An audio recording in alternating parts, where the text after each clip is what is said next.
Welcome to the wasted world of sports, where the game's just a backdrop for drunken retorts. Rugby league or union, it's all fair play, but it's the Panther that steals the show. Hey, hey, hey, hey. Ahoy, we're here to make some noise. It's all about the laughs, the fun, and the joys. Join us in our world, where the Panther is prime. Wasted world of sports, we're having a good time.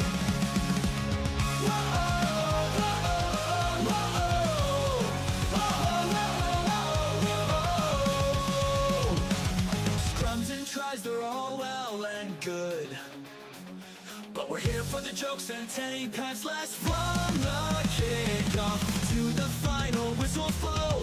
We'll take the two and we're ready to go. Ahoy, we're here to make some noise. It's all about the laughs, the fun, and the joys. Join us in our world, where the Panther is prime. Wasted world of sports, we're having a good time. We break down the plays, but it's all in jest. With the laugh and the cheer, we bring out our best. No serious analysis, no expert critiques, just a bunch of mates sharing plenty of drinks. We'll wait alone, from sideline jokes to post-match tales, all the big goofs and their big fails. We're not so serious, and that's our style.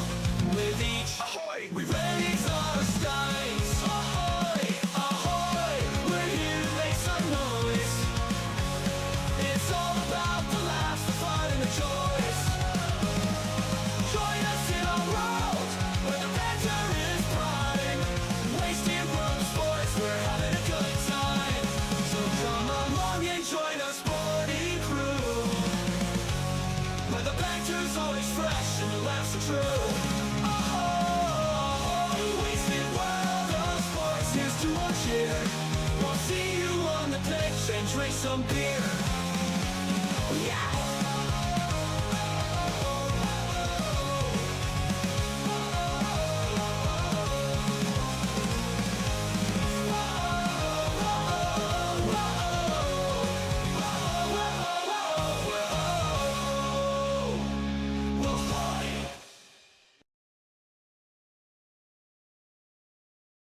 Wasted World of Sports, ahoy! How's everybody doing this Sunday afternoon? We've got a big triple header of action coming at you. But first, I'll just bring up the correct screen here because we're going to welcome him back once again after a couple of weeks off, I think it's been. 2 weeks. We're going to go ahead and bring him over. The old Panther is here. I'm just trying to find the screen. You would think that I would have it set up by now, since we do this so often.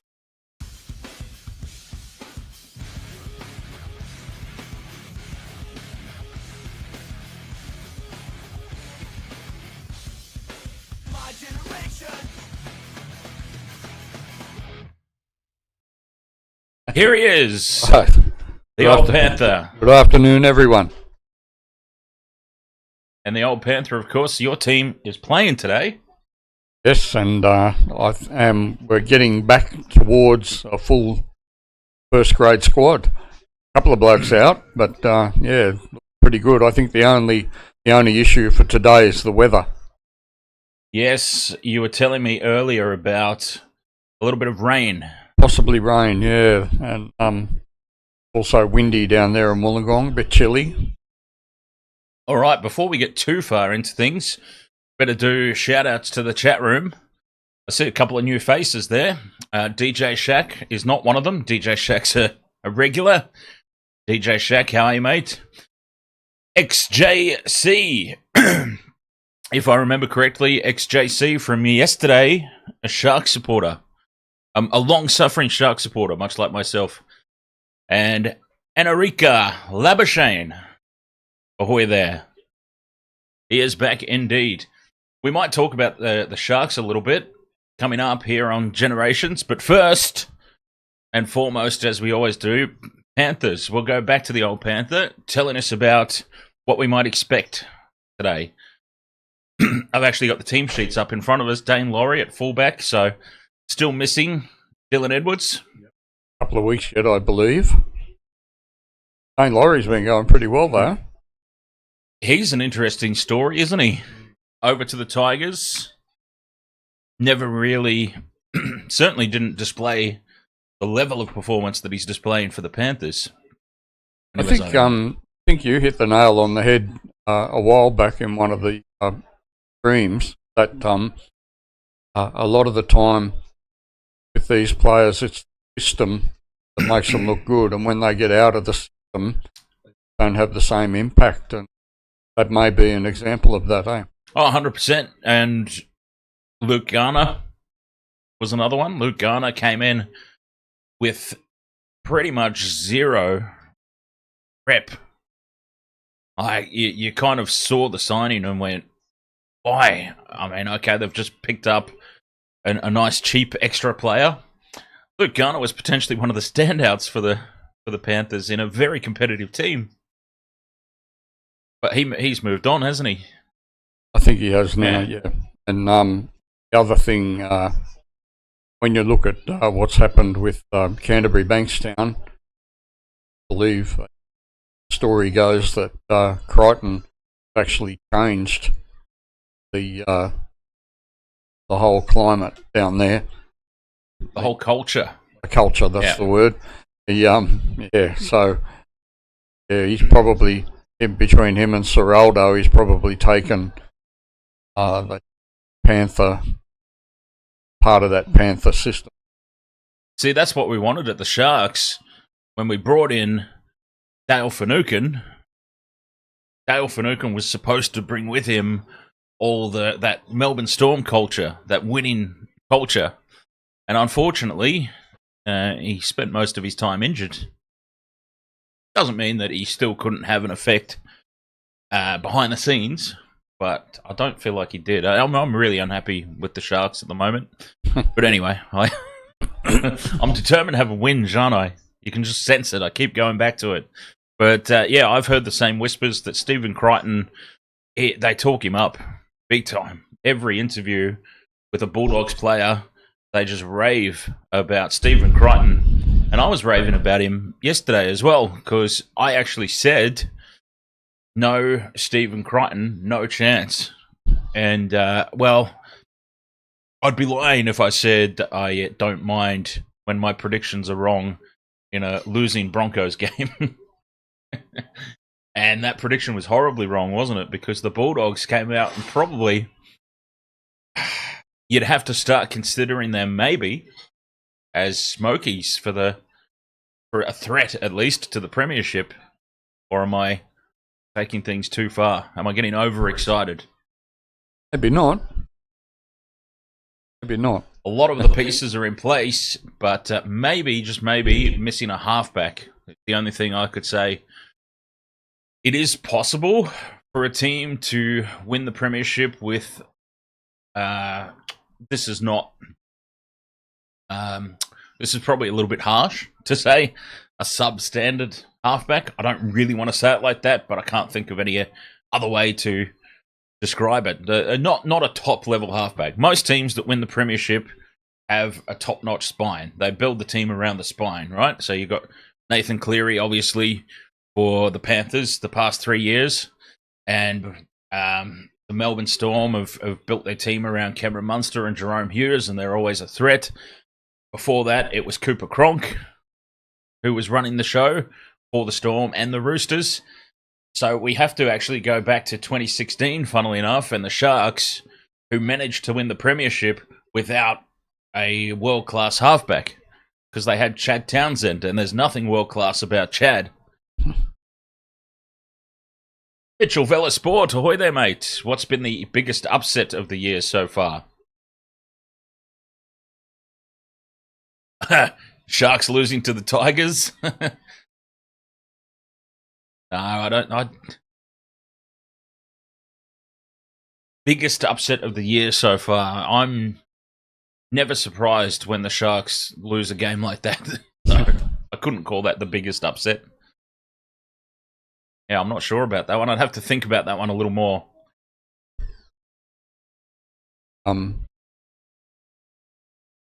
Upsets are only based around bookies' prices, aren't they? Yeah, I mean, I suppose so, but I don't know. I don't necessarily focus just on that, I guess, because tonight's game, the last game, Raiders versus Rabbitohs. The Raiders are incredibly short-priced favourites for some reason. I don't understand it, but I would not in any way, shape, or form consider that an upset when the Rabbitohs win. So, Yeah, you wouldn't. well, I don't think most people would. I'm just thinking more along the lines of general media hype and that based around bookies' prices and Yeah. anyway. Richard Trainer, ahoy mate. Richard says, how about those Bulldogs at $3.60? He had $100 on them. Yeah, they weren't bad. I'm not sure if you caught what I just said before, Richard, or if I said it before you popped in, but I certainly had egg on my face after that one. The top of the stream, I said, no, Crichton, no chance. I said it was going to be a massacre, but it was going to be a massacre in favour of the Broncos. Boy. But, yeah, as I said, never unhappy about being wrong about the Broncos, right? And, I didn't even have to give up those points. I picked the Bulldogs. But I can't say that was anything special on my part. I didn't know that Crichton wasn't playing. Yeah, I was going to ask you about it, actually, after the fact. Like, oh, the old Panther's gone for the Bulldogs. I wonder why. There you go. Is it just... If they didn't ask me before, I might have changed the tip. Yeah. We don't want to do that. And I made the ultimate mistake of changing a tip right before kickoff, and I switched from the Cowboys to the Sharks. Now, it was a combination of calculated risk with the potential reward, knowing that everybody else had likely gone for the Cowboys. I saw it as an opportunity with no threat of the people chasing me, which is there's only two of them at the moment in the Wasted World of Sports tipping contest. There's only two people realistically in striking distance of me that I have to worry about. When the Broncos lost, it gave me the freedom to be able to try something. And I decided to try something. The Sharks, up until last night, had a perfect record against the Cowboys in Townsville. So, yeah, they were missing a couple of players, and the players that they did send out there decided, a lot of them anyway, decided not to show up. So, it made it difficult, but I thought it's a calculated risk. I'm only going to lose 1 point, and there's no threat behind me of a perfect round to leapfrog. So it was calculated risk. Turned out that it backfired horribly, but it did come back to that golden rule that I've broken. You don't change your tip right before kickoff. Don't.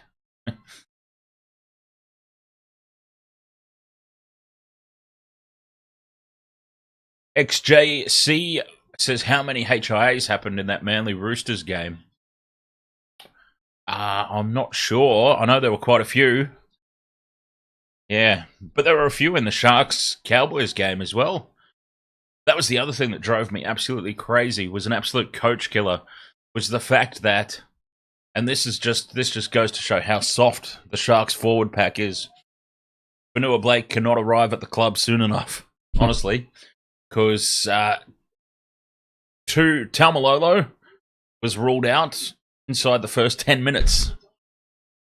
And then Ruben Cotter, he was ruled out a little later. So the Cowboys played a majority of that game a bench rotation down. They did get to activate their 18th man, but they played a majority of the game a bench rotation down. And the Sharks still couldn't get any go forward. Every time they tried, they dropped the ball. Very, very frustrating. I think it'll be something that will probably happen more and more now. Dan, won't it? The one of the criticisms of the HIA test, I guess, is that it's an independent doctor, supposedly, that determines when a player gets taken off for a test.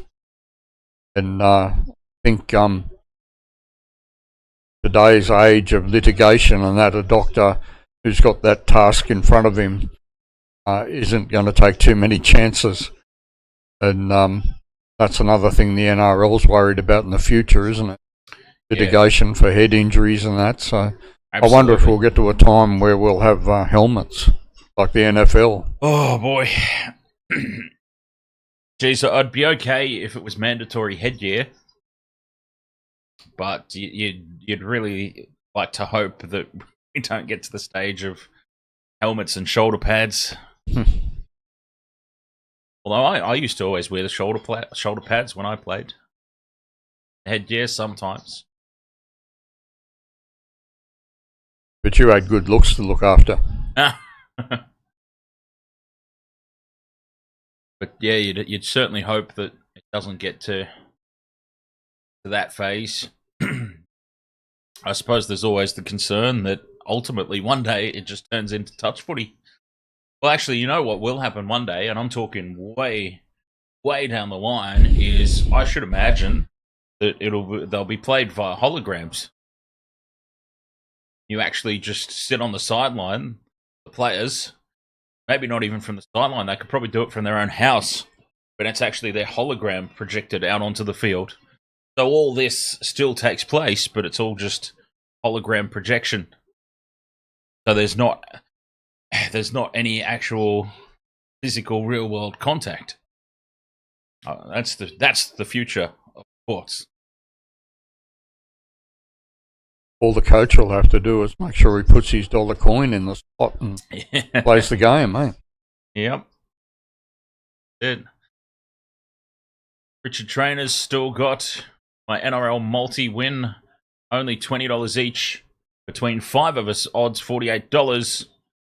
The boy wanted to pull out at the Bulldog game. All are happy. XJC says AI would probably be weird in the NRL. AI can be weird. So, certainly.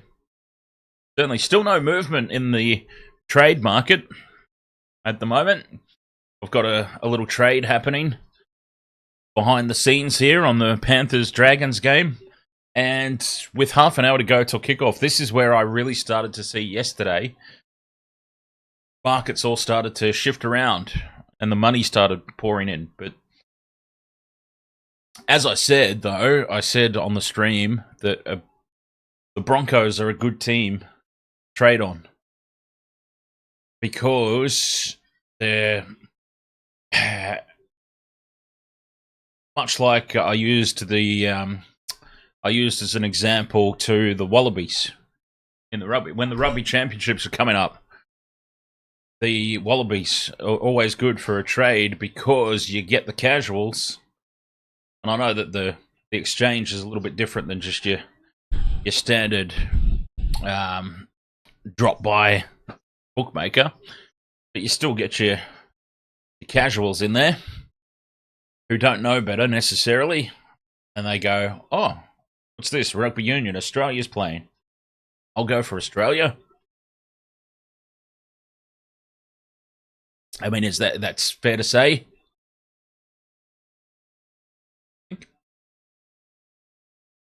Come on, Dan.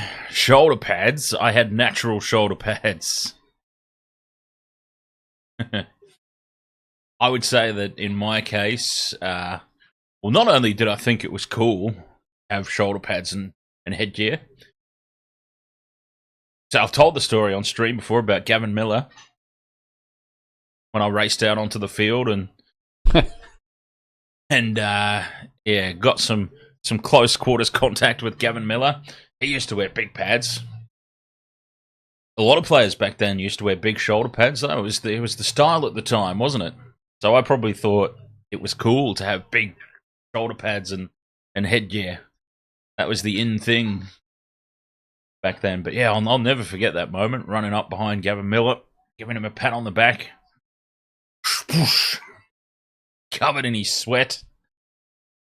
Never patted another footy player on the back ever again. Not even my own teammates. Alright, anyway, so I've got all afternoon to talk. Let's let the old Panther get a word in. So, I wanted to ask you, old Panther, I sent you a photo during the course of the week because the Olympics are happening right now. And the Rugby Sevens are done and dusted. France have won the gold medal, defeating the back-to-back champions Fiji in the final. But one of the things that I found most interesting, and I had never seen this before, and I raised the question to you for today, have you ever seen it before or know of it happening anywhere before? Get this right, chat room.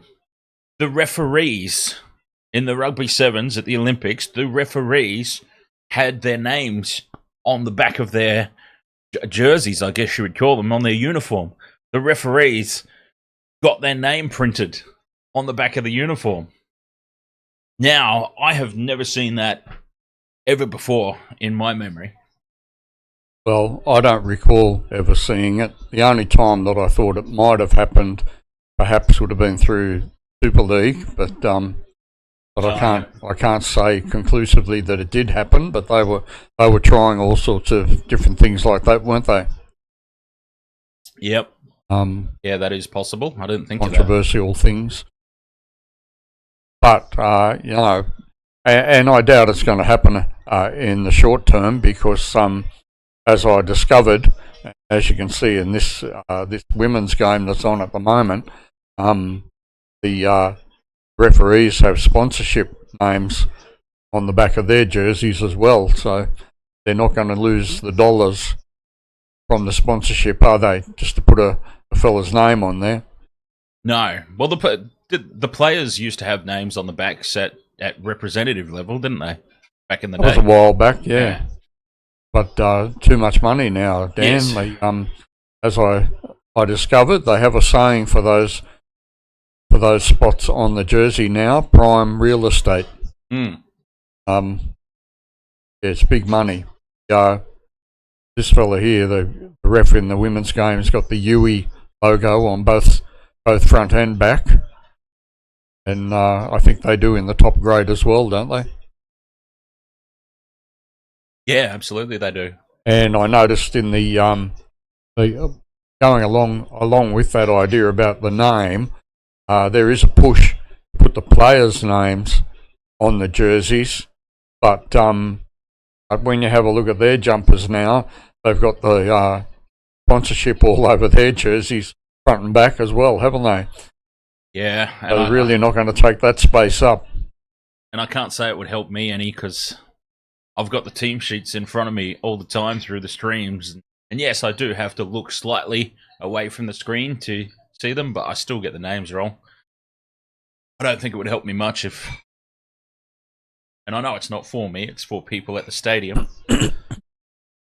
And what do you do in a situation too when you've got somebody like a Jerome Luai, or we're seeing the NRLW at the moment? The hair would be covering the names anyway. Geez, if I was sponsoring, I'd want partial payment back. So I'd be like, we're on the back of the women's uniform and they've all got long hair. Tell them to have a haircut so that our sponsorship's showing, please. But it's a fair observation too, Dan. Maybe they'll get paid more to have a haircut. I'm waiting for the day that we actually have first half and second half jerseys. Because not only will it be extra merchandise to sell to supporters, but you could have a first half sponsor and a second half sponsor. Imagine that, a team like, who's the team that's really, really terrible in the second half? There's a few of them. Maybe the Warriors. The Warriors come out and they play really well in the first half, and then they tend to fall off a cliff in the second halves. Imagine if you had a team with a loaded jersey in their first half jumper, but then nobody wants to sponsor them for the second half. I'm thinking this through way too much now, aren't I?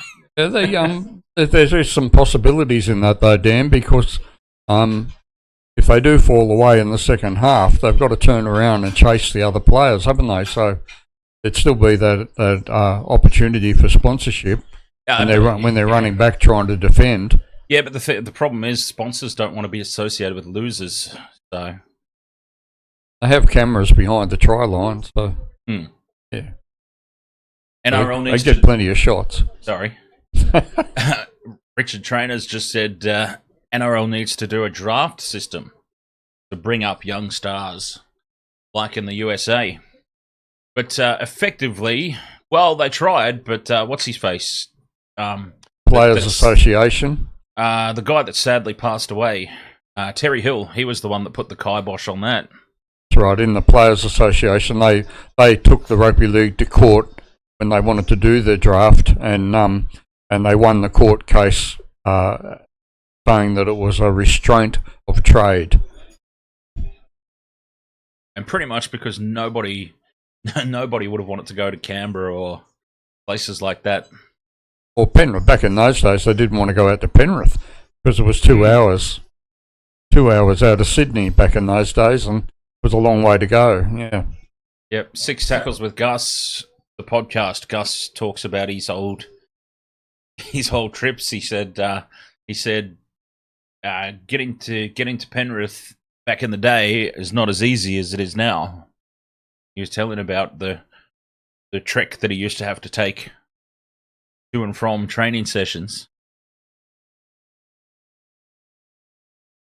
Yeah, and also if they played, when he played for Souths, they had a game in Canberra. He used to just leave from Penrith, go to Canberra apparently, because it took him about the same length of time to get to Canberra as it would have to get into Redfern to meet the other players. So the story went something like. Yeah, look, I think we're in agreement, Richard, but it was ultimately the players who put the kibosh on that. They tried to introduce a draft system, and it was ultimately the players who went, "No thanks, we'll be right." But I think we're in agreement that it would certainly be interesting. Imagine in the preseason, or like they do with the Big Bash, having your draft night. I use the Big Bash as an example because I've never actually watched the basketball ones. It seems to have worked for the AFL, doesn't it? AFL draft, yeah, of course. I also don't watch that though, is the thing. So, yeah.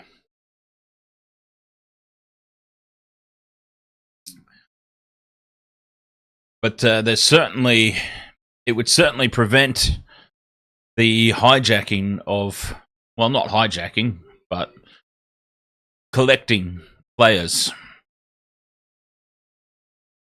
Yeah, it'd certainly be interesting. I would like to see it. But yes, it'll be very difficult. Now, the other thing, old Panther, that got raised the other day in the chat room. Now, I follow a lot of podcasts just so that I'm aware of everything that's going on, or as much as possible of what's going on. I follow all different podcasts. I check out all the news articles. There's actually a section on the Fox Sports website called Transfer Whispers, and it's all the rumors about who's potentially moving where, who's coming off contract. Are they going to get re-signed? Are they going to get moved along? All that sort of thing. And they talk about it a lot on Fox Sports News and NRL 360 and things like this. Now, I've heard this absolutely nowhere. So I personally think it's a load of bollocks. Not the person that brought it up in the chat room being full of bollocks, but just wherever they've heard it from, I think has absolutely no authority on the situation whatsoever, because I haven't heard it, not even the hint of it, in any of these places that I've talked about. It was raised by a couple of people. Well, one person raised it, and then somebody else chimed in and said, "Yes, I've heard that too." I haven't heard it anywhere, but maybe since you're more connected with the Panthers community, maybe you've seen something about it, and I'm just not aware of. But the whisper is that Brian To'o's asked for an early release from his contract to go and join Jerome Luai at the Tigers, to which I immediately called bollocks on. Yeah, I saw the headline for that, and of course in the Panthers fan Facebook page it came up as well, and last time I looked, nobody had gotten any official notifications about it, and it would only be unofficial anyway because they're not allowed to look at other clubs yet, are they? Well, if he's asked for a release, yeah, if he's asked for a release and it's been granted, then it's fair game. I just can't imagine the only way that I could see, because the Panthers are they believe in their system. They believe that the next man up is going to get the job done. That's how they've built such roster depth. And the only way that I could see them letting somebody like Brian To'o just walk away from a contract, because he's contracted until 2027. Obviously, contracts, as we know, they're not necessarily worth the paper that they're printed on, but the only way that I could see them letting a Brian To'o go would be on compassionate grounds. But what compassionate grounds would there be to let him up and go to the Tigers? Yeah. Nothing about it makes sense to me. Would they let the Tigers take on his contract, in that they would have to pay a portion, like the Tigers would have to pay out the contract? Yeah, it could happen. I just can't imagine it happening. Not somebody like a Brian To'o. It's hard to say, isn't it? Because some family ties amongst those Islander boys are pretty strong, and they have to each other strong. So I suppose in the background it's a possibility. But then when the issue was raised, Facebook, the question was asked, why would he go to the Tigers rather than go to Canterbury and join Crichton? Well, that's what I said as well when it was brought up. I said no, he would surely go to the Bulldogs to replace Ahoy. Because I don't know. Don't know how much longer Josh Adokar got in terms of playing years. They haven't been granting. Penrith haven't been granting early releases. They wouldn't let Burton go. Canterbury was after him, and the only reason they've let Fisher Harris go early is, like you said, compassionate grounds. He wants to be with his family in New Zealand. So yeah, I can't see it happen. No. No, I can't imagine it. Now, chat room, I've missed a couple of things here. Now, Richard Trainer has asked if I remember Adam Dykes for the Sharks. Yes, I do, and I've got his autograph on my Sharks t-shirt stored away there in my collection of memorabilia. So, yes, and is it his son, Cade? Cade Dykes is floating around somewhere as well. I'm not sure if that's with the Sharks or not. And I think I got his name correct. So, yes, I do recall Adam Dykes. The James, ahoy, mate. Duolingo, ahoy there. Now, the other thing, I suppose, I wanted to ask old Panther, we touched on it briefly. Premiership. We're only a few weeks away now from finals footy, and I would say that we're starting to get a pretty clear picture of who the candidates are.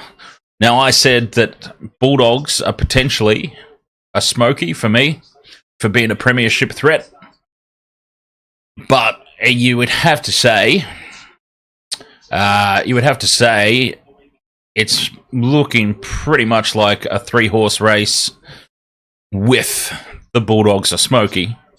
And I think it's pretty obvious the 3 that I'm talking about. You're not including the Roosters, are you? Yes. I still can't understand that, Dan. I think they're giving up too many points generally. I think it still comes down to the Storm and Penrith. I don't know. It'd be hard to go 4 in a row, wouldn't it? You would think so, but I mean, apart from the Storm and the Roosters when they click, nobody's really putting their hand up to say it's us this year. Yeah. And the thing about the Panthers and the Storm, neither side has really spent any length of time at 100% this season. Let's not forget that as well. That's right. Munster's been out for most of the year. Cleary's been in and out, among other players. Edwards is out at the moment. So neither side, and that's the scary thing, neither one of those two teams have had their best squad out there, and they're, 1 and 2? Yeah, basically. Yeah. And crazy. Yeah, we'll start to get a clearer picture of that from now, won't we? Because they're starting to get their top roster together, both of them. Yeah, that's it. Brisbane Broncos, did they suffer from the curse of the Panther? Apparently, yep. Isn't that amazing? Yeah, it is weird, isn't it? South's fallout was a little bit more gradual because they did make the finals the following year. That's right. But they were right down. They came in 7th, I think, and it was only a late charge that got them there. I remember they were down in the doldrums for quite a while before they put on a late surge and took 7th spot, if memory serves me correctly, because the consideration was they were going to do something quite similar again this year, go on a late run and sneak in, but that's not looking likely at the moment. So it's interesting that the Panthers' last 3 grand final dance partners, they're currently sitting 13th and below on the table. It's amazing. Yeah. Is it just a coincidence, perhaps, that the Panthers happen to get these teams at the peak of their premiership window? Yeah, possible. And might be a mental thing, might not be whoa, building to get into a grand final and then losing can knock some of these blokes around. But Penrith took the next step up, didn't they, after being beaten by the Storm, and but the others haven't been able to do that. And well, particularly the Broncos. The Broncos and Parramatta, they've both been devastated, haven't they? Mm. I don't know. It could be a mental thing. Mind you, Broncos did lose a couple of important players to the Dolphins, didn't they? Oh, yeah, big time. But Adam Reynolds being out and all that contributes, but still, there's no real reason they should be languishing where they are. No, absolutely not. Yeah, it's really bizarre. Kevin Walters, he's surely... There's got to be questions asked, you would think. He's only made the finals once, right?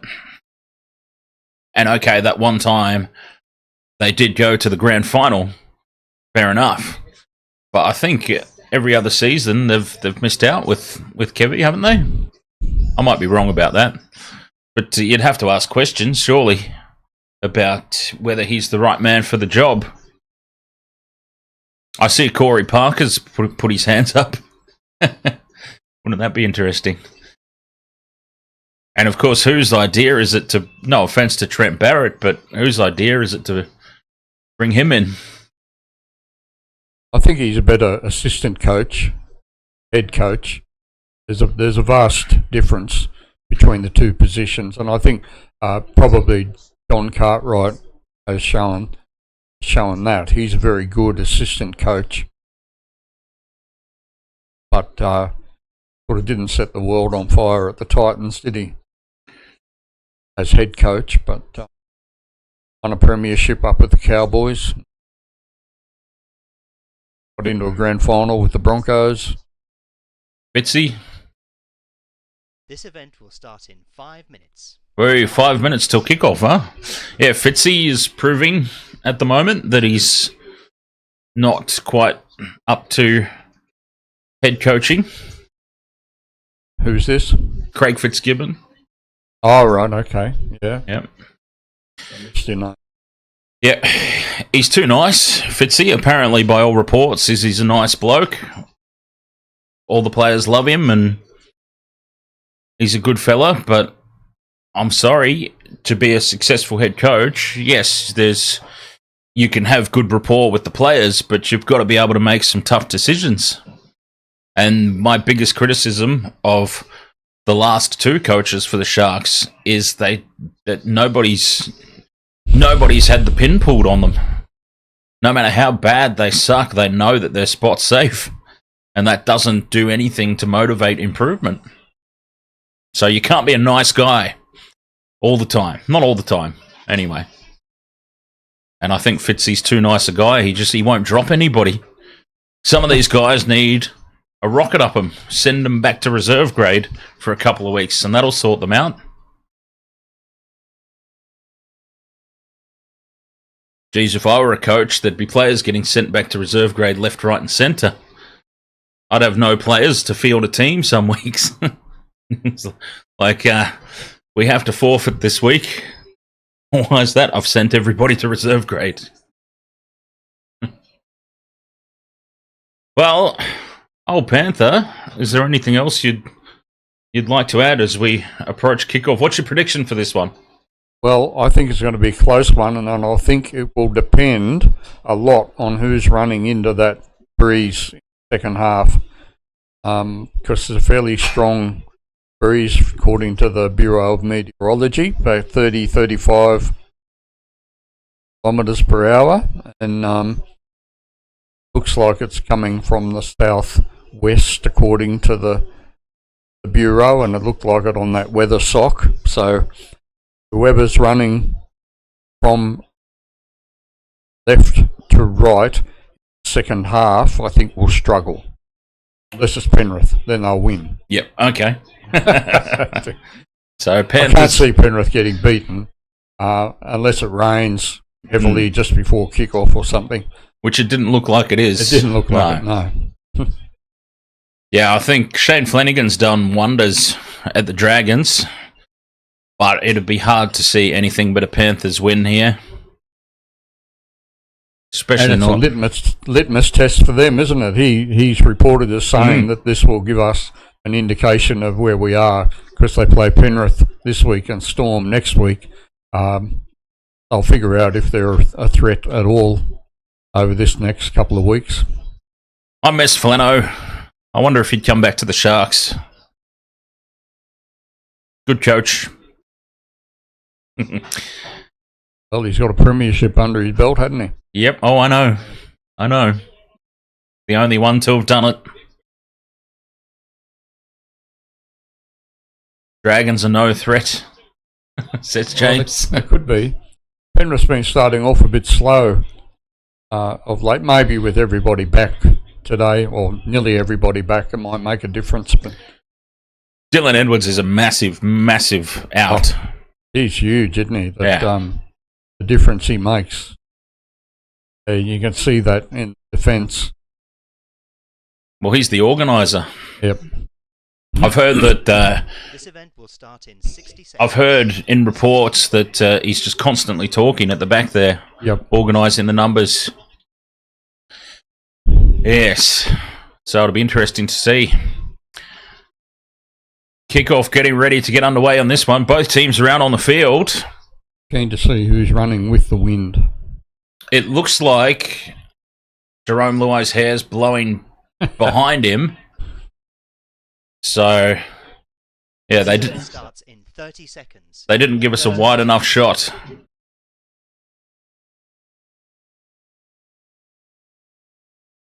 Here come the Dragons.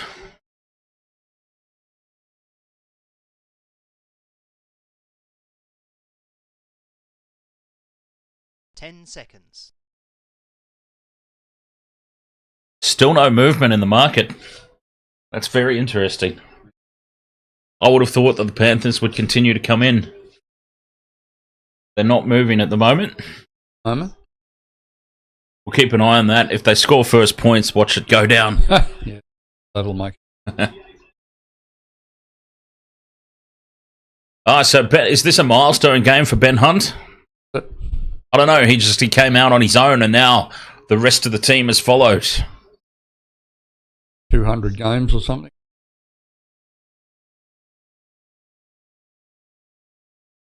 There's usually a little bit of extra motivation in a milestone game. Didn't help the Broncos yesterday, though. They had 2 milestone players. It was, what was it? It was Pat Carrigan's 100, and it was Marty Tapau's 250, I think. Didn't help them any. Zach Lomax setting up the kickoff. Go. All right, so...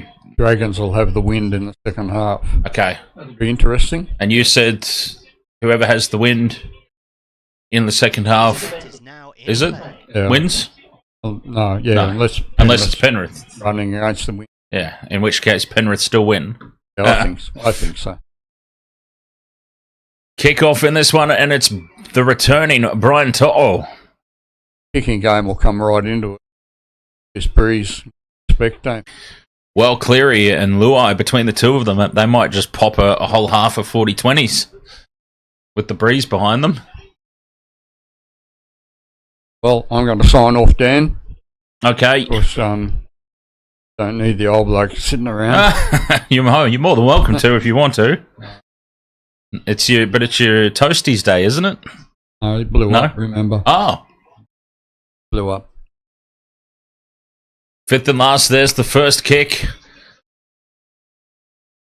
This is where they should keep them for the half. Yeah, you would think so, if that breeze is anything like they say. Okay, I'll sign off. Alrighty. Good afternoon, everyone. Enjoy the games. Do you want to just pull the cord out there? And I'll switch over to the game screen, which hasn't updated. For some reason, it's been doing that. Oh, that's a huge hit. Big defense from the Panthers early. Thanks for that, old Panther. And oh, he's right behind me. And we'll see you next time. Gamerboy 210 says, "Go Panthers." And we'll see if we can get this scoreboard operational as the Dragons get to the end of set. Put the kick away. Taken on the fall by Laurie at the back. Both teams getting through their sets. Wasted World of Sports tipping contest. I trust we've all gone for the Panthers in this one.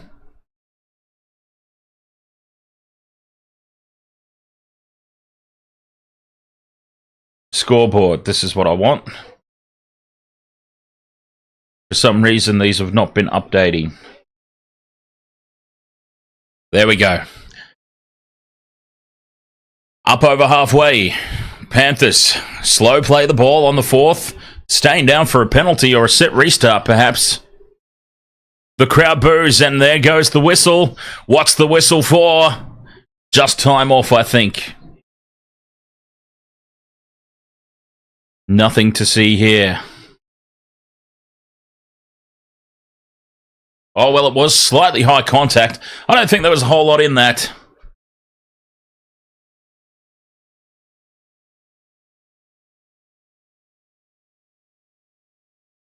Trying to get the penalty, though.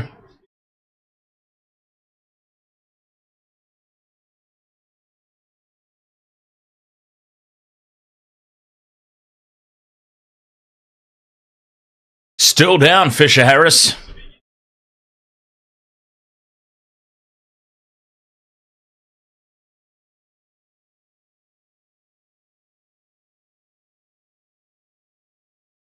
He's up at last.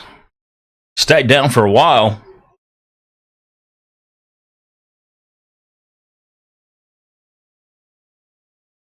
Baitala Mariner goes on report. And it will be a penalty to the Panthers, so that's why he stayed down and is now magically okay. He really wanted that penalty. Fisher Harris. Geez, you could take the 2 from here with that breeze, but they don't. They put it into touch. And the Panthers go on the attack 30 metres out. Wolfie asks if I see the Panthers winning 110%. It's probably the most confident I am of any tip this round. Luai dummies inside once, twice, goes on his own. He's taken down 15 out from the line on the third. Yo, inside it goes to Lindsay Smith. Tackle 4 here for the Panthers in front of the post. Yo's out on the left to Cleary. Pops it up for McLean. McLean steps back in field and it opens up for him. A huge hole opens up. And Casey McLean scores the try. 4 points to 0. What a start for the Panthers. That's going to bring their price down for sure. Great start, but remember the Panthers are playing with this huge breeze at their backs.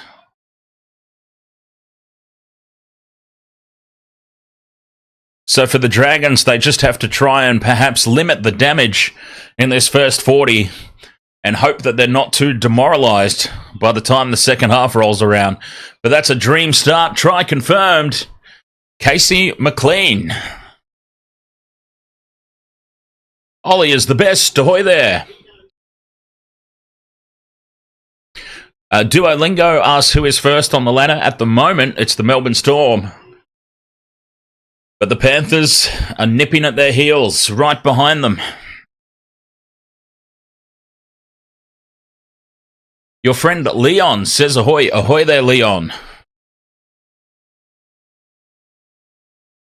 Wouldn't that be hilarious, Richard? If the Dragons game... Not that this would be a game plan, but I'm just saying, wouldn't it be funny if the Dragons are like, it's okay, we just need to hang in there, and we'll get the breeze in the second half. And then at half time, while they're in the changing rooms, the breeze just dies. Cleary from right beside the post, he pops it over. And the Panthers couldn't have asked for a better start than that.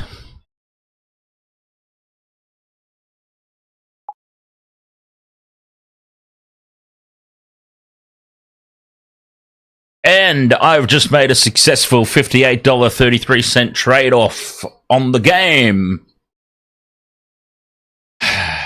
All right, I can close down my trading software now. I've done what I needed to do. Dragons get us back underway. And I'm going to show the old Panther this.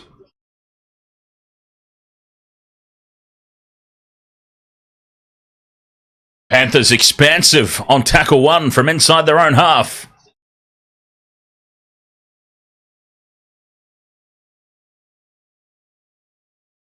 Just like we saw from the Bulldogs. Spreading it wide early against the Broncos. And straight through goes Dane Laurie. Support inside from Cleary. Cleary draws in the fullback. Goes to ground. Gets up and goes again, Cleary. 5 metres out. Quick play the ball. Leota from the back fence. 5th and last. A metre short here, the Panthers. They go right. Cleary steps back in field, gets tangled up, has to go to ground. And that's a bit of a scrappy end of set. But looking very lethal here, the Panthers. Stay hunky, says, is Mary Fowler watching Cleary at the stadium right now? I have no idea. Richard Trainer says, when are we going to see a winners, Dan? What do you mean?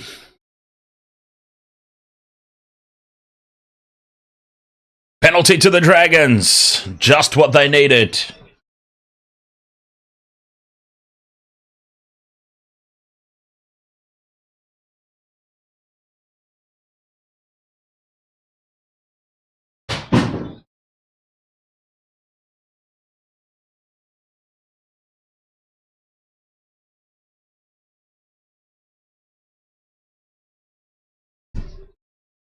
Oh, I tell you what, James, it's bloody freezing here too. The breeze.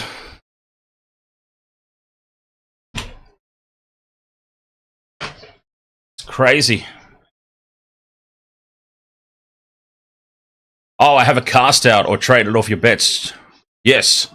Why? What, you want me to stream? Well, it's funny, I have been as the Dragons come up with the error and McLean swoops on it. He races away, gets the fend on, but he's chased down by Flanagan.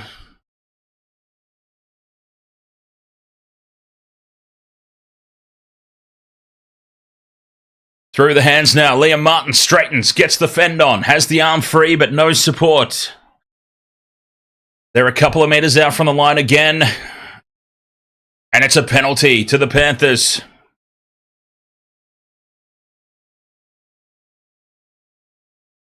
Yeah, it's funny, Richard. I have considered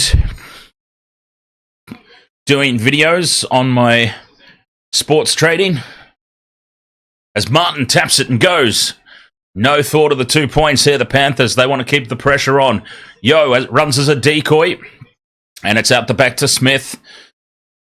Just to the left of the uprights here. Tackle 2, a metre out. Yo in at first receiver. Inside to Leota. Leota goes back towards the posts. And he's held up. Still a metre out.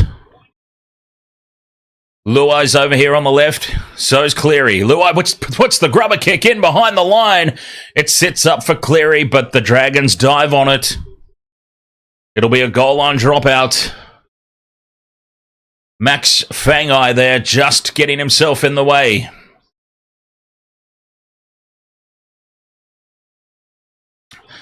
So I have considered doing some videos on it, Richard. Because I've made, now with that $50, I've made almost $300. Well, actually over $300 now on the games this weekend. Guaranteed. Regardless of the result, they've all been. Such is the nature of trading. So I have thought about doing videos. I'm just not sure on the... I'm not sure if it's accepted. And what I mean by that, I know people do videos on it. I'm just not sure if it's really smiled upon within the trading community. Because it's kind of like... it's kind of like magicians doing videos on this is how the trick's done, in a way. Smith now on the crash ball. 5th and last for the Panthers. Dummy in the short side. They go open to Cleary. Puts the grubber kick in. Flanagan taps it dead. It's another goal line dropout. Keeping the pressure on here. The Panthers have started this at a pace the Dragons just are incapable of going with.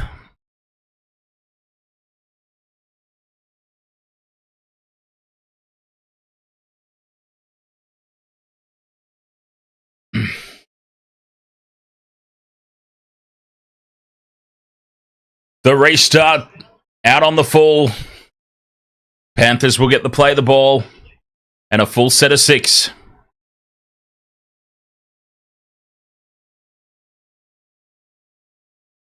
No, it doesn't use ChatGPT at all, Richard. Yo in at first receiver to Luai. Luai puts the step on. Back towards midfield they go. Yo gets it back again. Runs across field.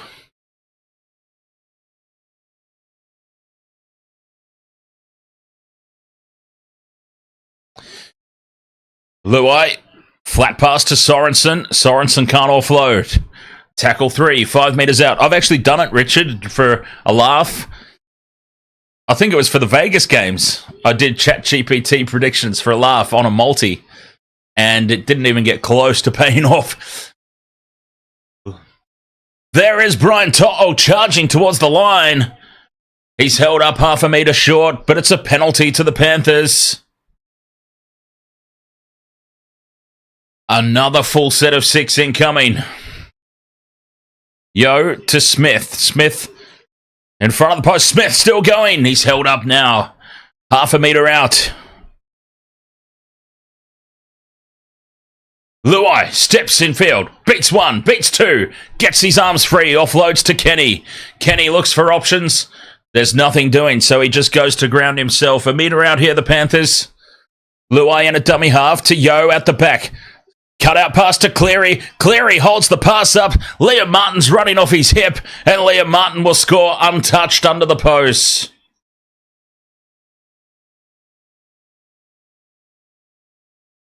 Panthers lead 10 points to 0. The kick to come.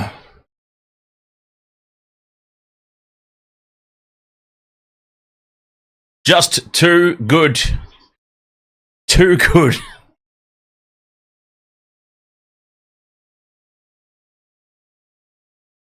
Catching some lazy Dragons defenders.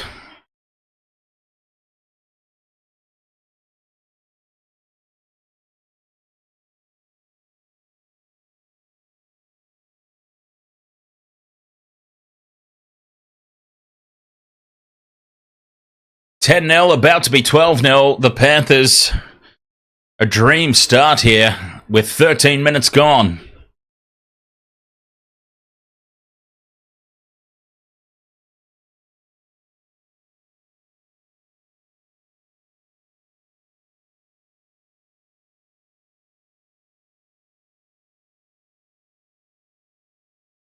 This event has been suspended.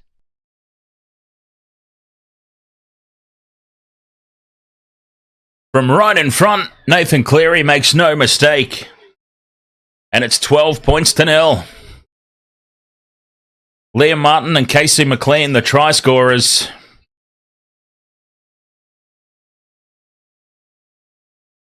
Oh, Fisher Harris with a suspected groinal injury. And he's off for scans, apparently. Just another human, ahoy, mate.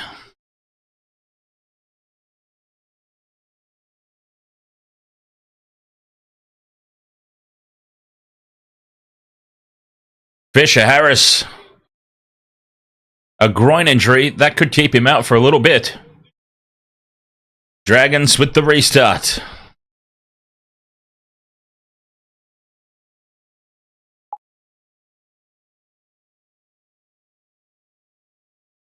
Down the short side go the Panthers.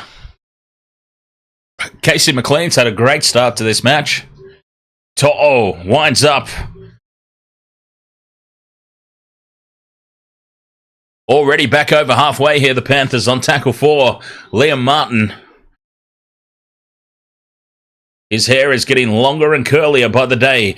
Moses Leota almost goes through.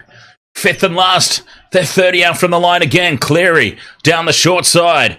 Puts it high. The Dragons let it bounce. It sits up for them, but they're close to the sideline. They manage to stay in the field of play. Dragons have the ball right on the sideline, 10 out from their own line. Just controlling everything about this game here. Nathan Cleary. The value of a quality halfback, huh? Unreal. Big defense now, driving the Dragons backwards, but the offload goes to Hunt. Hunt looks for runners. Nothing doing, though, and the Panthers' defense stays intact.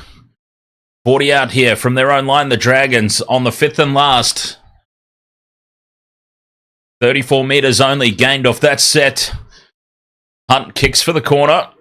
It's in behind Laurie. Laurie lets it bounce, picks it up in the in-goal area and brings it back into the field of play. Great kick. Plays the ball to nobody, and Luai only just gets there. And Luai's away now, running cross-field. Links up with To'o. That was almost disaster. To'o, back to Luai. Luai beats the defence. Keeping the ball alive here. Luai, dummies, gets the offload now. Back to Tungo. Tungo infield. This is ridiculous stuff here from the Panthers. And Laurie runs behind one of his own players and has to surrender. And that's the only way that play was getting broken down. Ooh, take a breath. Up over halfway again, Yo. Runs a nice angle. Tackle 4 here for the Panthers. Smith. Do I see the Dragons making the 8? I thought I did think they were a chance, but after this, straight off the side of the boot from Jerome Luai, and it's out on the full, but it's only at the Dragons' 30-metre line, so not a huge amount of damage done, but still a terrible kick, that one. I actually can't see them making the 8 now, based on their performance so far. And that's a loose pass out the back. They've lost metres. Back inside their 30, the Dragons.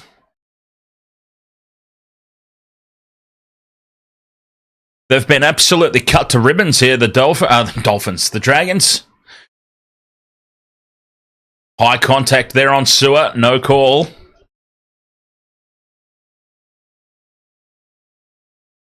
Fifth and last now on halfway. Jonathan Manson says Dragons have the Storm next week, then the Bulldogs. A very difficult stretch. Flanagan kicks for the corner. It's a good kick chase. Taruva takes it. Lomax is on him. Lomax puts him down with the help of Fangai. Inside their own 20 here, the Panthers, but we've seen them rumble up the field with ease. Making a lot of metres off their sets of 6. Laurie belted in the tackle. This is a better set defensively here from the Dragons. Taruva takes tackle 4. Still inside their own 40. Much better set here from the Dragons. Yo to Cleary. Through the hands they go now, the Panthers. Laurie's up in the line to Tungo.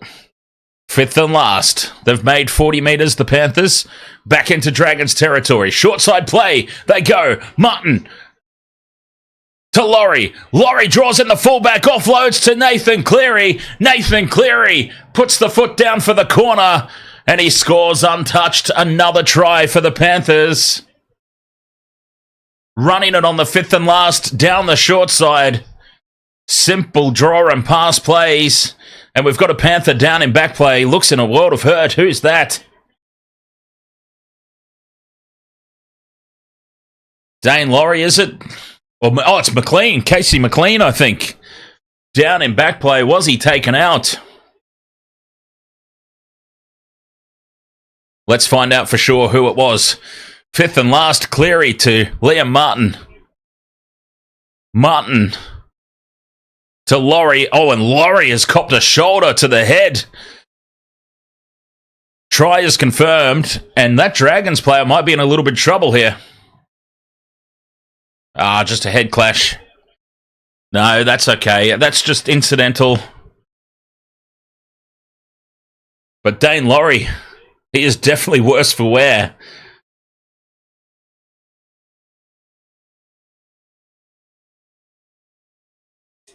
And that would be a big loss to the Panthers. Dane Laurie substituting for Dylan Edwards. They don't want to be losing Laurie. He's going to have to go for a HIA at the very least.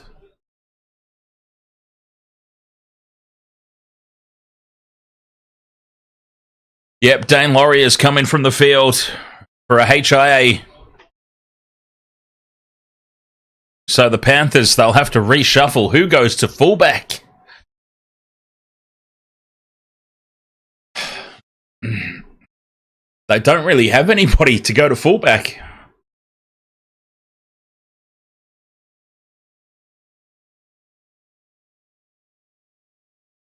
We'll have to keep an eye on that.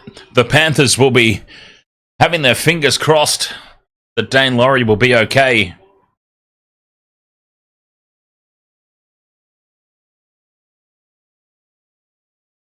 He looks like he's done, though, Laurie. He's walking off the field, he's head down.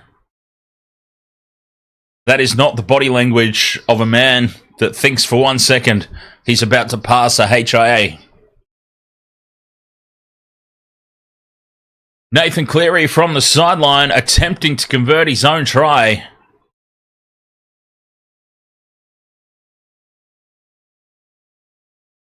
A quarter of the distance gone in this one. Panthers well and truly on top. Moves in, strikes it, hooks it off horribly to the left. A shocker from Nathan Cleary. And it remains 16 points to nil. The Panthers right on top. Now, what happens here? Fangai's on report for the high contact. And he's just on report. That's it. 20 minutes gone in this game. And it's the Penrith Panthers well and truly on top.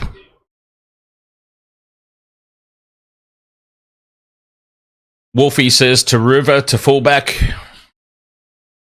We'll keep an eye on that reshuffle. See how it plays out.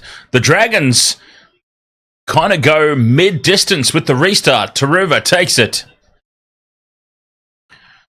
And the Panthers will have play 20 metres out from their own line. And we've got time off here for what I'm assuming will be another HIA.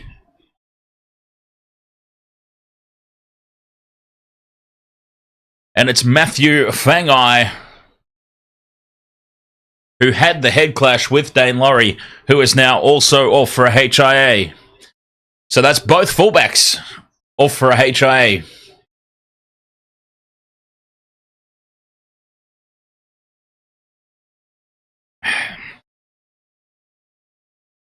Well, the Dragons have got it easy.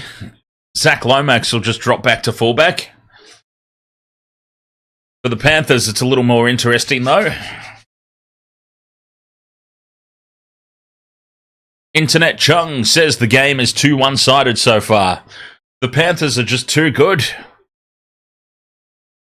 Too bloody good, they are. Here's Isaiah Yeo. Big leg drive. Takes 3 to bring him down.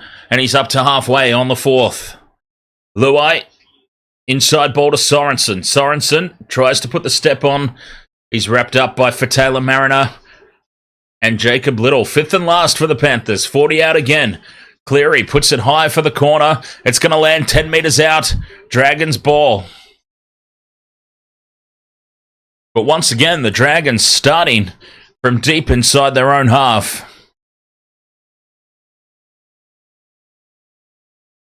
They've got to go a long way upfield to try and turn this around.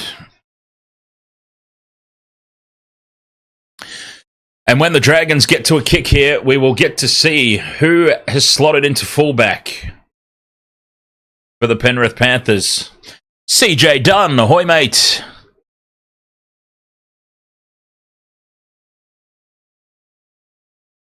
Here we go, we're about to find out. 5th and last. Here comes the kick. Who's at fullback? I can't see. They kicked it to the wing. And it is indeed Taruva. There you go. We can officially say that Sonny Taruva has moved to fullback. It is official. Wolfie is correct. Taruva's gone to fullback. And on the field here is Maverick Gaia. Up over halfway again, the Panthers on tackle 4. Just chewing up metres. Kenny from dummy half to Cleary. Cleary out the back to Taruva. Taruva dummies. And he almost goes through. 30 out from the line on the 5th and last. They're going to have the Dragons pinned down here again. Cleary's taken late after the kick. This could be a penalty. No, says the referee. Oh, Cleary was clearly taken out there after getting the kick away. Lucky to get away with that one, the Dragons, but they are still pegged down in their own half. Tackle 3, and they've just now gone beyond their own 20-metre line.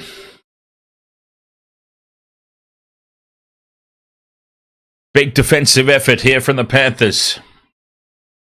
Cleary is doing exceptionally well this game. XJ, exceptionally well. Man of the match performance so far. 5th and last. The kick down is dangerously close to the sideline, and it's out in the full. And we'll come all the way back to halfway for Panthers ball. Beyond the halfway line, as a matter of fact. And that's a big mistake, that one. Ben Hunt putting it out on the full. Jaden Sewer's on report now for that late shot on Cleary, I bet. Panthers play it. On halfway. Full set of 6 incoming. Remember, the Panthers are playing with that incredibly strong breeze in the first half. But, let's face it, I don't think the breeze is the reason for this demolition job that we're seeing at the moment. Let's be honest about that. The Panthers are just playing out of this world at the moment. Cleary takes it to the line, offloads to Lindsay Smith. A 6 again now. A full set of 6 inside the 20. Cleary puts the step on. Back towards the posts. Yo, out the back it goes to Taruva, who's up in the line. Taruva. Taken. A metre short from the line here. Walnut Hills, ahoy mate. The Yolta on the crash ball. He's held up half a metre short. A couple of tackles left here for the Panthers. They go left. Cleary in front of the post to Sorensen running a nice angle. But that's the 5th and last. Still a metre short. Cleary gets on the outside. Cleary swings around in the tackle and dives over the line for his 2nd try. It is the Penrith Panthers show at the moment. The Nathan Cleary show, to be more precise. He is having an absolute blinder. And he gets his 2nd try. 20 points to 0, kick to come. It's a massacre. One-way traffic. Nathan Cleary sells the dummy. Swivels in the contact of Zach Lomax, I think it is, who's tried to put the hit on. Or Ben Hunt. Ben Hunt's fallen for the dummy. Lomax gets fended off. And Nathan Cleary has just single-handedly made a fool of 2 of the Dragons' best players.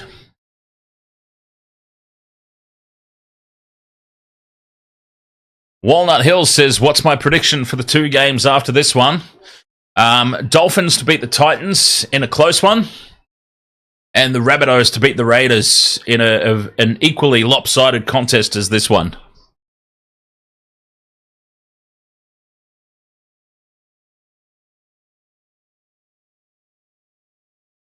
Wow. 20 points to 0. Fisher Harris is up on the sideline.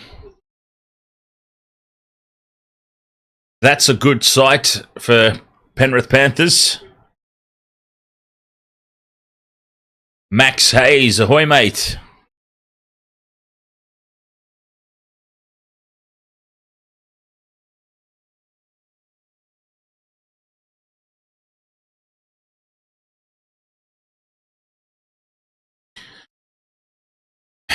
Nathan Cleary, he missed horribly with his last attempt at conversion. This time he's a lot closer, and this time he hooks it through for the Panthers to lead 22 points to 0.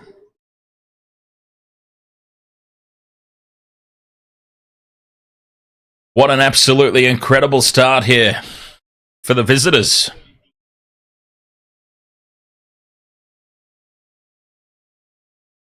Thirteen and a half minutes to go till the halftime break, and then the Dragons will enjoy the breeze in the second half. But honestly, this is what we were talking about. What is that breeze truly worth? Dragons put it high. It holds up in the wind, so makes it contestable.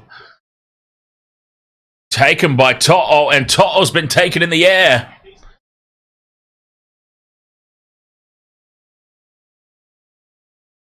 Penalty to the Panthers. The Dragons are going to captain's challenge this.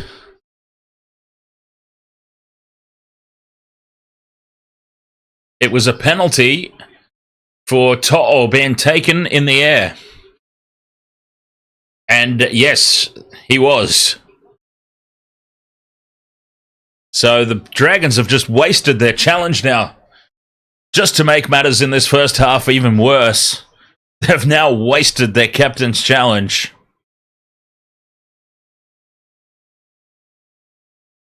Things have gone from bad to worse here for the Dragons. The Panthers, completions 15 from 16. A phenomenal first half so far. Leota takes tackle 1. 40 out from their own line here, the Panthers. Cleary to Smith. Smith straightens, takes it up to halfway. That's the second. Back into Dragons territory. Luai has a go at first receiver, and it's Leota running the inside line. Third tackle. Yo takes the hit up. That's the fourth. They're 30 out. Quick play the ball here. Cleary takes it to the line. Sorensen running off his hip. Fifth and last, inside the 20. Cleary in front of the post. A little chip in over the top. Contestable ball. It sits up for Lomax at the back. And Lomax is driven back into the end goal. And this will be a goal line dropout. Another repeat set incoming for the Panthers. This is just relentless.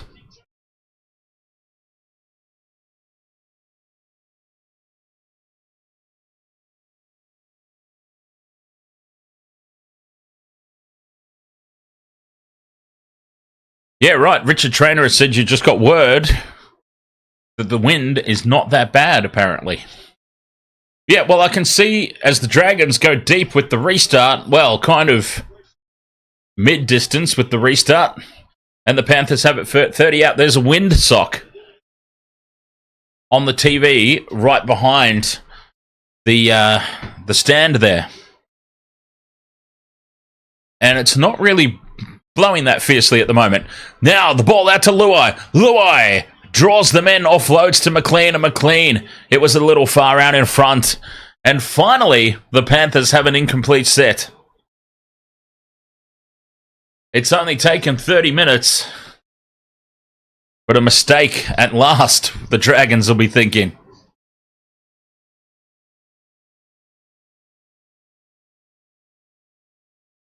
And a little bit of momentary reprieve.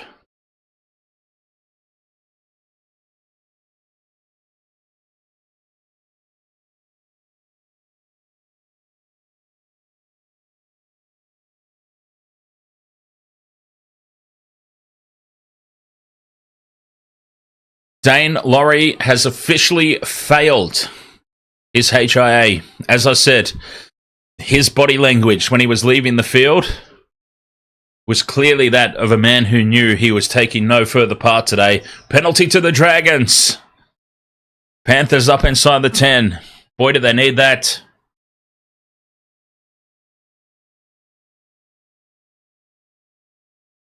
Dragons put it into touch. 40 out from the Panthers line. Can they hit back with some points? They need it. Another penalty. Back-to-back penalty. Take the two. Take the two. Get on the scoreboard. Isaac Tungo on report for that one. Yeah, 100% XJ. I am right on board with all of those tips. Panthers, Dolphins, Bunnies, 100%.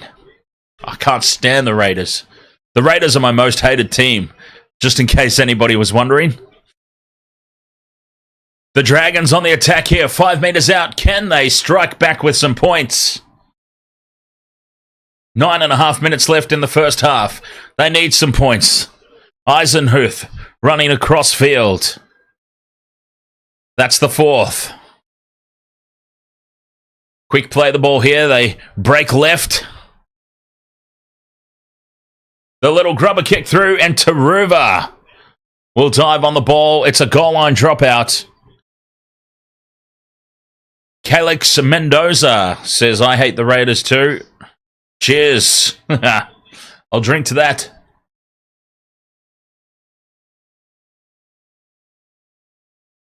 Give me $5. Ahoy, mate. Panthers with the restart. And it seems to be the tactic from both teams today. They're not going long. They're not going short. It's just a mid-range restart. 30 meters out. Dragons go back on the attack. 15 out from the Panthers line. Tackle 2. Lined up to the right. They get a 6 again. The Dragons starting to build a little bit of momentum. 5 meters out. Tackle 1. To the left, Eisenhuth in at first receiver. Through the hands now, Lomax has got it out wide. Dummies, gets the arms free. Offloads the ball to Tui Pilotu. And Tui Pilotu goes to ground.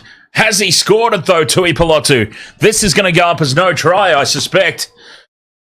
It looked like the ball bobbled out as Tui Pilotu went to ground.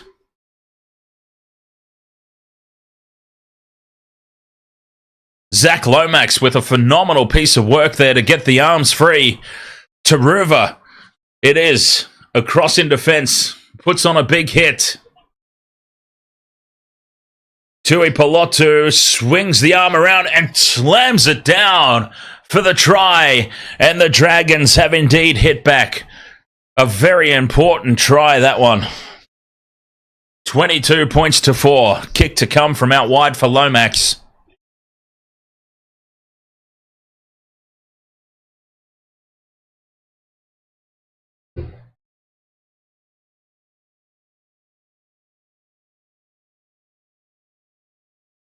A very important hit back there for the Dragons.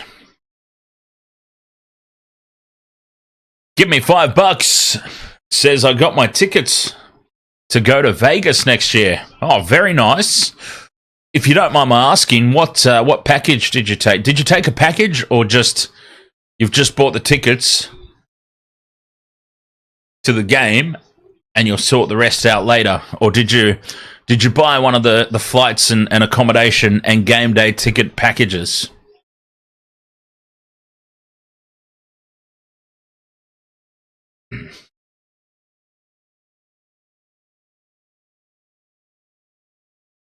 Lomax from the sideline.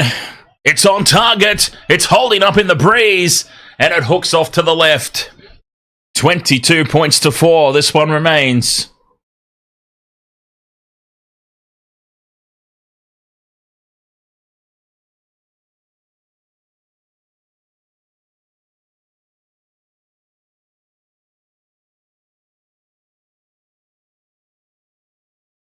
Oh, you live in the US. There you go. Easy. Easy as. Yeah, they're doing, for us here in Australia, they're doing some pretty decent packages. Panthers get us back underway. Leading 22 points to 4. A crucial try before the halftime break.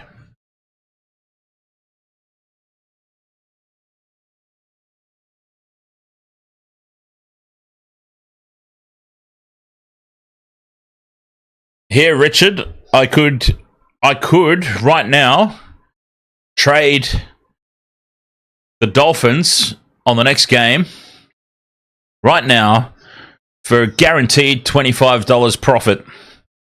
We're still, an hour away from kickoff? Over an hour from kickoff, and I could guarantee some money. That's what I love about sports trading. Fangai into a little bit of space. That's Fangai Max. Fifth and last. 20 metres out here. The Dragons with a little bit of steam now. Staying down the short side. It goes to Sewer. Sewer puts the kick in. Taken by Taruva at the back. Panthers ball. 5 out from their own line. That would take my total profits for the weekend to, what did I say? Just over 300 before. So around $350 for the weekend. Panthers suddenly trapped down their own end and stuck in quicksand. The Dragons with a little bit of momentum. Can they make the most of it? Fifth and last now for the Panthers. Only a 28-metre gain off that set. Luai with the kick. Taken by Lomax on the 20-metre line. Brings it back. Bumps off Sorensen, but there's plenty of other Panthers there. But the Dragons start this set on their own 40-metre line. Great field position compared to where they have been starting sets all throughout this match so far.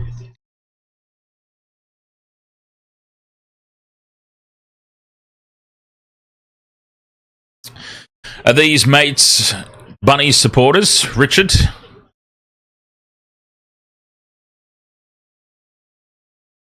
I am extremely confident.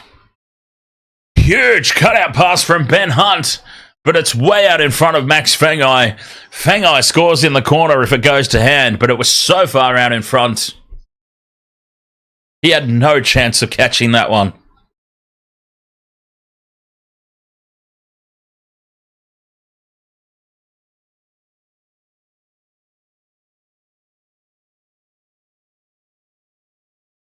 Three minutes 40 to go till the halftime break.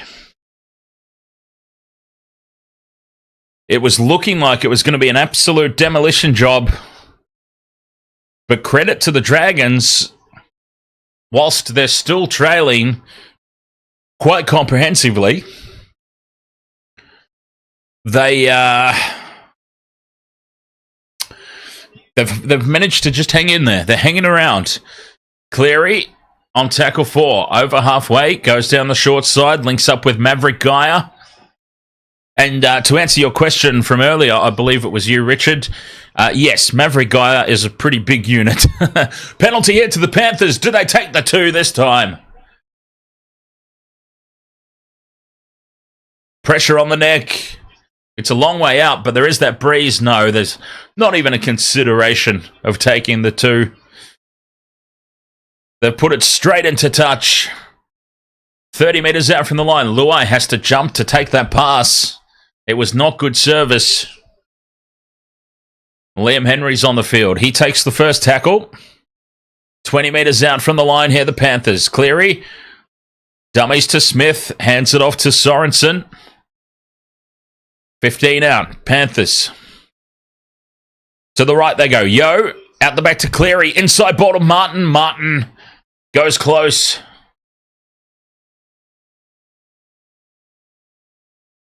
Loose pass out the back. Cleary collects it. Fires it off to Luai. Luai dances around in midfield. Dummies to the left. Ducks under the tackle. And flick pass out to Taruva. And now they've got numbers to the right, but Liam Martin straightens and goes on his own. 2 minutes till the break. That's the 4th. 10 metres out here, the Panthers. Yo holds the pass up. A little too long. He's wrapped up. 5th and last. Cleary inside to Luai. Luai steps back to the open side. It opens up for him, but he gets tangled up now, Luai. And that'll be a penalty to the Dragons. Obstruction called. Luai got himself tangled up in behind his own player, and then he fired a pass across into midfield. It was the 5th and last. He may as well have just surrendered because he's given away some decent field position now. Although the Dragons have not made the most of that. The kick into the breeze, only out to the 20. The Cuban egg, ahoy mate. Short side go the Dragons. Leilua tries to get the hands free. Inside the last minute until the halftime break. The Cuban egg says my Broncos season are over. We can't make the top 8. Well, it is still technically possible, Egg, but what's going to have to happen is the Broncos are going to have to hope for a few upsets along the way now. The destiny is out of their own hands. It is still possible, though. Leilua keeping it alive, Sully, and that's way forward. That is a mega forward pass. With 17 seconds to go.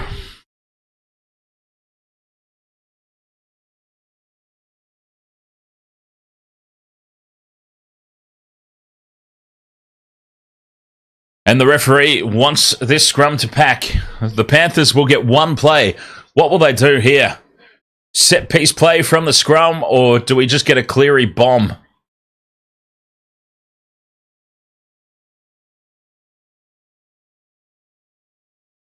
It goes to Luai. They're going to run it. Luai takes them on the outside.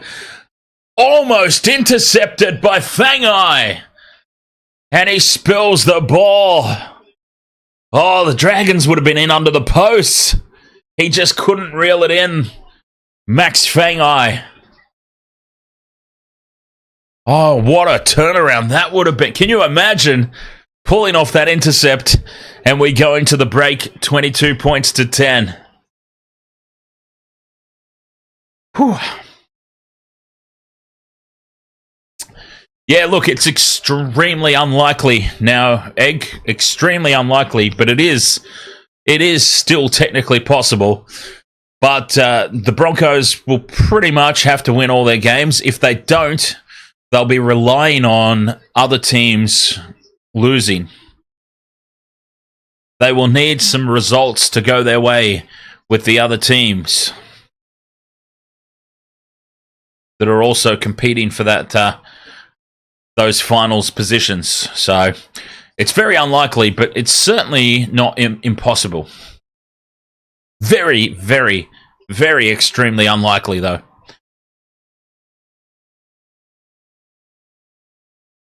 And especially because the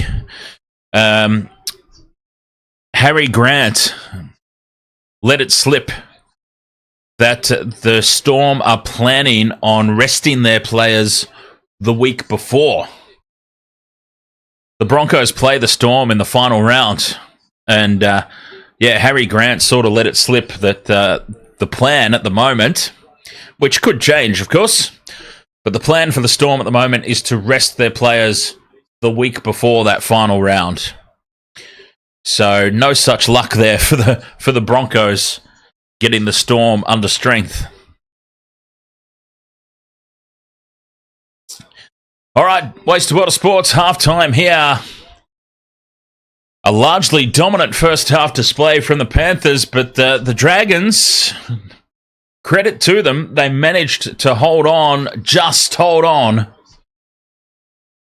And they're not completely out of this. 22 points to 4.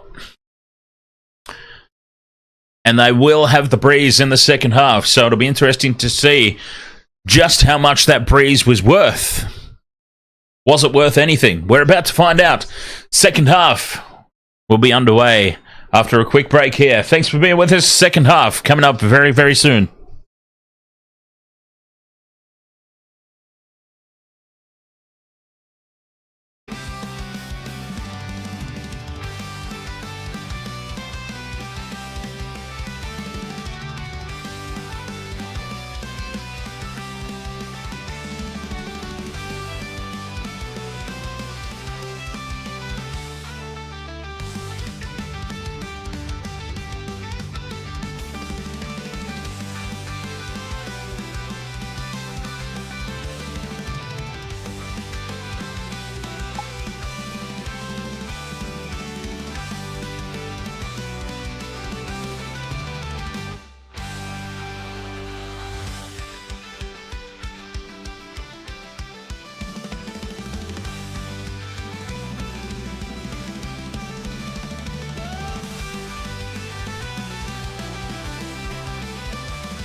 Welcome to the wasted world of sports, where the game's just a backdrop for drunken retorts. Rugby league or union, it's all fair play, but it's the best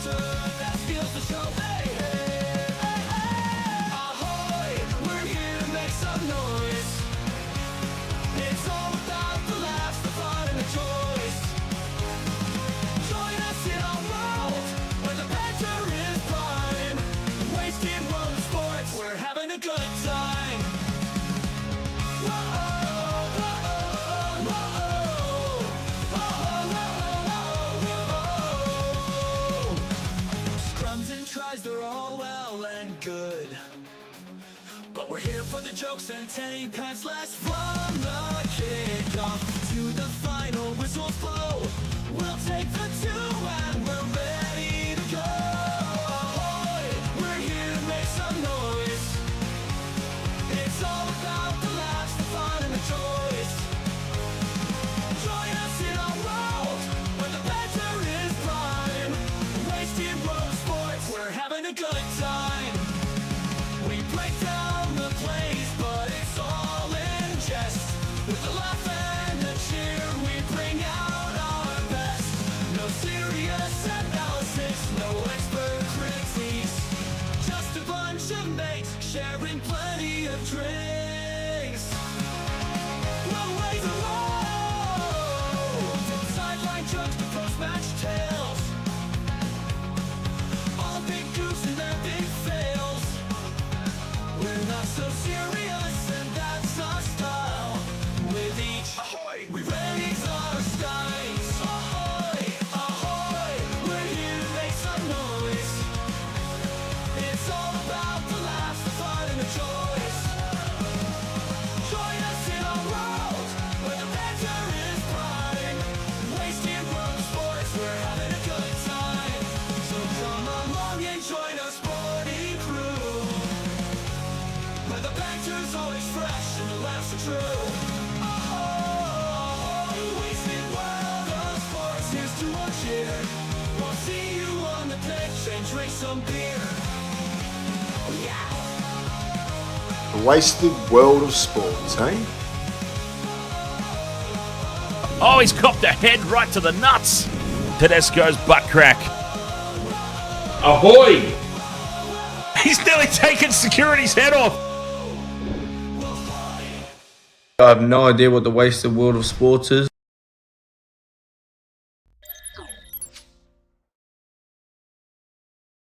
All right, Wasted World of Sports half-time here.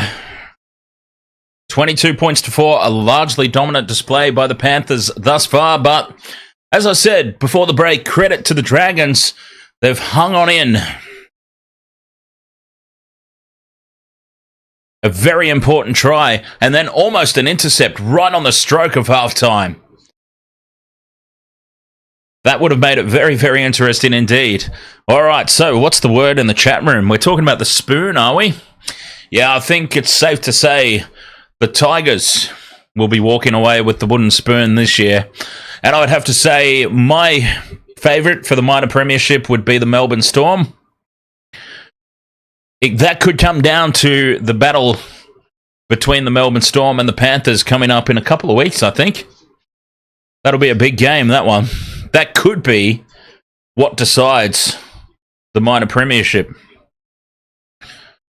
Let's see if I'm mistaken about that or not. So at the moment, let's have a look at the ladder right now. The ladder as it stands right now. Okay, no, the Storm are well clear from the Panthers. The Storm are 4 points clear from the Panthers. So yes, even that match won't matter. Yeah, I think the Storm have pretty much got one hand on the minor premiership. It's theirs to lose at this point.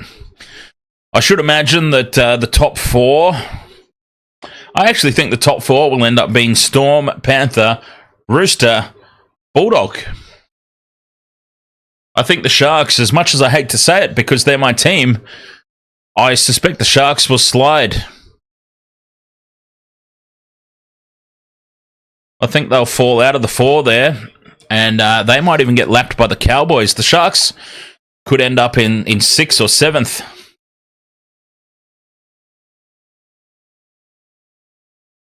They only really need one more win, 2 more wins. Yeah. See, what you sort of shoot for is 13 wins. If you get 13 wins, you would have to be extremely unlucky to miss out on the 8. The Sharks are on 11 wins at the moment, so they only really need a couple more to make the 8. So I can't see them falling out of the 8 completely, but I can absolutely see them falling out of the top 4. Most definitely. And for the Cowboys, they're only a couple of wins away from being safe as well, so Yeah, that's interesting, that. Interesting.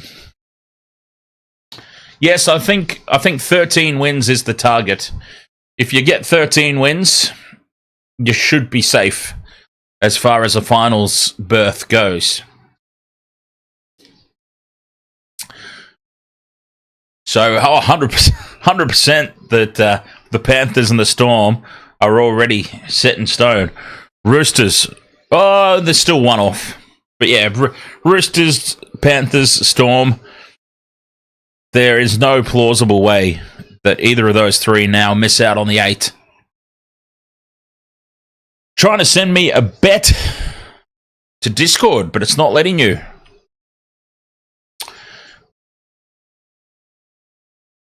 Where's Hamish?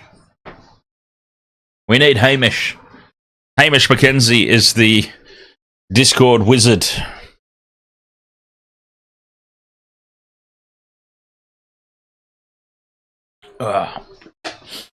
Alright, someone's got to remind me these are double strength. So I need to slow down. Or I'll be a rambling mess by the end of the third game. 3 games here tonight, of course. We've got this one. Then we've got, coming up after this, the Dolphins versus the Titans. And then the Raiders versus the Rabbitohs. Where I'm hoping that the Rabbitohs don't make a complete fool of me and they get the job done against the Raiders, Ricky's Green Goblins, and their stupid goddamn Viking clap. The worst thing that has ever made its way into rugby league is that goddamn Viking clap. Canberra, you should be ashamed of yourself.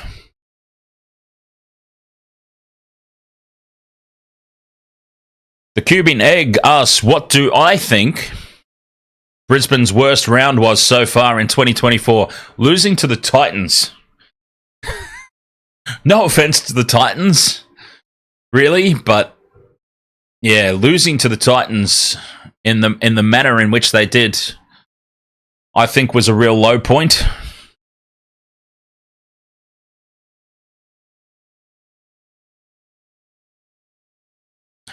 I mean, getting absolutely walloped this weekend was certainly not a high point in their careers, but I think, yeah, losing to the Titans.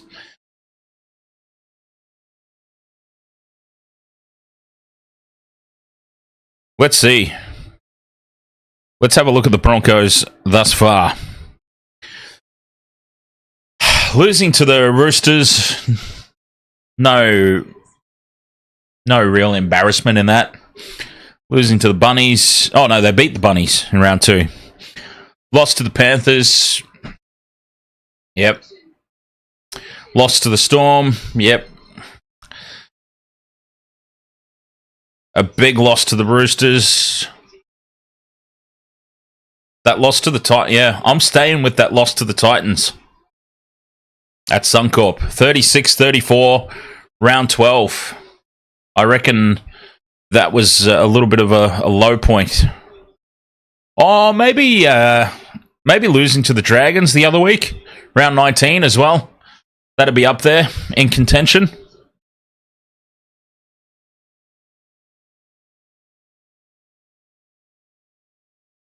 But I'll keep my vote with that Titans game.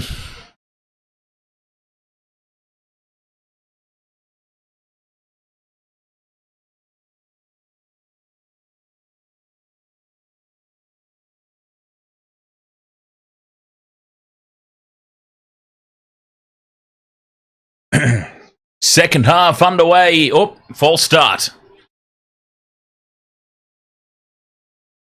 False alarm. Second half underway now. The Panthers put it high. It holds up in the breeze and the Dragons lose it backwards. They do manage to hold on to the loose ball, but dangerous start. Oh, the Panthers have come out firing here. Some huge hits. .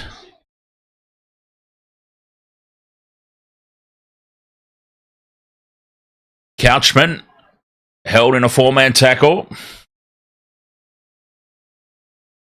Down the short side, catching some lazy runners and a penalty to the Dragons. Well played there.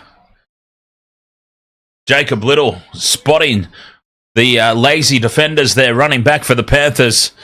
Runs straight into the back of them and earns a penalty. Smart heads-up play. The kick into touch only makes it up to the halfway line. With the breeze at your back, you would expect a better kick than that from Ben Hunt. But the Dragons have a full set here in Panthers territory. If they score first here, that will be huge.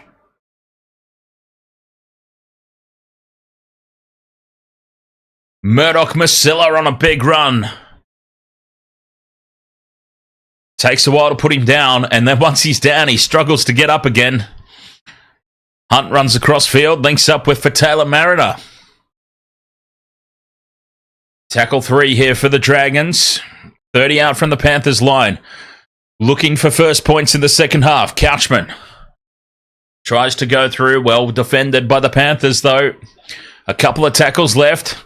Here's Flanagan with Murdoch Masilla running the inside line. Fifth and last, a metre out. Right in front of the post here, the Dragons. They go left. That was very telegraphed. Flanagan holds the pass up for Sully. Sully leaves it behind, and then Lomax with the flick pass to the touch judge, and she's not even playing, obviously. Lomax with the no-look flick pass. Didn't realise that there was no winger out there.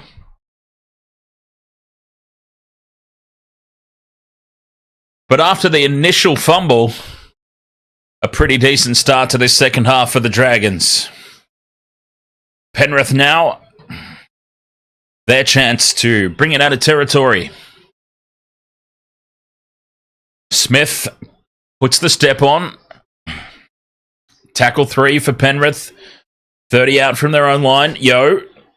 Out the back to Cleary, to Taruva. Through the hands they go. Attacking this short, this near touchline. Driven backwards now, and the tackle is Tungo. Driving him back to the 40-metre line. Cleary onto Henry. That's the fifth and last. Still inside their own half. Cleary kicks it into the breeze. It's high. It's hanging. Lomax is under it and takes it well. And Lomax brings it back to the 20. He lifts and dumps Lindsay Smith. Tuipulotu runs across field. A lot of metres, but all across field. Oh, Panthers getting in the way. And a penalty to the Dragons. There was no choice there. Oh, penalty to the Panthers for a deliberate throw into the retreating defender. That is incredible. All right, so what's happened there is the Penrith player who had just made the tackle stood up and was in the way of Flanagan's pass. Flanagan has been deemed to have deliberately thrown the ball into the Penrith player to try and milk a penalty, and the referee has said, no, bollocks to that, mate. I'm actually going to penalise you for deliberately throwing the ball into the opposition player. And Penrith now go on the attack. Liam Martin, 10 metres out from the line in front of the post on play 2. That's incredible. What an incredible way to give away a penalty. Throwing the ball deliberately into the opposition player. Big run here. Oh, it picked up and dumped. Was Nathan Cleary in the two-man tackle. He's all right. And now, Jerome Luai. Luai off the hip is Scott Sorensen. Sorensen barges through, reaches out, plants the ball down. But we have to go all the way back to that penalty. Flanagan deliberately throwing the ball into the Penrith player, gifting the Panthers possession, and they've made them pay the ultimate price. Scott Sorensen with the try.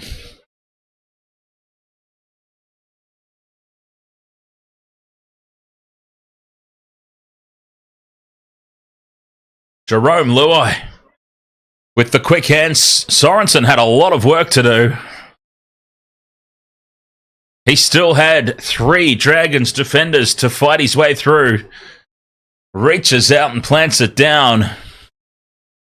Try confirmed. Got his fingertips only on the ball.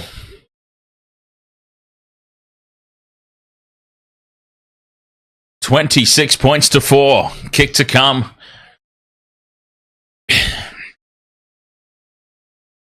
The mistake, really, by the Dragons. Giving that penalty away. Unforgivable. That was a gift for the Panthers, and it is a gift that they took without hesitation. Nathan Cleary from just to the left of the posts. Hooks back around right down the middle, and the Panthers lead this 28 points to 4.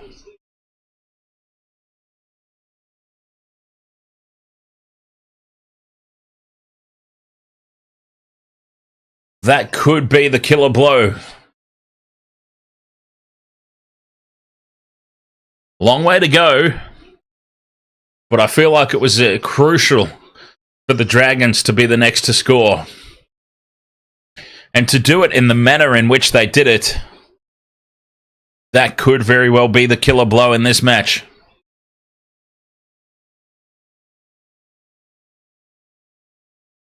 Back underway, and the Panthers through Henry. 15 out from their own try line. Taruva feeds it onto Luai. Expansive play here early. They spread it on tackle 1. Sorensen takes the second, and it is indeed Sorensen playing in the centres. So Dane Laurie, of course, ruled out, failing his HIA. We've seen Taruva go to fullback and Sorensen move out to the centres. Short side with Luai. Steps back infield. Good run there from Jerome Luai. 5th and last. 61 metres. They've gone upfield, the Panthers. Cleary in midfield. Puts the bomb up. It's held up in the breeze. Everybody lets it bounce. And now it sits up for Kenny. They let it bounce again. The Panthers chipped through by McLean, who now puts the grubber kick in behind the line. Smith taps it back infield, but the Dragons are there to dive on it. Oh, that was risky stuff we saw in the Bulldogs-Broncos game. Beware, let that ball bounce. Beware the second kick. The Panthers nearly pulled off a miracle try there, just like the Bulldogs.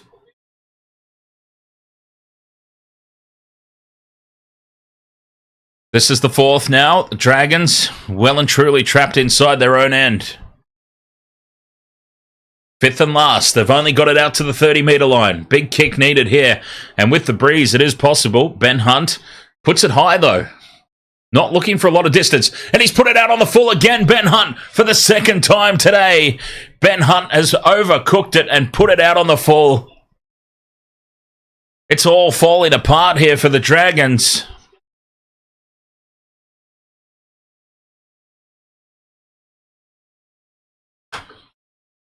And the Panthers will go straight back on the attack.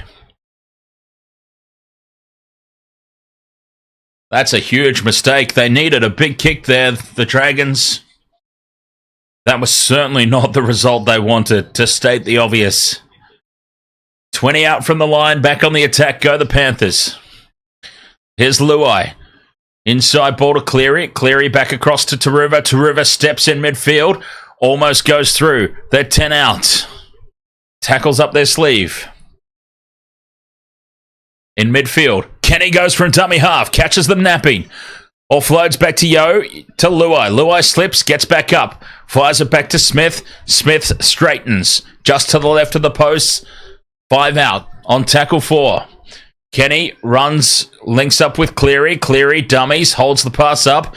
Throws it back to Yo in front of the post. Offloads back to Tungo. Bobbles the ball. Manages to reel it in. Throws a cutout pass to Sorensen, who runs to the line, offloads back to Luai. Luai dances around in midfield again. Now puts the grubber kick in, and it's knocked on by the Dragons. And firing up is Murdoch Masilla. Murdoch Masilla has got up swinging. And now there's a lot of push and shove in midfield. The two teams clash. Tempers flare. Murdoch Masilla was certainly unhappy about something there on the ground.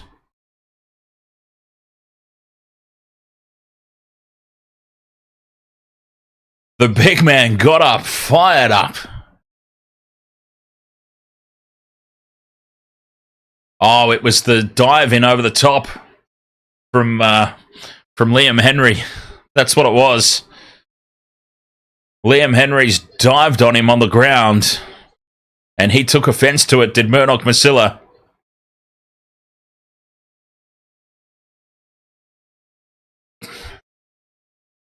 Penalty to the Panthers, right out in front.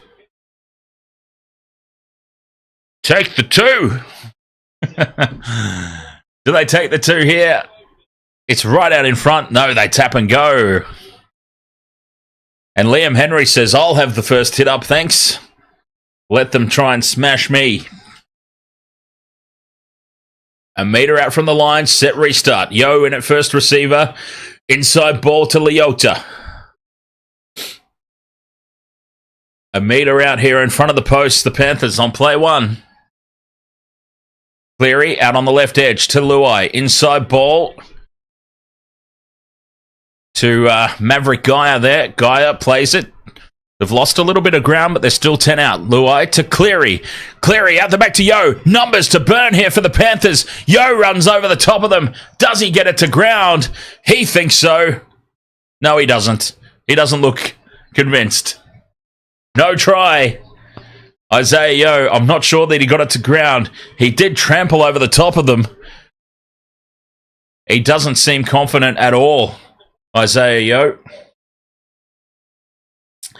And that would be why, because he's lost it before he's even got to the line.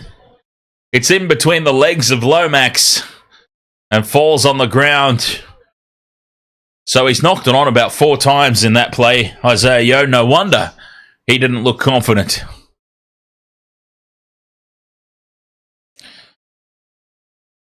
Boy, that's a little bit of a let-off for the Dragons. They had the numbers there, the Panthers. Isaiah Yo, he decided to go on his own.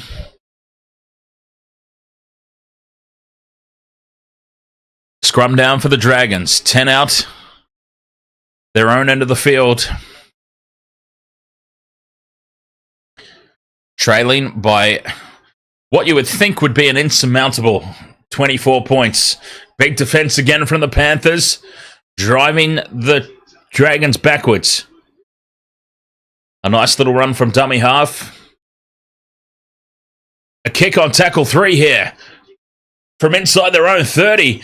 Huge distance on this one, and it's a 40-20. That's a better kick from Ben Hunt. That's what we expect to see. A kick from dummy half on tackle 3, and it's a 40-20. And the Dragons 10 metres out from the Panthers line. They can go straight back on the attack. Hame Sele tries to barge over on play 1. Penalty now for a leg pull. Take the 2. Right out in front, this penalty. Slow play. You would think that they would be speeding up the play here, the Dragons, but they're slowing it down. Hame Sele again. The exact same hit up. It was a mirror image of the last play. Couchman now gets the offload. In front of the post here, 10 out. They spread it left now. Leilua swivels in the tackle. He's taken down 5 out. Short side, they stay. Sully. Just a couple of metres out now, the Dragons. Tackles up their sleeve. Flanagan. Inside ball to Couchman. Just to the left of the uprights. That's the 4th. Flanagan out wide to the right to Ben Hunt, who fires the cutout pass that's almost intercepted by McLean. But McLean knocks it on, and it'll be 6 more tackles for the Dragons. It's a result. It was risky, but it's a result.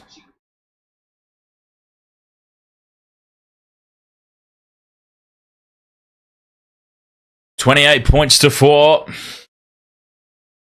An intercept there would have capped off what's been a pretty stellar performance from McLean. He just couldn't reel it in there. Couldn't get hold of it. Scrum down for the Dragons. 10 out. Change of direction here. Hunt runs back towards the post. Surrenders for tackle 1. Crash ball for Eisenhuth. Keeps his feet. Now he goes to ground. Still in midfield here. The Dragons go right. Flanagan, inside ball.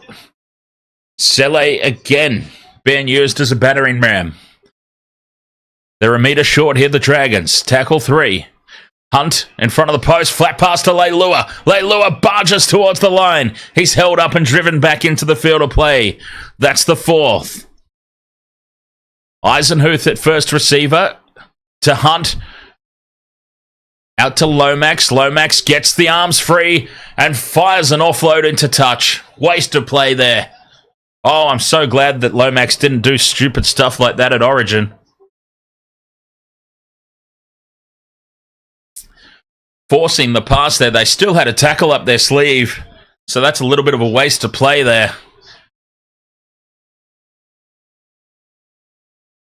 The Panthers had numbers there. They had that play defended, even if the offload was successful. So it was completely unnecessary from Zachary Lomax. Poor decision, that one. Penrith Panthers off the hook. 25 minutes to go, and then we've got the Dolphins coming up against the Titans. I mean, I'm hoping for a good game. But let's be honest, it's hard to really see it happening.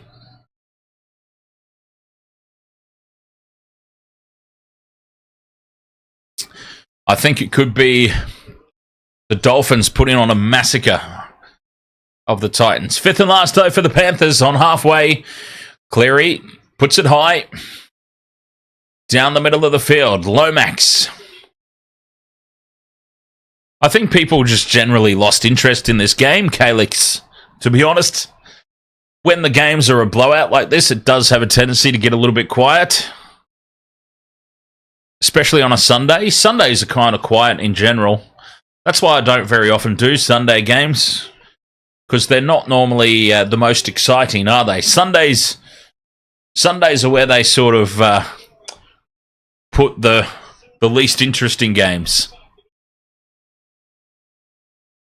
Thursday nights, Friday nights, Saturdays, those are the big ones.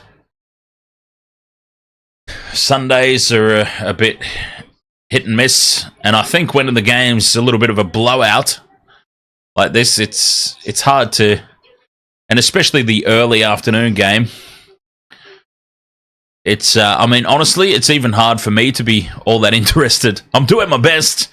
I'm doing my utmost best to continue calling this game. But, yeah, we need the Dragons to score, in all honesty, to sort of make it interesting. And here are the Dragons on the attack. Tackle 2. 20 out from the Panthers line. Can they hit back and make this game interesting? Leilua with the inside ball. 6 more tackles. It's play on. Sully's in space. He's now wrapped up by Liam Martin and Sonny Taruva. Flanagan to Eisenhuth. Eisenhuth offloads back to Flanagan. They're 5 out from the line here. The Dragons. Hunt steps in field. Gets the offload away. Fatala Mariner fends off Luai, but he's brought down. 10 out from the line. Dragons, a full set of 6. They got a set repeat. Here's Hame Selle forcing the pass. And now it opens up for Couchman. Couchman goes for the line, reaches out and loses it forward. It was play 1. The Dragons are just forcing it here. We're going to have a look. It's gone up as no try. We're going to have a look at it. It seemed like a pretty clear no try to me. He stretches out, loses it, and it remains 28 points to 4.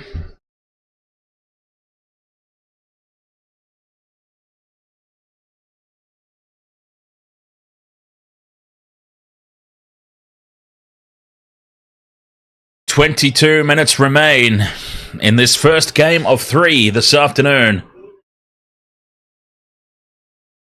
Dolphins, Titans coming up next. And then the Raiders versus the Rabbitohs. That should be a good game, that one. I'm looking forward to that one. Very much so. Panthers up towards halfway. Leota cuts out to Yo. Luai through the hands down the left they go. And stepping in field is Liam Martin, is it? No, Maverick Guy is out there. Luai in at first receiver to Mitch Kenny. Kenny takes it 30 metres out. Back on the attack here, the Panthers. That's the fourth. Cleary runs it to the line. Out the back to Luai. Luai puts on the afterburners. Links up with Liam Martin. And Martin takes the fifth and last. 10 out from the line. Quick play the ball. Cleary grubbers in behind the line. Played up by the Dragons. And the Dragons dive on the loose ball. They keep possession, the Dragons. But they're inside their own 10. You feel like they've had their opportunity. They had their chance. Up the other end. Give me $5, says I'm debating whether I want to stay up until 7 a.m. to watch all 3 games. Well, honestly, give me $5. They are not the most exciting 3 games on paper. But they could throw up a few surprises. Dolphins and Titans, if the Titans decide to show up, that could be a cracking contest. That one, To'o tries to step on the outside, offloads back to Taruva. Taruva to McLean in midfield. Expansive stuff on play 1 here for the Panthers. From dummy half, Tolau. Chews off some valuable meters. Up to halfway go the Panthers. Leota in a dummy half. Out to Liam Henry. Inside Dragons territory again. Cleary runs it to the line. Out the back to Luai. Pops it up for Taruva. It's 3-on-3 out here, but Taruva ducks under a couple. And he takes tackle forward 20 metres out. Penrith go back on the attack. Cleary changes direction. Goes down the short side. Back to Taruva. Taruva gets a shove in the back from Leilua. And that's enough to bring him down. Crossfield grubber kick here from Cleary, and it's well taken. Who caught that for the Dragons? Taken in the slips. Jacob Little it was. What a take. The Dragons again, though, starting a set from their own 10-metre line.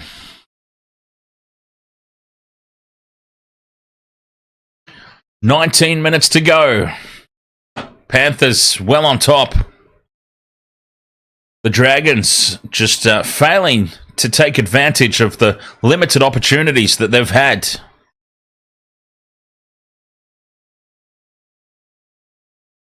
And when they get pinned down their end, they get really pinned down. 5th and last now. A good run there from DeBellin, though. 5th and last. And they decide to run it here, the Dragons. As far as Sewer. Sewer kicks over the top. Taken on the full by Taruva. Max Hayes watching from North Penrith. And I should imagine very happy with what you're seeing thus far from the Panthers.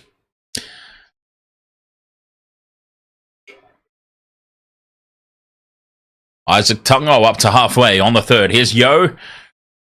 Changes direction, runs back to the middle, offloads to Tolau. 4th tackle now for the Panthers. Inside Dragons territory. Yo at first receiver again. Out the back to Cleary. To Luai. Luai beats one. And now Luai's in space. Gets the hands free. Offloads. Knocked down by the Dragons. Maybe. Luai's body language suggests that's gone into touch.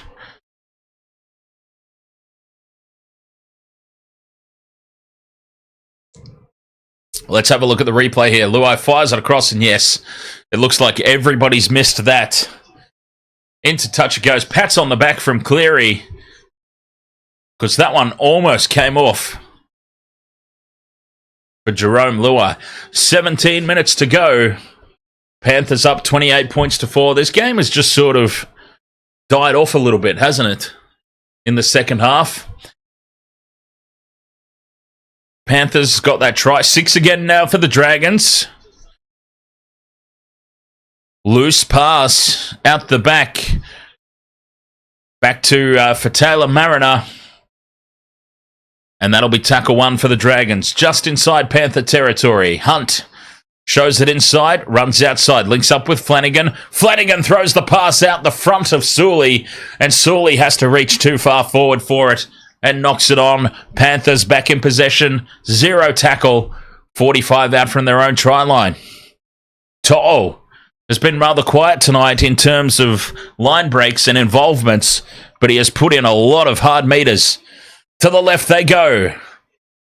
And a big hit there on Maverick Geyer, but Geyer bumps him off and keeps going. Spins around and makes an extra 5 meters.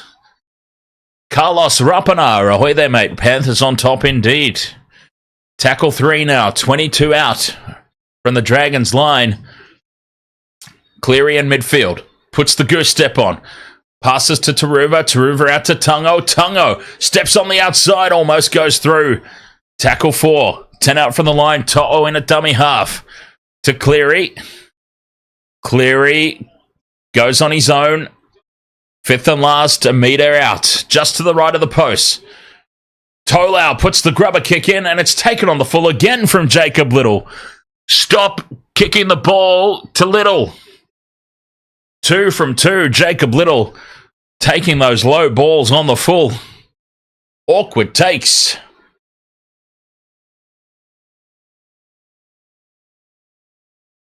Penalty now to the Dragons.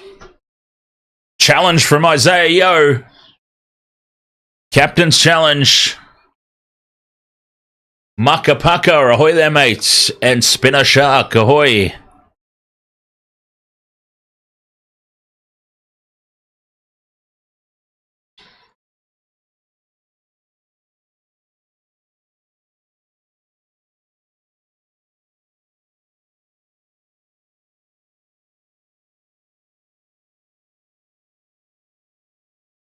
Panthers have challenged the call of an illegal steal here. It looks like a loose carry from the Dragons, to be honest.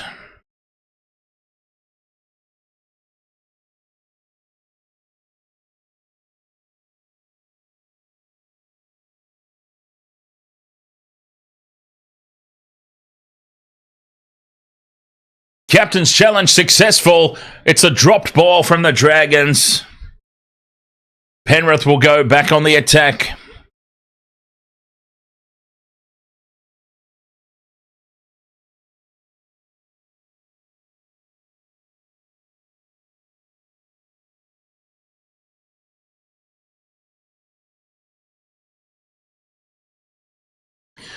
Maka Paka says, who are you tipping, Bunnies or the Green Machine?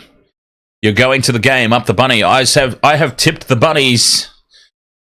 Because I really, quite honestly, just do not rate the Canberra Raiders at all. As the Dragons manage to come away with it. It's a loose carry from the Panthers, and now they give away a penalty. This time, oh no, it's not a penalty. It's just the referee blowing the whistle and saying, get on with it, boys. Dragons win the ball back. Tackle 2 on halfway. Flanagan to Leilua. Leilua backs into the defence. Looks for the offload, as he always does. Through the hands now. Sele.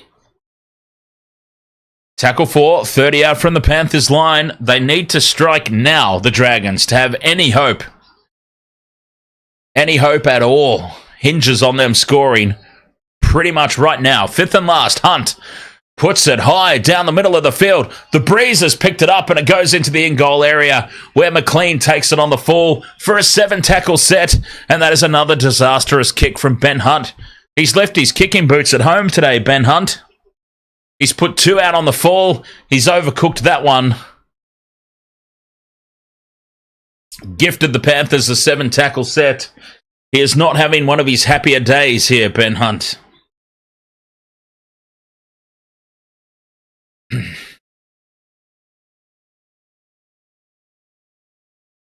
Martin goes on a good charge. Tackle 3 for the Panthers. Back inside Dragons territory. Cleary straightens the attack. Almost goes through himself. That's the 4th. 20 metres out. Luai shows it inside. Now gives it to Sorensen. Sorensen's 5 metres out. That's play 5. Cleary runs it to the line. Pops it up for Kenny. Kenny's wrapped up. And they're tackled. A metre short from the try line. Dragons will have to go length of the field. With 12 minutes 45 to play, you would have to imagine that time is up for the Dragons.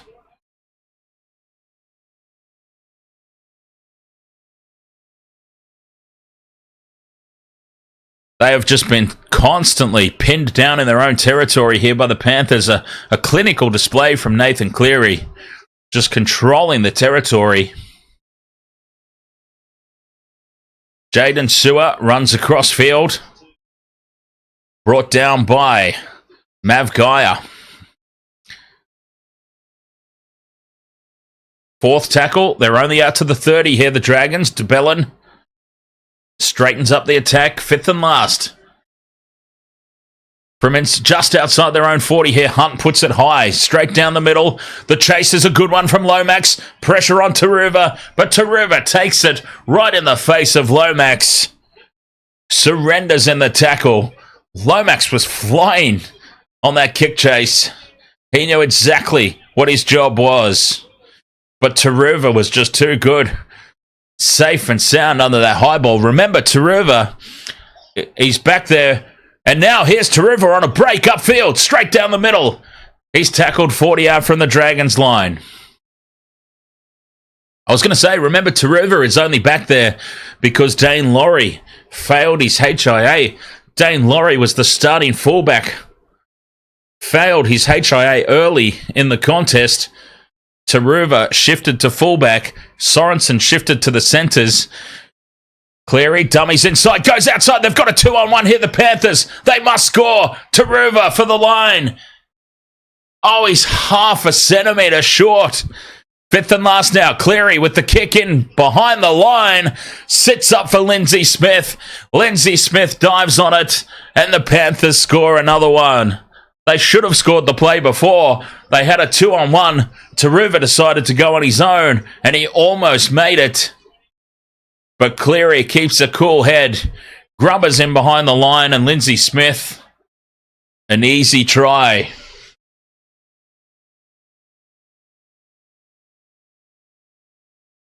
$32-4, kick to come.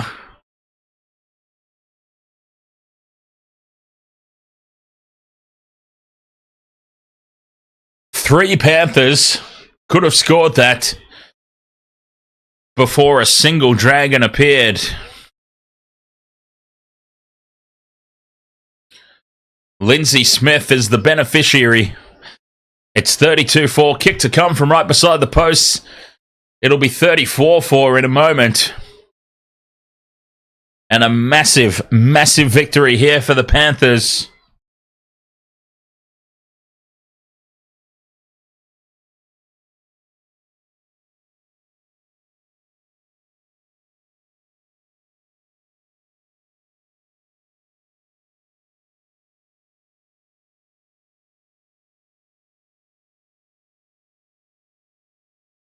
Nine and a half minutes to go. Cleary from just to the right of the post puts it over for 34 points to 4. Do the Panthers? I don't imagine they will. I'm just wondering, do they start to throw it around now and look for 50? I don't think they do. The Panthers are just too systematic, too clinical. They will just continue to shut out the Dragons here.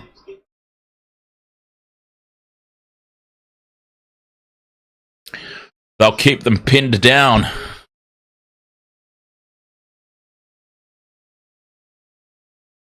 What a performance it's been. And what a reality check for the Dragons, let's be honest. Back underway, it's the try scorer, Lindsay Smith, with the first hit up. Absolute reality check for Shane Flanagan and the Dragons.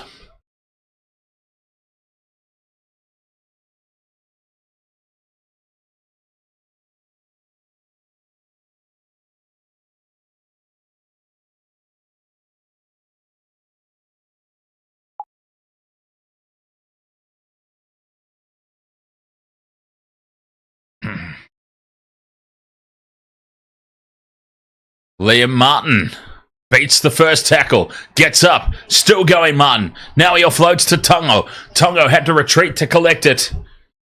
And that stifled their momentum. But still, Panthers have gone almost 80 metres upfield on the fifth and last.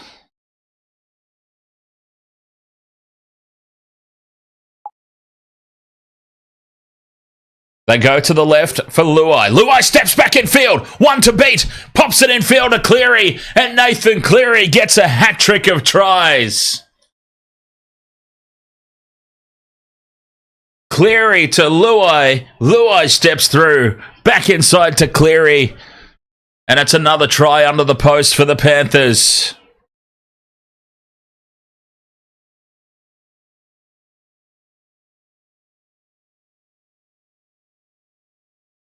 $38 points to 4.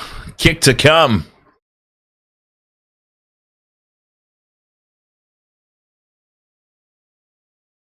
Try confirmed.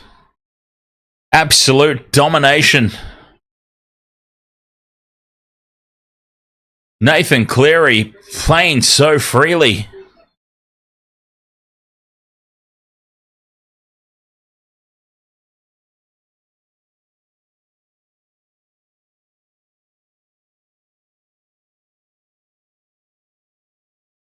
Seven minutes remain.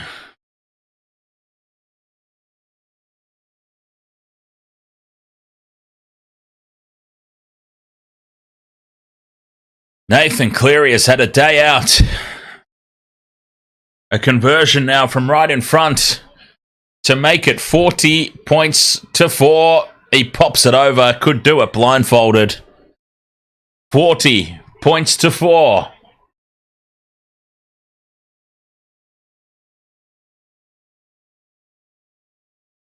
Penrith, what a performance.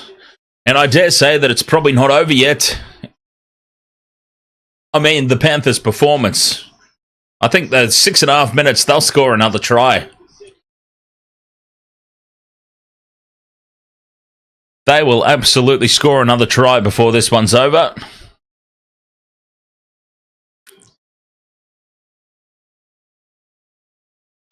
Dragons go short with the restart. Cleary dives on it. He's everywhere, Nathan Cleary. Scoring tries, setting up tries, making line breaks, taking the restarts. Man of the match performance for sure, Nathan Cleary. Smith, dummies, almost goes through. 40 out from the line here. Yo to Cleary. Cleary goes down the short side with Luai. Luai steps back in field. Links up with his main man Cleary again, who throws it over the top Harbour Bridge style to Tungo. And Tungo is taken on tackle 4. Inside Dragons territory though, 35 out from the line. Cleary inside to Henry. Henry's dumped on his back for the fifth and last. They're 30 out. Short side they go. Cleary holds the pass up for Luai. Luai grubbers in behind the line. It sits up for Lomax. But Lomax is swamped by Panthers' defence. Nowhere to go. And once again, the Dragons 10 metres out from their own line to start a set. It is just unrelenting here. The Penrith Panthers.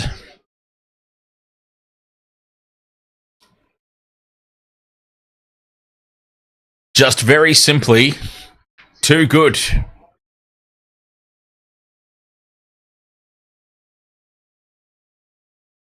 Five minutes remain. And then this nightmare can be over for the Dragons. And they can focus on next week, where I should imagine, honestly, they're going to get a similar pumping by the Melbourne Storm.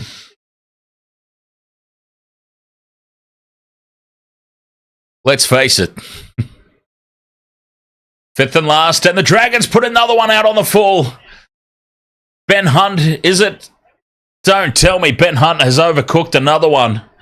With 4.5 minutes remaining, Ben Hunt has just put his third kick tonight out on the full. When do you ever see that from Ben Hunt? 3 kicks out on the full, both sides of the field.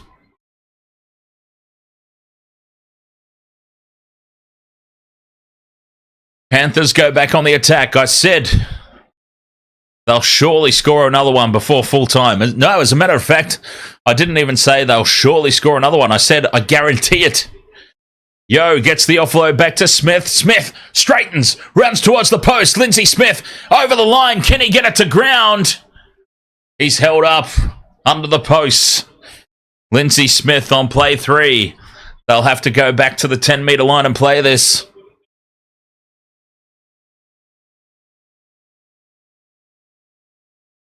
Three minutes 47 to go. Panthers attack this near edge.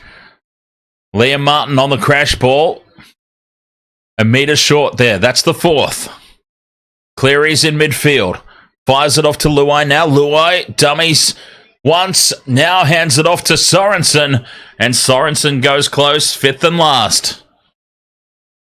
Centimetres short from the line here. And dummying and going on his own is Talau.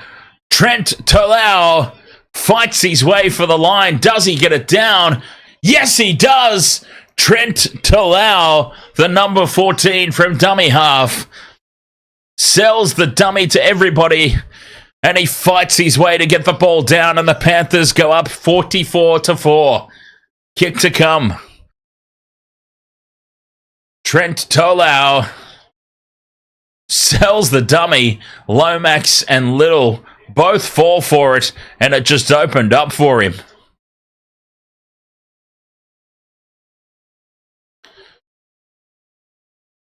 Ooh, try confirmed. 44-4, kick to come, and this game has just fallen to pieces for the Dragons, bit by bit. And when the floodgates opened, boy did they open, right? The back end of this contest, talk about one-way traffic. What an absolute massacre.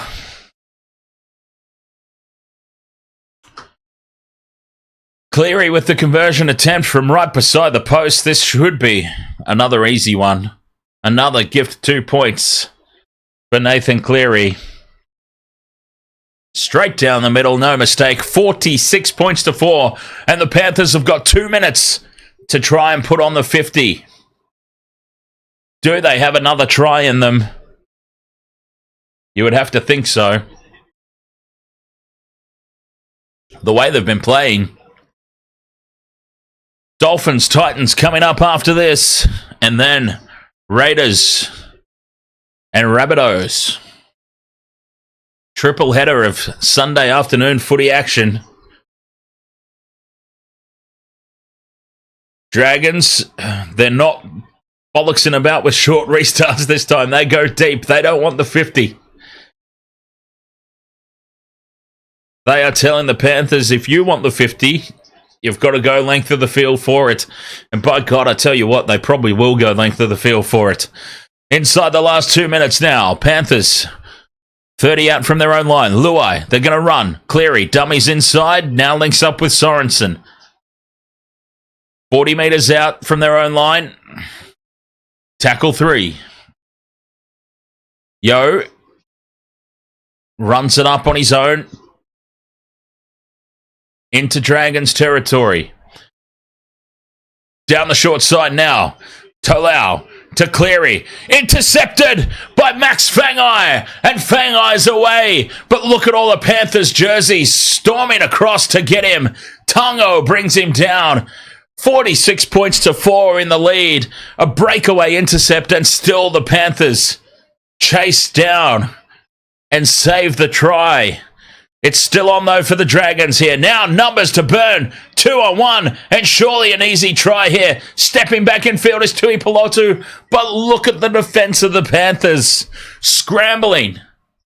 They're all offside, and it's a penalty to the Dragons, but the Panthers' defence, my God, they are up by 42 points.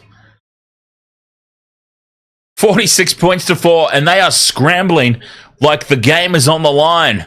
And Taruva's hurt himself here. We'll keep an eye on that. Taruva has hurt himself.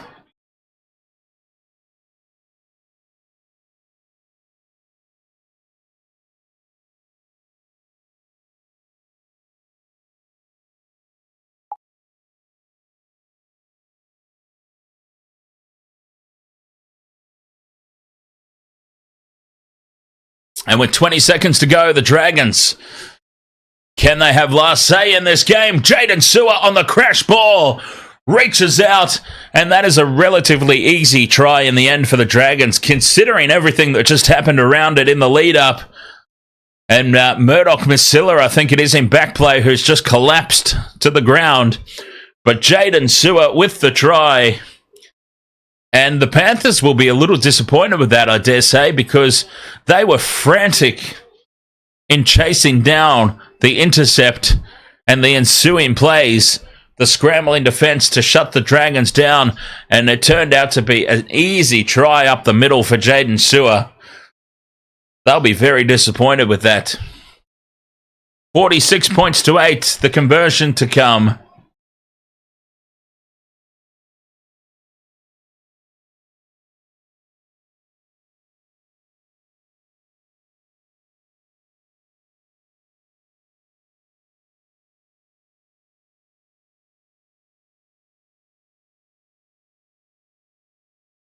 PMG, ahoy there, mate. Panthers can be defeated. Michelle Hayes, ahoy.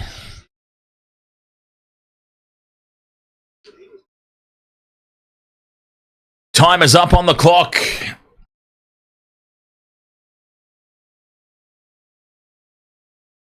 Zach Lomax with the conversion attempt from right beside the post to make it 46 points to 10. He does so successfully.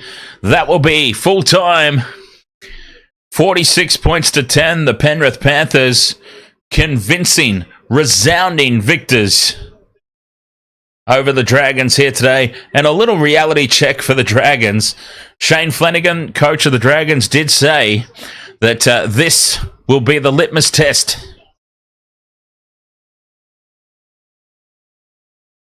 These next 2 weeks, where the Dragons play the Panthers and then the Storm back-to-back, this will be their test to find out where they truly sit. And if this was any indication,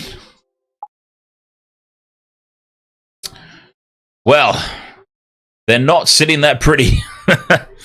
Yes, indeed, Styler Cleary with a hat-trick of tries. And a man of the match performance, surely. Surely. All right, Waste of Water Sports. That is the end of this game. Dolphins, Titans coming up right here. This stream will stay active. We're not going anywhere. This stream will stay active. Dolphins, Titans coming up after the break here on the Waste of Water Sports. Thanks for being with us.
Welcome to the wasted world of sports, where the game's just a backdrop for drunken retorts.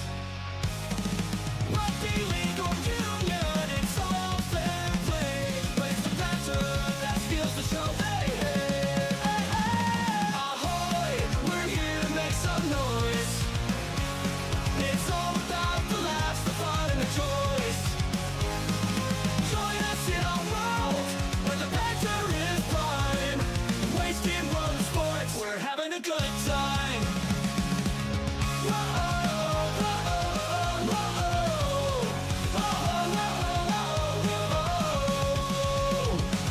Scrums and tries, they're all well and good, but we're here for the jokes and take pants last from the kickoff to the final whistles blow.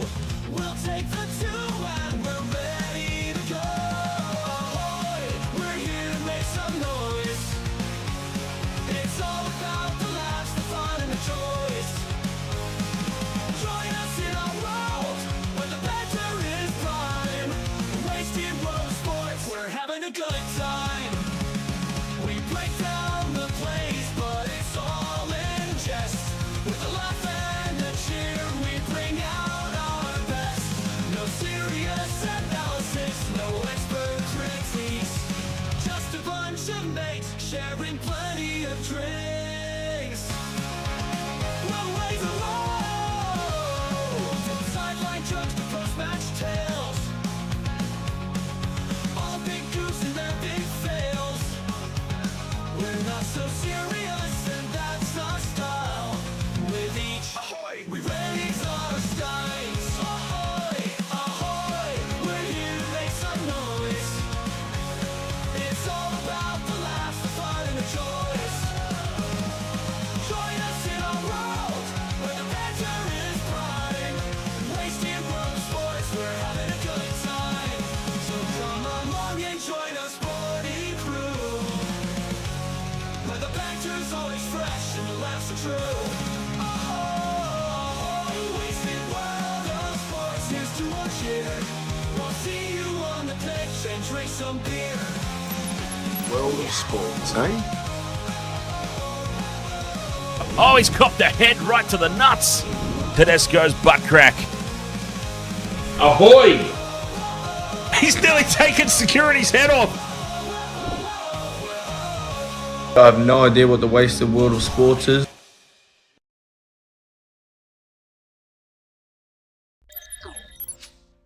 Wasted World of Sports, thank you so much for your company here. Whoa, I nearly dropped my phone. Thank you so much for your company here on this Sunday afternoon. Triple header of NRL action. We've just seen the Penrith Panthers put on an absolute clinic in a demolition of the St George Illawarra Dragons. Honestly, what a performance. 44 points to 10. Unbelievable performance. The Penrith Panthers really stamping their claim for the four-peat. Can you believe that? 4 in a row if they manage to do it.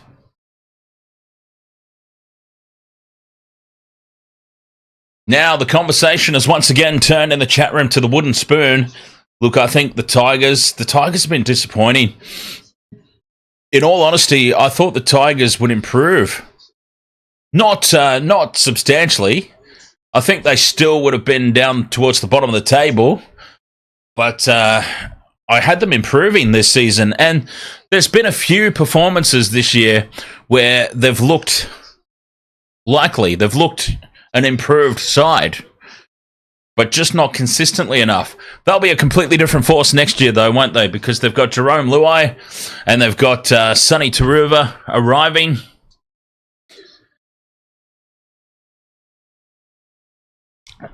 So they'll be a vastly different side next season.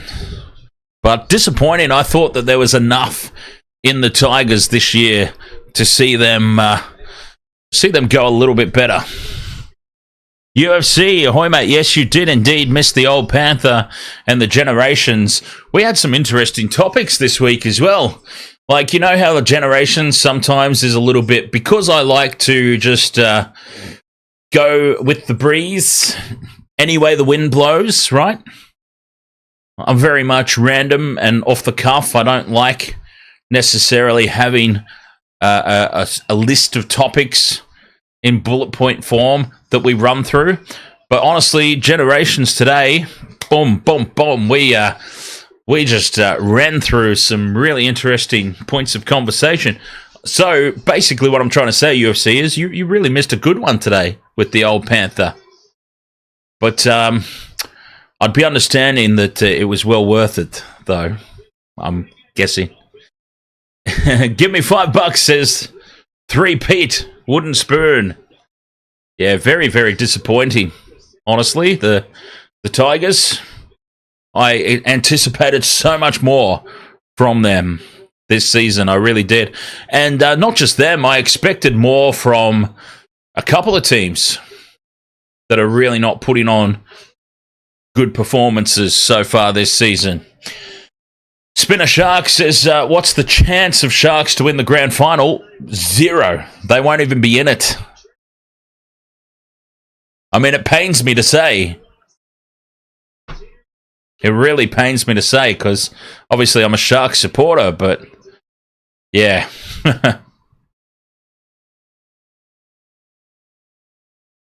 Aha, so the market happened, did it?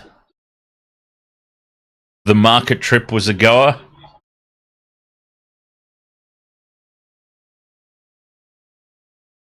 Still, cannabis is a good purchase. Oh, cannabis oil. Sorry. All right, what the hell am I doing?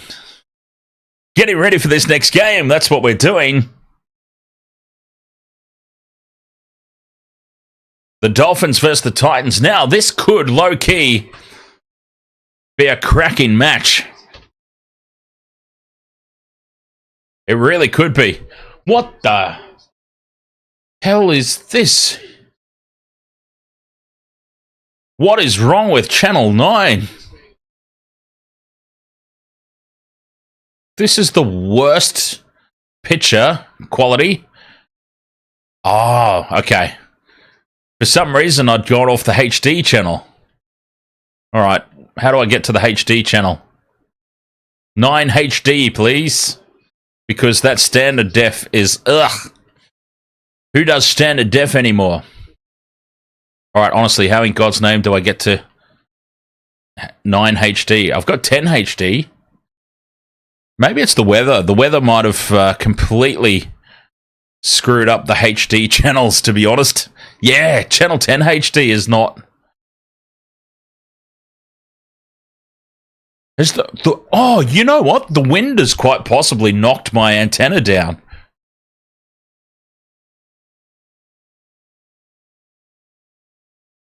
That could have actually happened.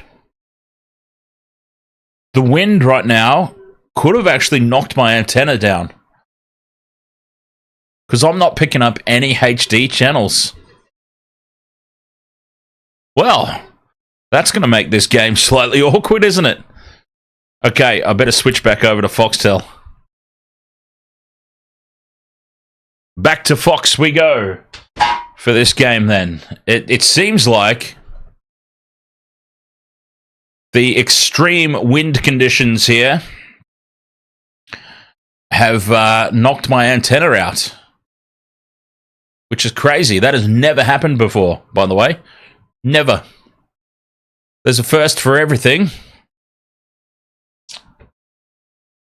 And we have missed the jump on this game. It started in amongst all that. We missed the kickoff because of all that bollocks. So, what I was saying was that this game could honestly be low-key, a little smoky for a match of the round candidate, potentially. You never know. Could be a tight one. It is the Titans with first use of the ball from the kickoff, though. We don't like the Titans, do we? Is that sort of a universal chat room thing?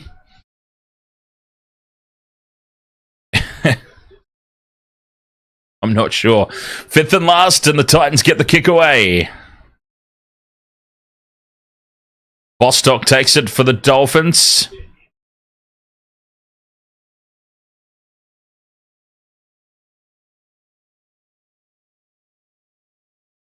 There we go. All right, I just need my team sheets now, and we'll be all set. I'll tell you what, though, for those who are just tuning in, I have had some really successful trades this weekend. And across the course of round 21, I am very happy to announce that I am now well over $300 up on the weekend from successful trades. Through the hands now, the Dolphins attack the left edge. Well defended thus far from the Titans. Fifth and last, Katoa with the crossfield kick.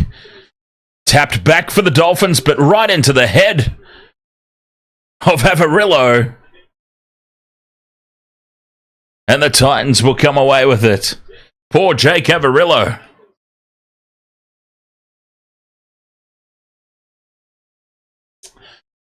The house. Ahoy there, mate. Go the Raiders. Oh, boo.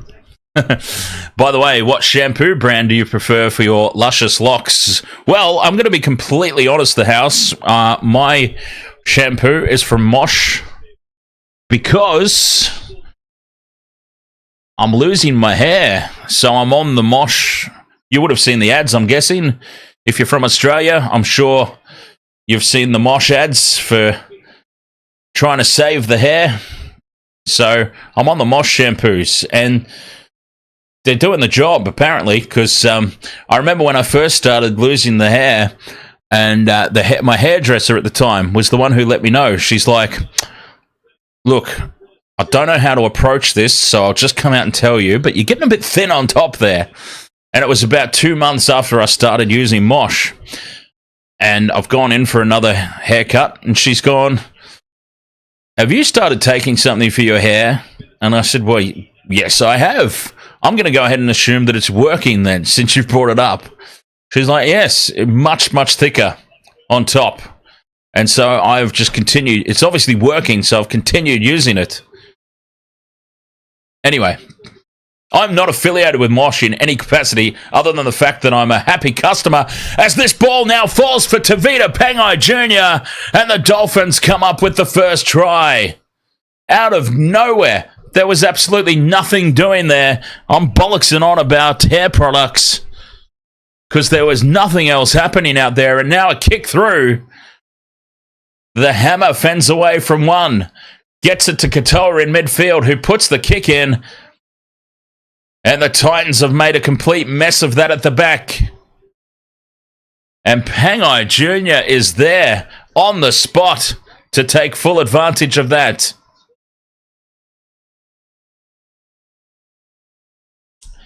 Honestly, UFC, the Mosh is working, so I haven't looked into any other solution.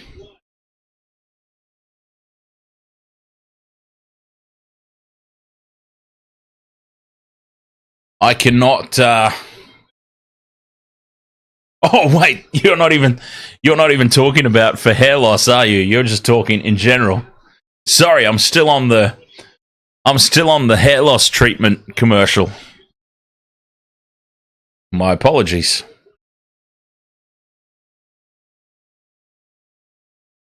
An early try here for the Dolphins, 4 points to 0. They're up.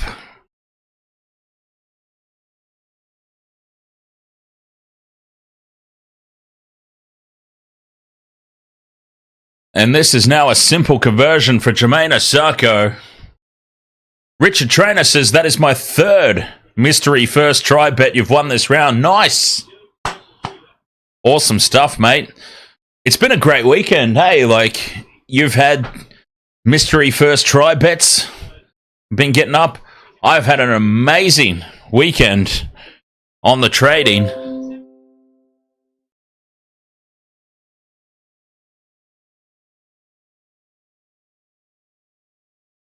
Over $300 profit, and the beauty of sports trading is all that profit has been won before the game even kicks off. Every single game I've successfully traded before kickoff, so it's guaranteed. You can just sit back and enjoy the game. Doesn't matter who wins or who loses. You've already made your profit.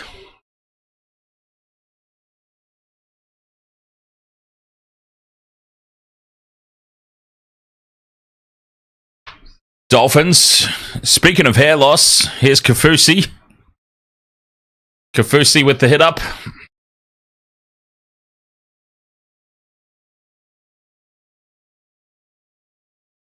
Up to halfway go the Dolphins here at Suncorp Stadium. Is it? Are we playing at Suncorp this one?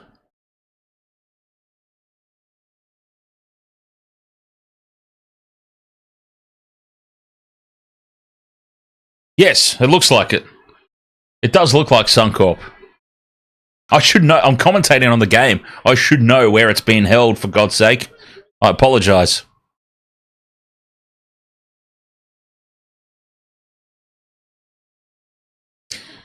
UFC, you messed up your shoulder playing golf without clubs. Yeah, Wii golf can get pretty intense, can't it?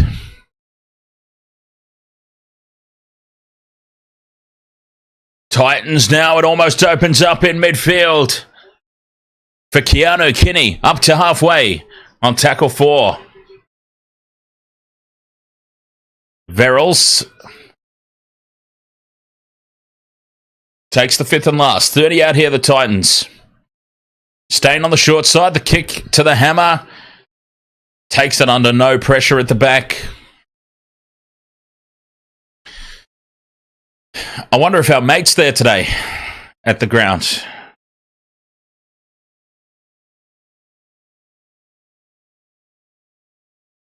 Through the hands now, the Dolphins. Asako tries to put the step on. And a penalty to the Dolphins. David Fafita gives it away.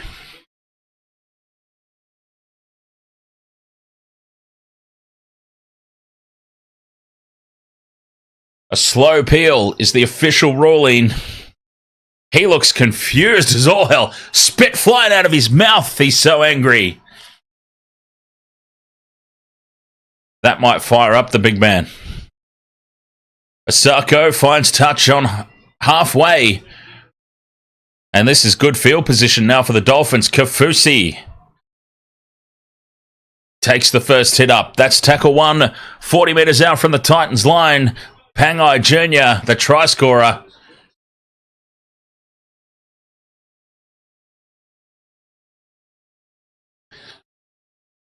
Katoa in midfield. Just shuffles it along to Bromwich. That's the 3rd.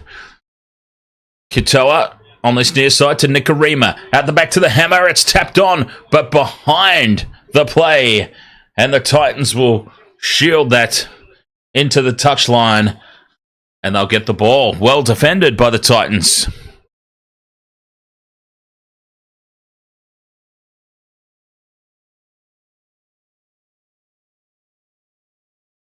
I've also got a trade running in the background on the Rabbitohs game.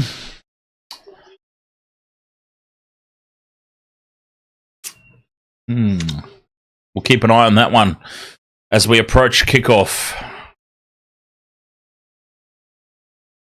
For some reason, not a lot of love for the Rabbitohs tonight in the trading markets. The James, ahoy mate, that try, he taps the ball in the air. I've seen them not given.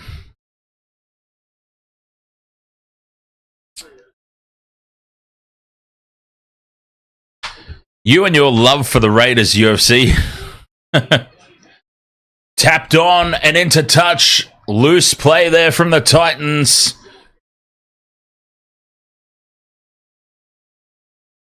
David Fafita is having an opening 10 minutes to forget.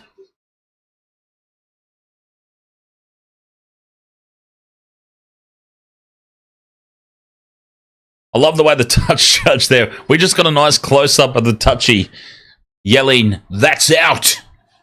as he put the flag up. A solid team of complete nobodies. Penalty to the Dolphins, and Bostock's mouthing off. He's letting the Titans players know about that one.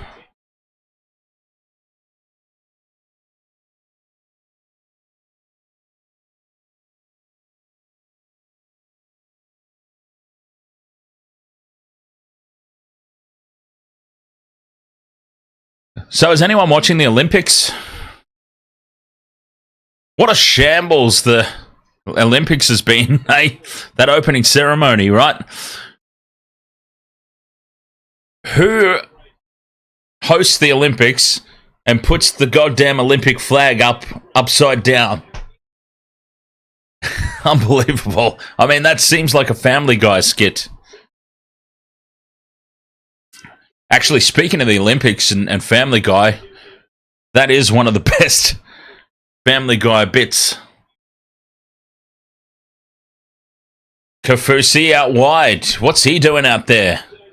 20 out from the line here, the Dolphins. Avarillo runs from dummy half into midfield. Fifth and last now for the Dolphins. 10 out from the line. Katoa puts the grubber kick in. It's a little heavy, though. It does sit up. And Kinney has to make a play at it. And a goal line dropout is the result.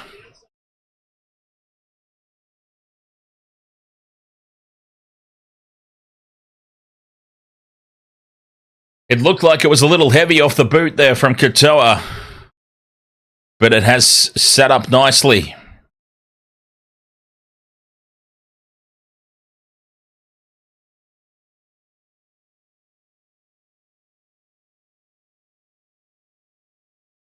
Titans go deep with the goal line dropout. You love to see it.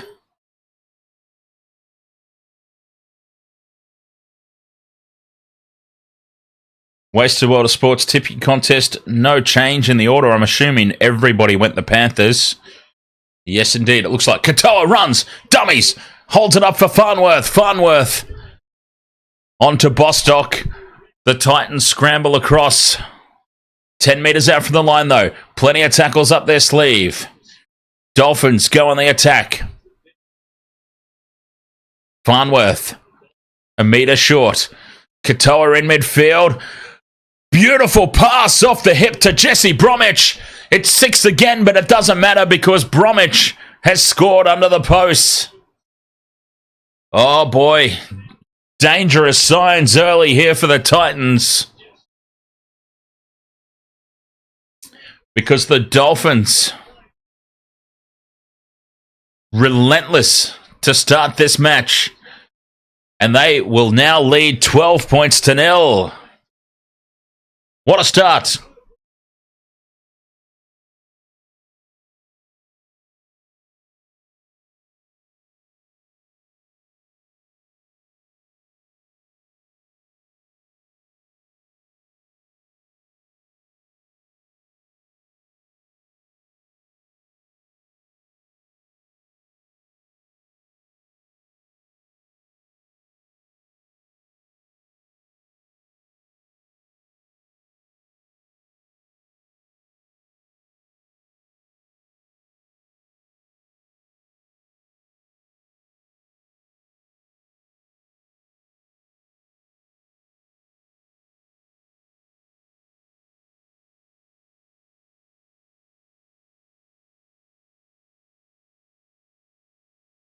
This is all far too easy at the moment for the Dolphins.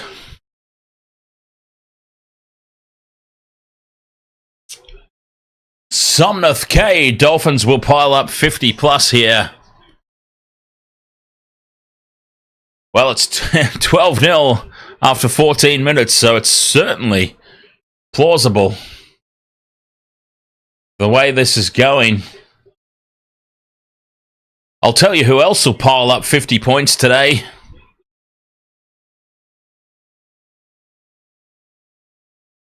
The Bunnies getting absolutely no love with the bookies. Getting absolutely no love on the exchange. And that suits me just fine because I will happily take all that cash and I will cash in big time when the Bunnies put the hurt on the Raiders later tonight.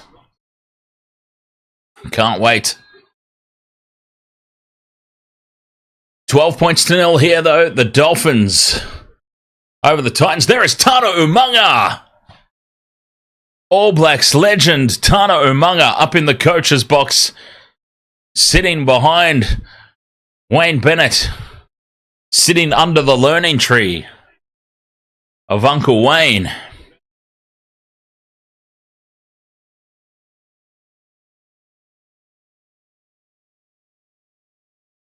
Dolphins keep it alive in midfield. Pangai Jr. back to Plath. Plath goes to ground. Fifth and last. Katoa kicks high for the corner. Good chase here from the Dolphins. Taken well by Khan Pereira. Surrenders in the tackle. 10 metres out.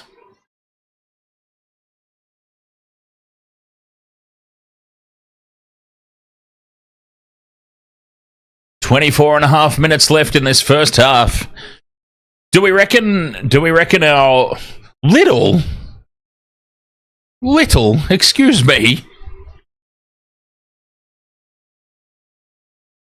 I'm a lot of things, but little is certainly not one of them.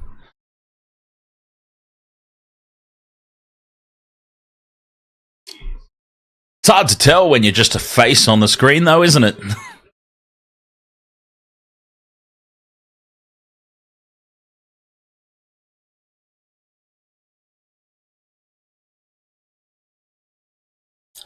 Richard Trainer says, hoo-ha, umanga. Tana Umang. One of my fondest memories was Bledisloe Cup. I want to say it was 2000. Maybe 2000. Yeah, 2000, 2001. I want to say 2000. Tana Umanga with the intercept early in the contest. It was that.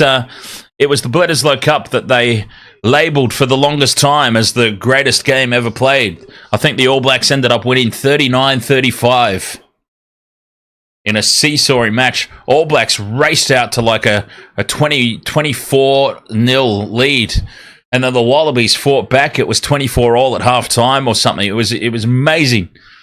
Just an incredible back-and-forth contest. And it opened up with that Tana Rumunga intercept.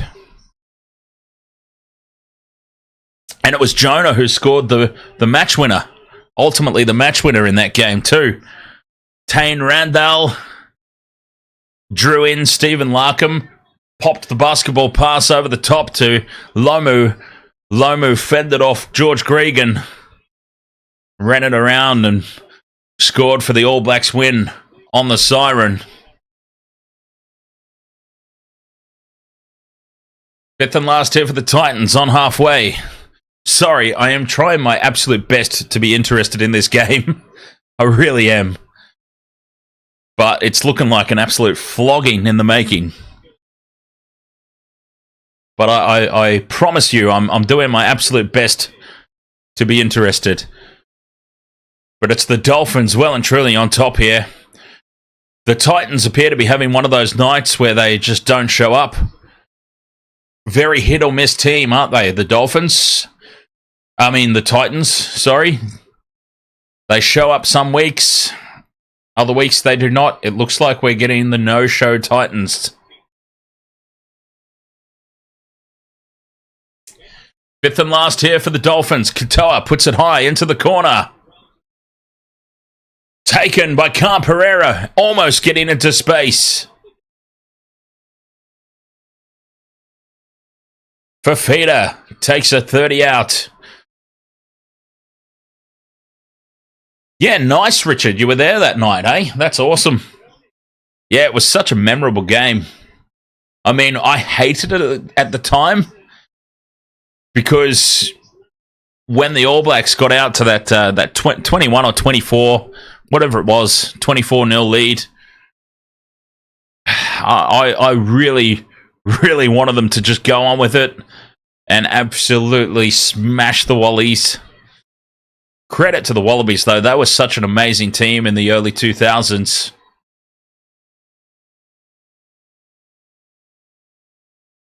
It was looking like a massacre, but they fought back to tie it up at half-time. I was furious. I think Justin Marshall, from memory, scored the first try in the second half, a solo effort from halfway.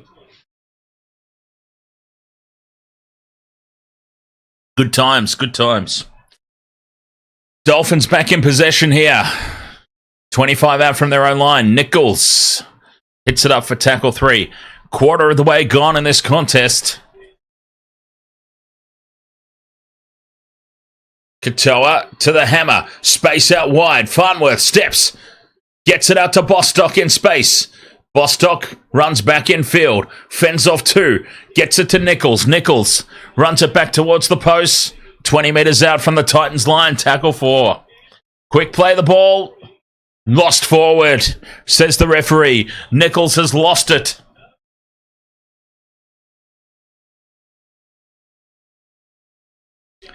They're going to captain's challenge this, the Dolphins.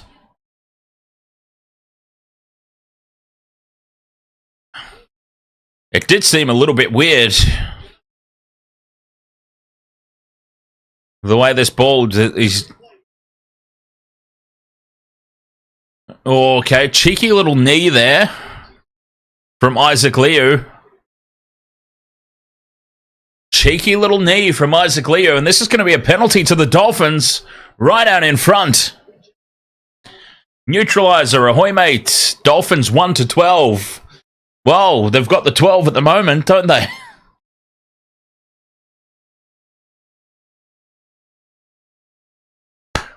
Wolfie says take the 2. Absolutely take the 2. This is an absolute gift right out in front. Mark Nichols has dyed his hair. He's dyed it, well, his beard. He doesn't have any hair, does he? Mark Nichols is... You realise that's what I'm going to look like one day. I'm going to have the Mark Nichols. I'll be all beard, no hair. Hopefully not anytime soon, thanks to Mosh. I should get a promo code for Mosh, actually. They could sponsor the streams.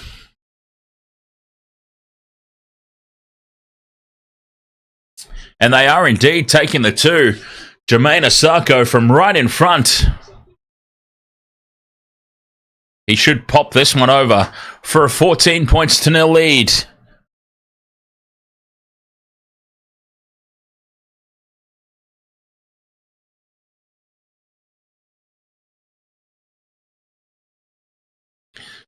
Right down the middle.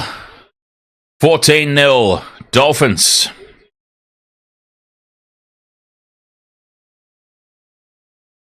They have indeed taken the 2.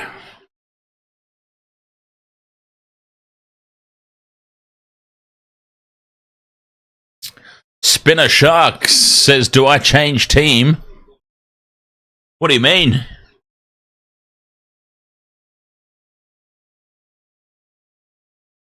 Titans get us back underway.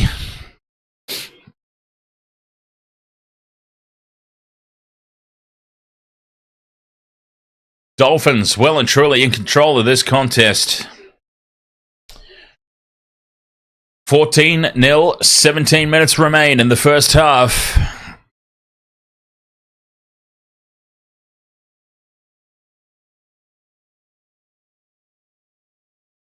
Kafusi takes it up to the 40.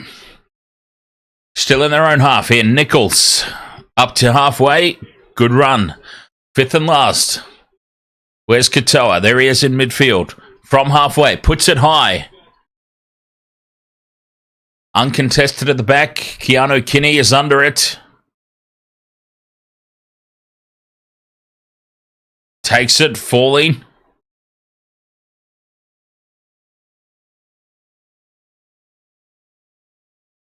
Titans ball. No, funny story, Wolfie. Wolfie's asked if I went to the grand final in 2016. Penalty to the Titans. Relieving penalty. No, I actually wasn't. I stopped watching rugby league for the longest time, Wolfie. When Super Rugby first came around, it was the... Well, I think it was the Super 8s initially, and then it was Super 10. When it was the Super 12s, the very first incarnation of the Super 12 rugby, I went full-on rugby union mode. Like, full-on. I was the ultimate rugby union supporter. I didn't watch any league during that time. And as a matter of fact, it was the Sharks in 2016 that brought me back to rugby league in somewhat capacity. I would watch the Sharks games towards the back end of 2016. Titans try to put the grubber kick through. It's off Nikorima, falls for Nichols. No call from the referee. Not played at by Nikorima, I guess is what the judgment call is there, and the Dolphins come away with it. Yeah, so when the Sharks were on top of the table at the back end of 2016, I sort of started paying attention just out of curiosity. I still had the mindset of, they'll screw it up. They'll find a way to screw it up like the Sharks always do.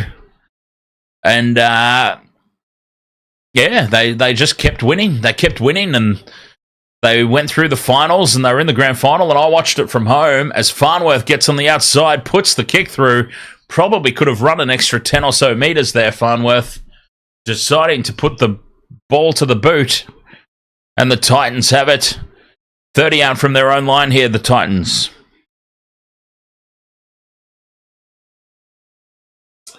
Yeah, so long story short, I ended up watching the grand final from the comfort of my own home. 2017 was 20 off. Funny story too about the grand final itself. Oh, that's a sloppy play the ball on halfway for the Titans, and that is just absolutely gift ball for the Dolphins. Oh, this is a really, really poor display from the Titans so far. Desi Hasler needs to give them an absolute rev up at halftime, because this is a really, really disappointing display.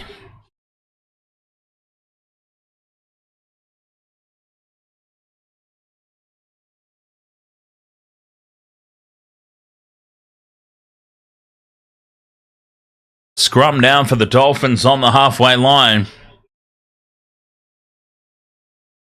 An absolute gift.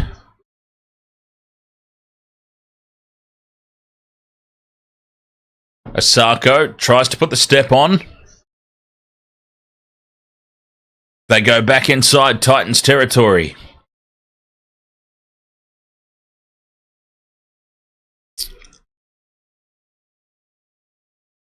Tabuai Fado, the hammer. Oh, he's caught high there. Right in front of the post. The crowd boos. There's no call from the referee. But that was pretty clearly a high shot.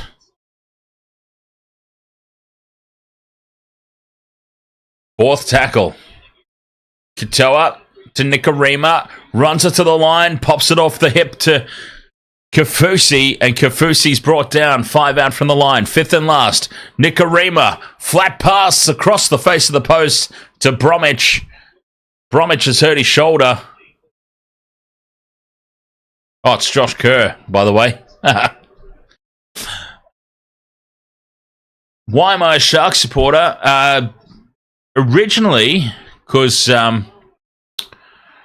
originally I was a Broncos supporter, funnily enough. There's lots of photos of little Dan in his Broncos gear. But as I suppose a lot of people are,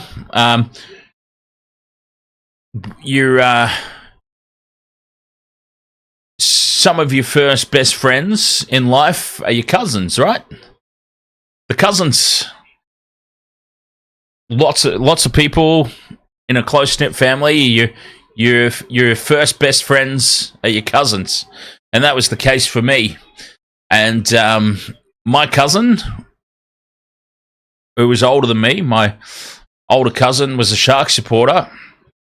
And I just sort of went from the Broncos to being influenced by... Because, I didn't have an older brother. So I kind of looked up to my cousin Mark when I was little, and I just sort of tacked on to... By default, I just sort of tacked myself on to the teams he supported, because it was like, oh, he goes for them, so they must be cool. So I became an Essendon fan in the AFL. I became a Sharks fan in the footy, and it just sort of stuck. It just stuck with me later in life. Essendon didn't stick with me. I converted to a Collingwood Magpies supporter.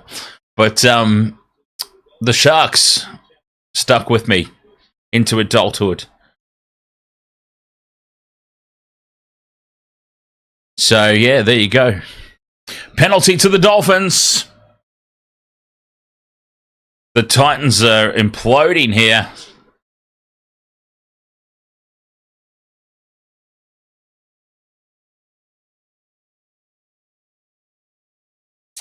And a little bit of back chat from Kieran Foran, and the referee has marched them 10 metres upfield.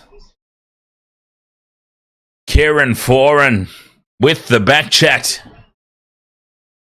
Richard Trainer says, as soon as the Sharks signed James barbecuing Maloney, I knew the Sharks were going to win. As I told you before, James told my Sharky mate he put $100 for the championship.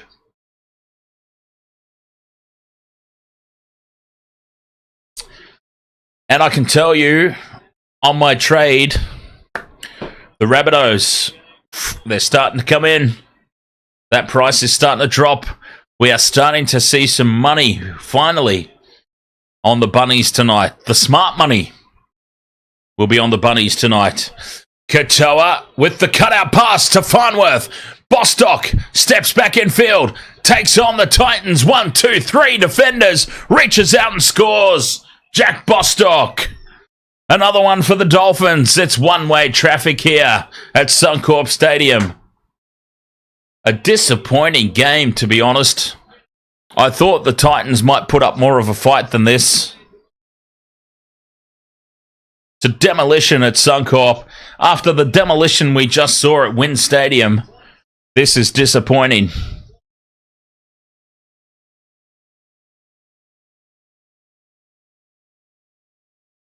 I thought they'd cocked it up, to be honest. They spread it wide too early. Farnworth gave the ball too early. Bostock had a lot of work to do. But he did it well. He's having a good season. 18-0 kick to come.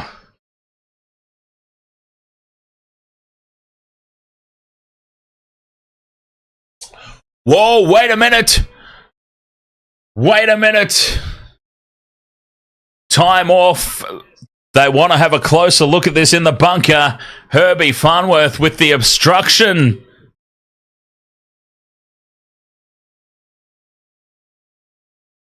No. Oh, you're joking me. That's been called an obstruction against Herbie Farnworth, and this is going to be no try. Ahoy, XJ. How are you, mate? Do you mind me calling you XJ? It's just easier to say only the first two letters. Kieran Foran's blowing up at the referee again here. You've got the penalty, mate.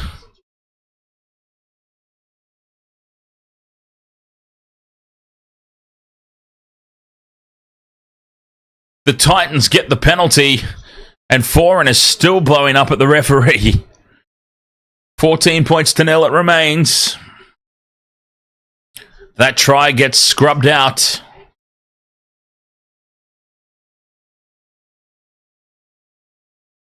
Eight and a half minutes to go till the break. That is an important let-off, I think, for the Titans. They would have found it hard to get back into this. Big let-off.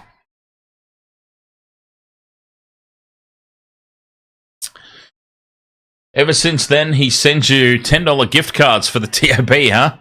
Oh, that's very nice. 6 again for the Titans on halfway. Here's Fafita. Pops it out the back to nobody, but it does bounce kindly for Fermor. Titans still in possession.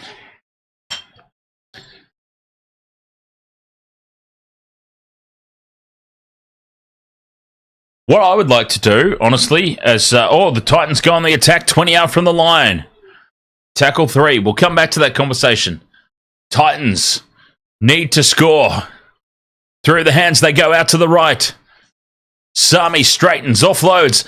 Unexpecting out there was Brian Kelly. Or Jojo Fafita, actually. They cut out Kelly.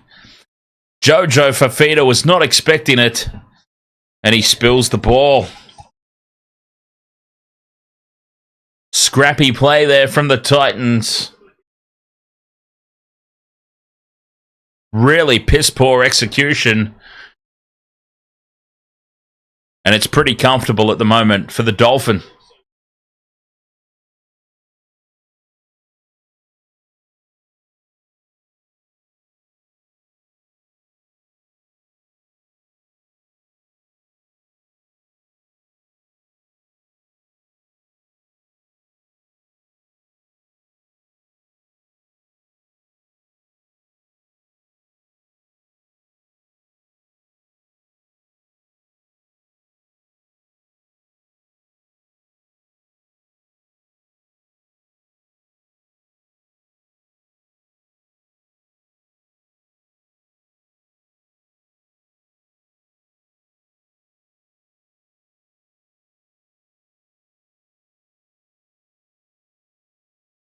Six minutes to go till the halftime break.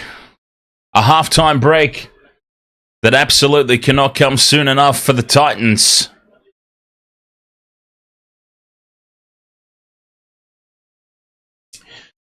We do still have, of course, the Raiders versus the Bunnies coming up to end the triple header tonight. Loose pass here for the Dolphins, in behind Asako. Goes back, collects it, fires it across into midfield to the Hammer. Hammer feeds it on, and they keep it alive. No, he steps back in field. Now they've lost it forward. This game has gotten very scrappy all of a sudden. The Dolphins are comfortable, I suppose, with their 14-point lead at the moment, and they're starting to fall down to the Titans' level. Really disappointing, scrappy game this one's turning into.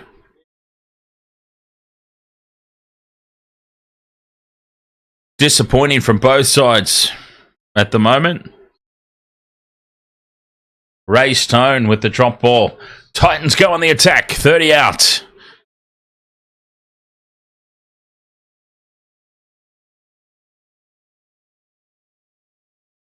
In midfield, Campbell throws it across to Kelly to the left. Fifth and last. Campbell, a little pop gun up the middle of the field, taken by the Hammer. 10 out from his own line. It's a good take. 4.5 to go till the break, and the Dolphins have it. Breaking away now. Asako bumps off one. Bumps off two. 22 out from the line. His own line. Taken on tackle two. Kafusi. One out, hit up. Bostock getting involved, doing some hard yards. 19 missed tackles by the Titans. I mean, that explains the scoreline, right? Very bunched up here, the Dolphins.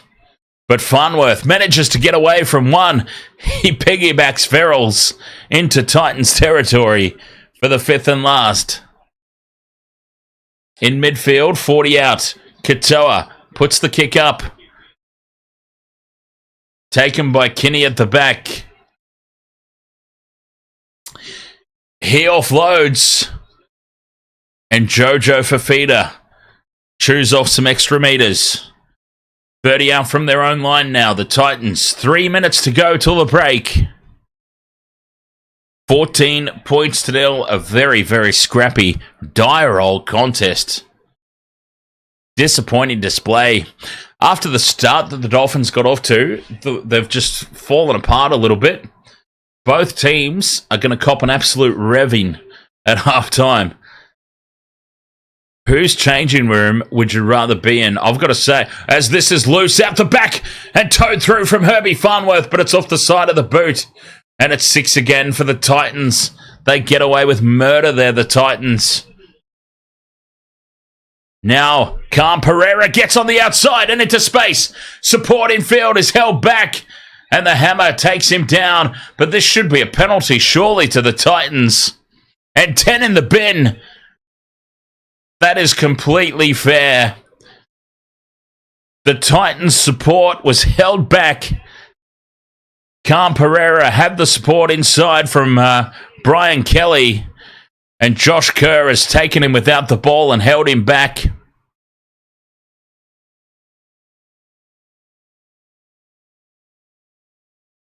Is this going to change the whole complex, what's the word I'm looking for? Complexion. Is this going to change the whole complexion of the game? 10 in the bin for Josh Kerr. Titans on the attack. Offloading to Verrills, who didn't expect it. He slips as he passes it to Fotoeka. 14-0 to the Dolphins, but they've got a man in the bin. 2 minutes to go till the break. Titans on the attack. 5 meters out. Play one. To the left they go. Campbell with the flat pass off the hip to Brian Kelly. And Brian Kelly will score unmarked. They have taken advantage of that extra man immediately. And this game suddenly has a whole different feel about it. 14 points to 4. The kick to come from right beside the post will surely make it 14-6. And the game suddenly has a little bit of life. A minute and a half to go to the break, and the Dolphins will start the second half. They'll play the first 7 or 8 minutes, a man down.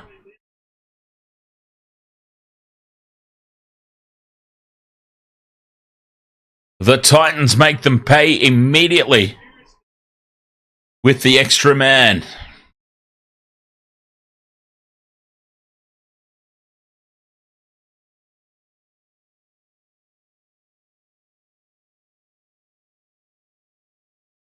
Critical points.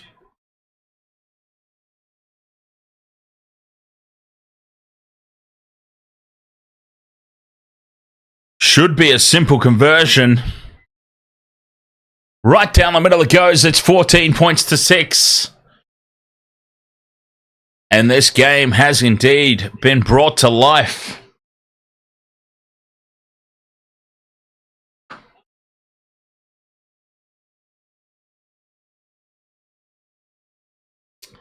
$30 seconds to go, so they'll get a couple of tackles at least here, the Titans. Can they go the length of the field? Imagine 14-12 at halftime. Man in the bin for the Dolphins to start the second half. Not much of a turnout for this one. Honestly, for the love of God, play the Dolphins games in Redcliffe. This is a full house in Redcliffe. Let's be honest. This is a full house in Redcliffe. It looks bloody empty at Suncorp. Titans swing the ball wide early, trying to take advantage of that extra man. A chip and chase. It's going to sit up here for the Titans. They're into space. Another kick through. Wide open on the chase. They need the bounce. It sits up for the Hammer at the back. And now the Hammer will return it. The Hammer in open space is dangerous. Time's up on the clock. And he just surrenders in the tackle. Well, that was some frantic play to end the first half. But yes, honestly, play the games in Redcliffe. Dolphins home games in bloody Redcliffe. The stadium is not even a quarter full at Suncorp. Not even a quarter full.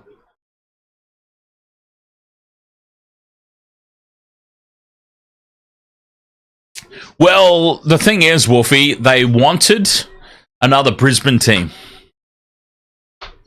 There was no secret about that. They being the NRL. The NRL wanted another Brisbane team. They couldn't just put a Brisbane team in, though, because the Broncos would, quite rightfully so, as well, by the way. This is not a shot at the Broncos. The Broncos would absolutely rightfully so kick up a stink about it and say, haven't we been down this path before?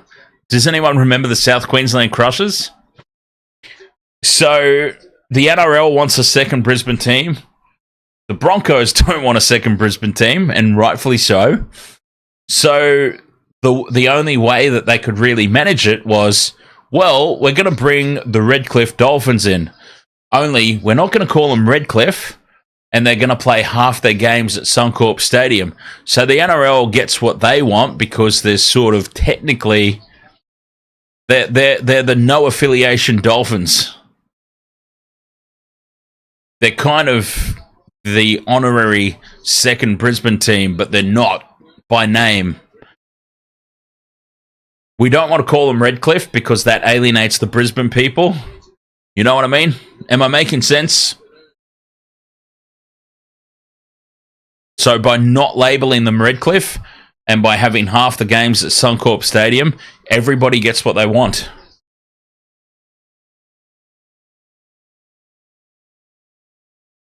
But the problem is, the fans are not stupid. We, the fans, we the people, we are not stupid idiots. We're smart enough to know they are the Redcliffe Dolphins. We call them the Redcliffe Dolphins. The NRL refuses to label them the Redcliffe Dolphins. They're just the Dolphins. If anyone's noticed, they're not the Redcliffe Dolphins, they're the Dolphins. No affiliation to a location. But we're smart enough as fans to know they're the Redcliffe Dolphins, even if the NRL will not label them as such. So it is absolutely ridiculous that they don't play their games at a perfectly good stadium. KO Stadium up in Redcliffe is fabulous. I've been there before. Not to watch a game, but I've just been there before. And it's a great stadium, a great supporter base. That's the reason they brought them in, because they've got existing infrastructure. I don't understand why they're trying to hide from the fact to try and create this fake hybrid Brisbane team.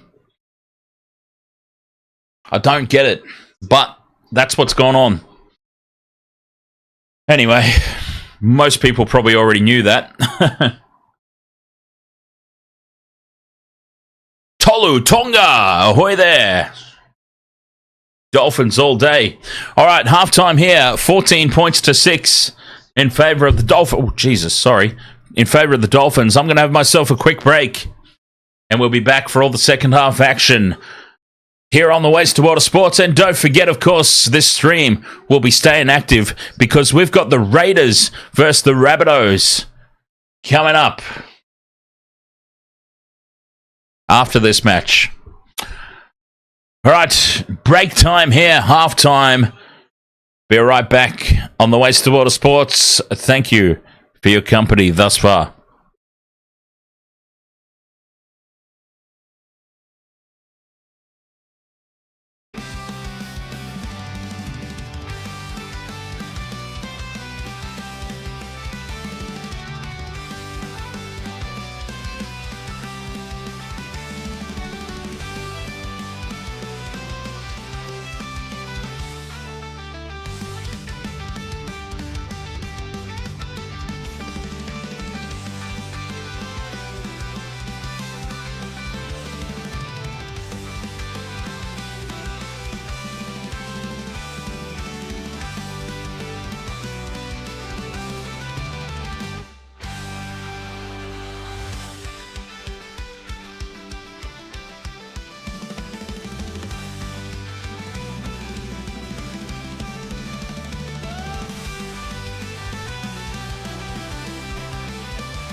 wasted world of sports, where the game's just a backdrop for drunken retorts.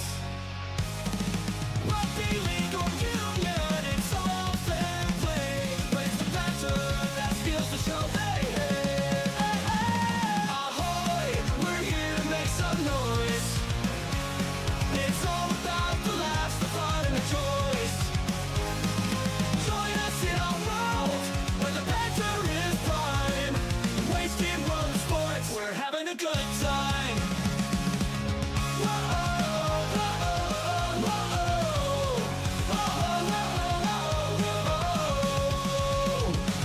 Scrums and tries, they're all well and good, but we're here for the jokes and tank pants last from the kickoff to the final whistles blow. We'll take the two and we're ready to go.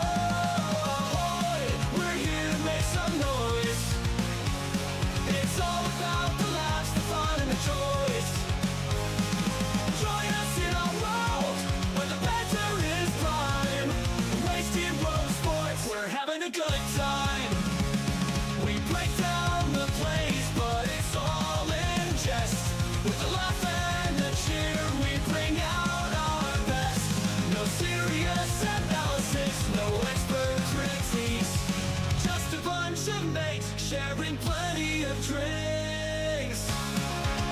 We'll raise a roll, from sideline jokes to post-match tales, all the big goofs and their big fails. We're not so serious, and that's our style. With each ahoy, we raise our skies. Ahoy, ahoy, we're here to make some noise. It's all about the laughs, the fun, and the joys. Join us in our world, where the Panther is prime. Wasted world of sports, we're having a good time. So come along and join our sporty crew, where the Panther's always fresh and the laughs are true. Oh, wasted world of sports, here's to our cheer. We'll see you on the pitch and drink some beer. Yeah!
Wasted World of Sports. Half time, 14 points to 6. The Dolphins they've made it a little bit difficult on themselves. They were cruising,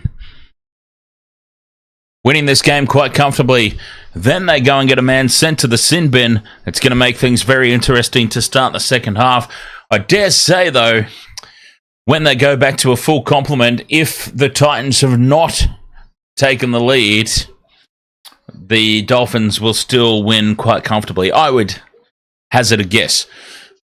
That said, when you lose momentum in a game of rugby league, it's very hard to win it back. So they'll be disappointed with themselves, and I should imagine they're copying an absolute bollocking right now in the sheds from Uncle Wayne. I would say the Dolphins looking comfortable enough to still go on and win this one, but yeah, they've certainly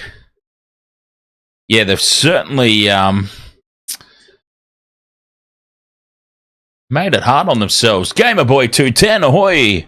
How are you doing there, mate? Go Dolphins, says Gamer Boy.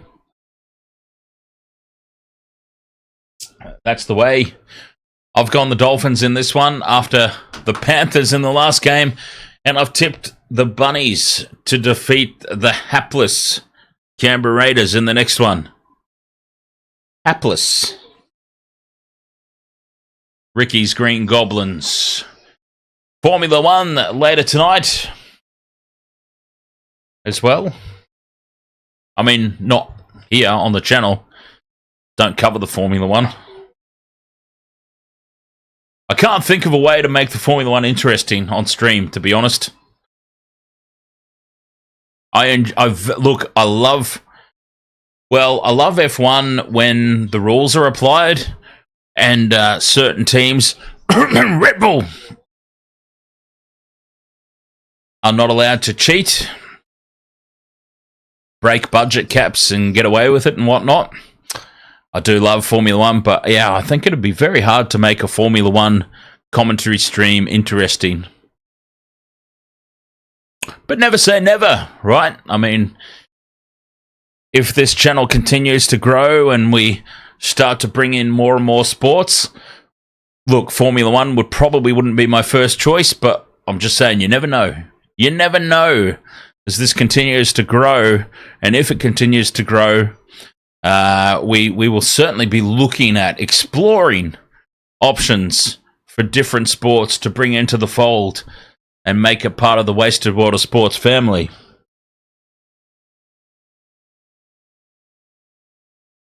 At least then, if we bring some more sports in, Michelle, my oftentimes co-host, can shut the hell up about Wasted World of Sports. It's basically just Wasted World of NRL. It's like, obviously the name was a piss take of the wide world of sports. Yes, we do predominantly NRL, but we also do other stuff. Not much. Second half underway here at Suncorp, a very, very empty Suncorp Stadium. And the Dolphins have first use of it.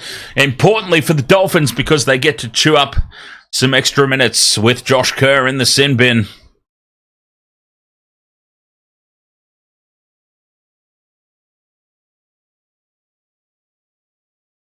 Eight points the difference. 6 minutes 45 in the sin bin for Kerr. So the Dolphins will just look to control territory. Who's my favourite Formula One driver? I don't necessarily... Well, Lewis Hamilton. Prior to that... like back when I first started watching Formula One, Ayrton Senna. After the unfortunate accident to Ayrton Senna, I just sort of tacked on to David Coulthard. Love Kimi Räikkönen. I really miss Kimi Räikkönen on the grid.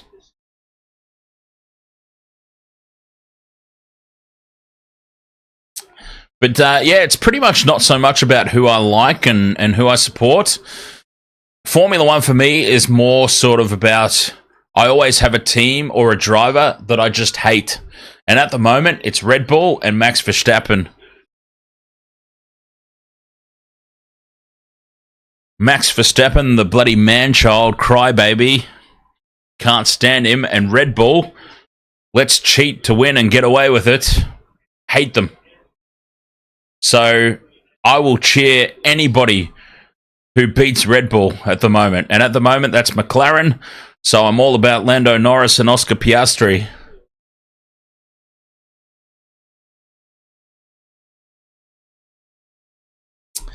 Yeah, Richard. I have checked out some of the Formula E.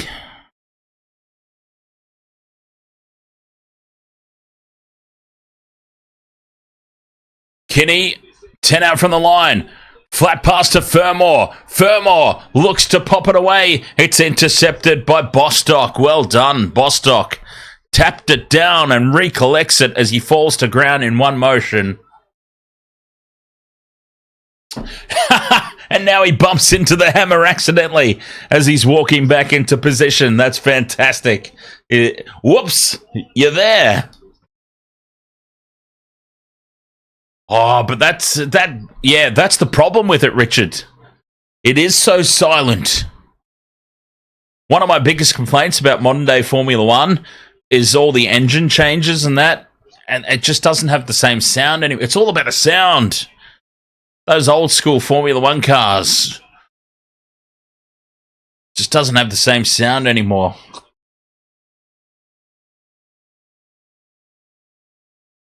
What about have you guys seen they did the trial of the AI racing?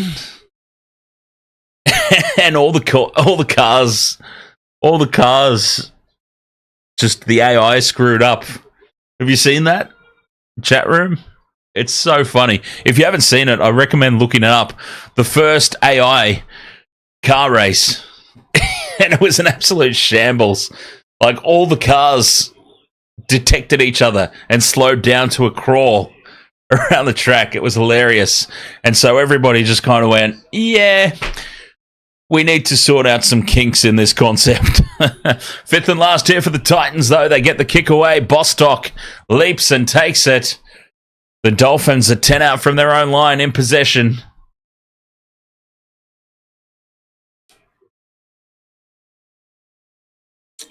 $14 points to 6 it remains. 3 minutes left in the sin bin now for Kerr. So the Dolphins have navigated this little period after half-time quite well at the moment.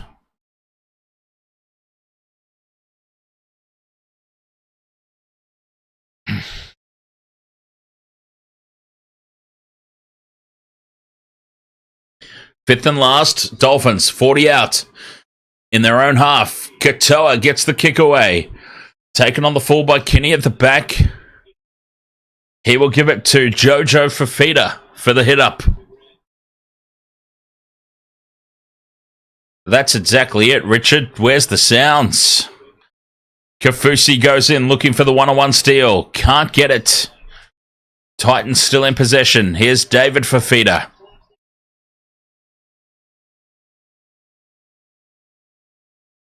Up over halfway now on tackle 4. Nice little dart there from Keanu Kinney. Foreign. Out to Sami. Sami cuts back in field. Fires it off the no-look pass in field to Randall. Randall keeps it alive. Here's Jaden Campbell. Tries to put the fend on, but he's wrapped up. Fifth and last. 30 out from the Dolphins line. Foreign. Puts it high. Contestable kick. Hammers under it. Tapped back, though, by David Fafita. And it's the Titans' ball still, but from behind. The big hit from... Is it Bromwich there? No, it's Ray Stone. And that'll be the handover.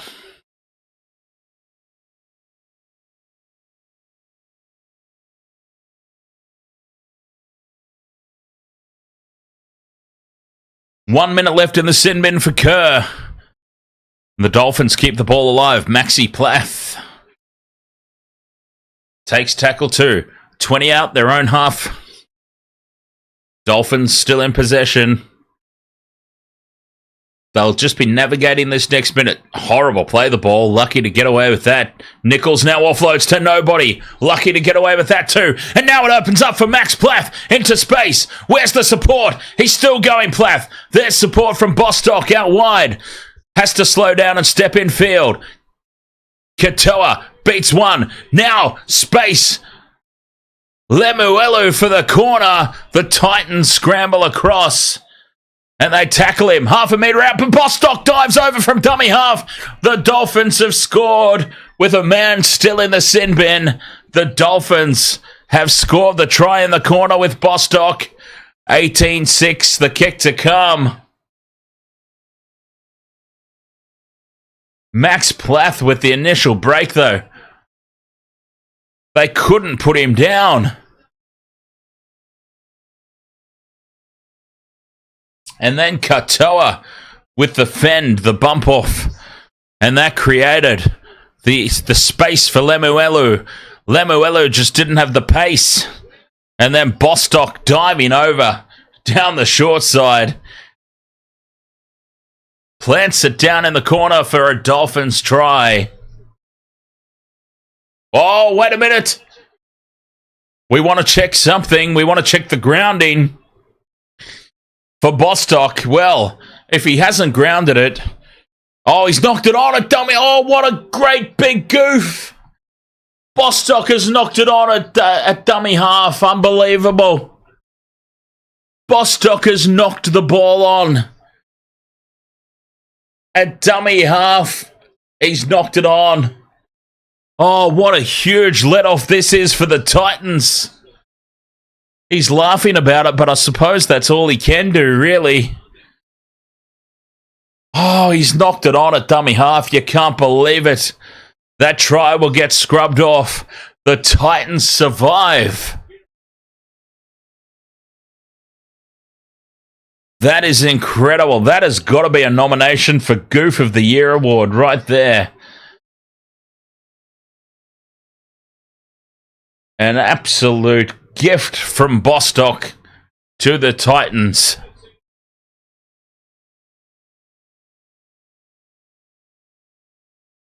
As Josh Kerr returns from the sin bin, and we're back to a full complement for both teams. Oh, what a let-off. What a huge let-off. Unbelievable.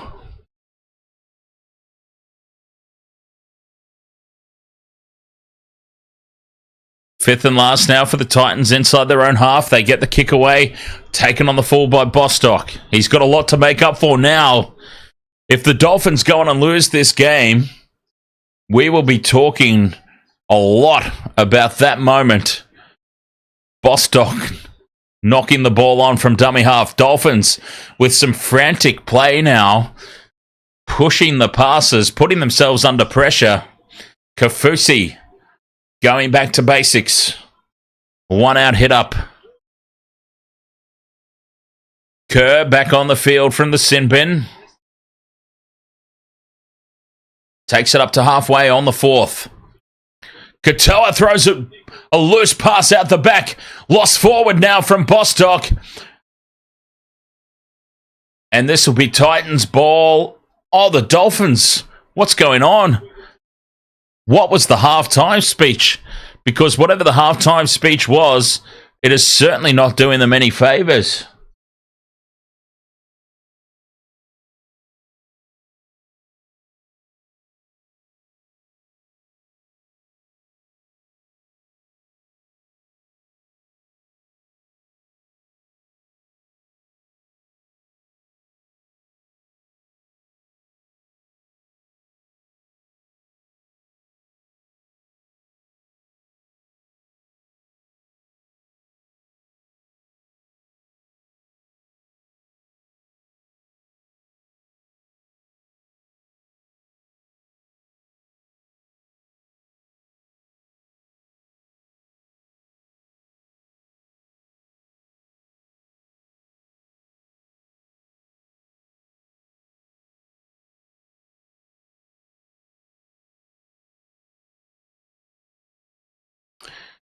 David Fafita's been called for a knock-on, but he has immediately called for the captain's challenge.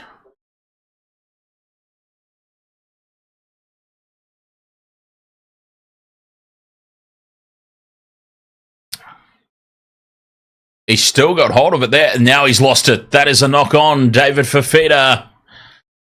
Captain's challenge is gone for the Titans.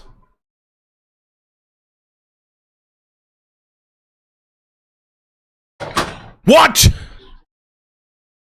Challenge successful. No knock-on is the call. Wow. That's a let-off for the Titans and David Fafita.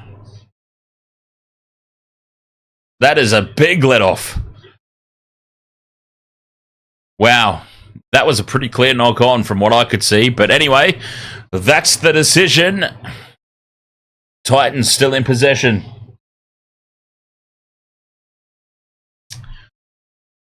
Foran inside ball to Fermor. That's the fourth tackle. 10 metres out from the Dolphins line. Challenge successful on that one. I still can't believe it. I'm still trying to process that. Through the hands now to the left. Foran to Campbell. Campbell throws it to nobody. And it's forward. Play on, says the referee. And this is an easy try for Pereira. The bunker cannot rule on forward passes, so this try is going to stand, and the Dolphins have just gone back to back with calls go their way. Here's the replay. I reckon this has gone at least half a metre forward. Let's check out the replay. Campbell, that's gone forward, I'm sorry. The Dolphins certainly thought it was forward because they all stopped, but the lesson in amongst all that, you have to play to the whistle. The Dolphins did not play to the whistle. They all stopped expecting the call of a forward pass. It didn't come. And that is an easy try for the Titans and Pereira. Well, that's a mile forward. I'm sorry. And the touch judge is right there in line.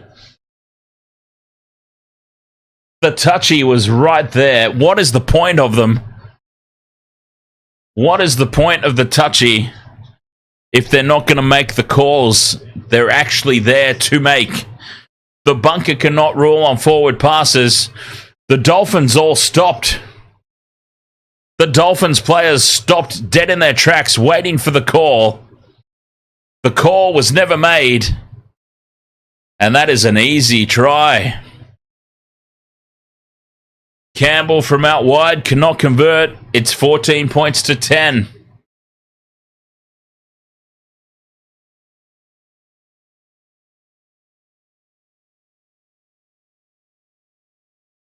Yeah, that's an interesting one, Hillbilly. Could the bunker intervene because the ball hit the ground? Could the bunker call it a knock-on? The bunker can rule on knock-ons, but I think because it was the act of a pass, it hit the turf in the act of a pass.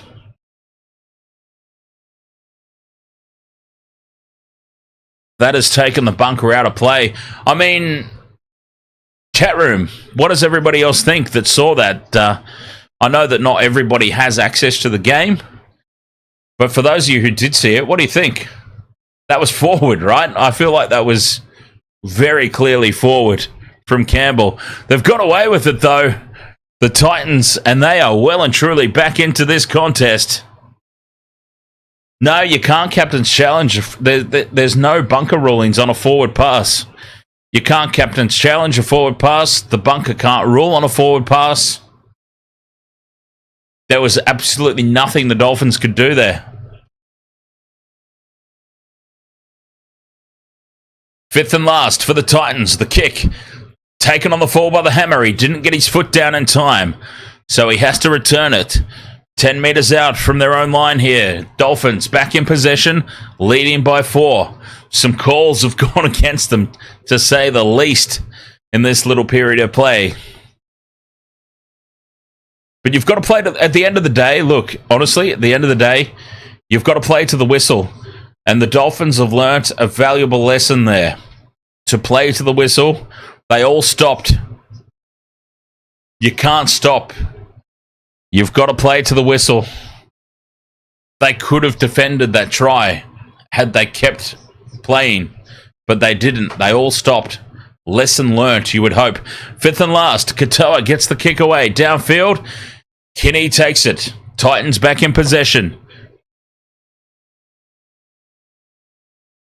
As horrible as that call honestly was, you've got to play to the whistle at the end of the day.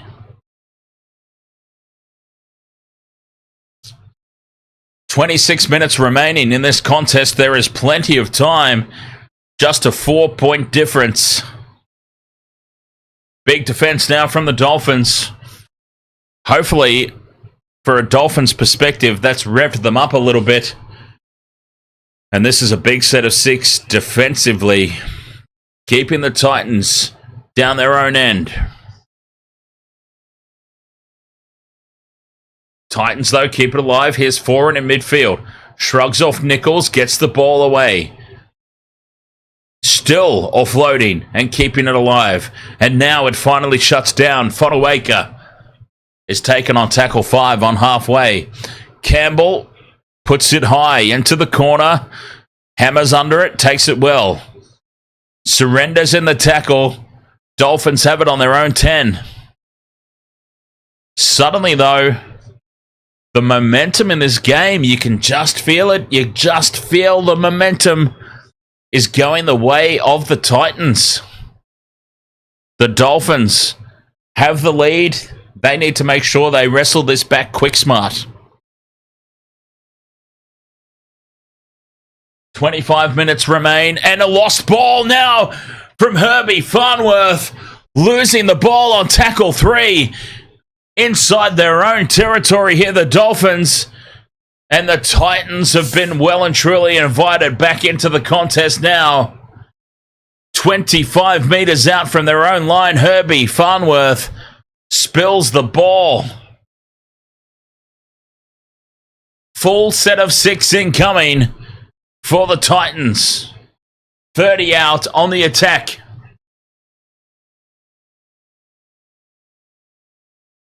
Unbelievable. Dolphins are imploding.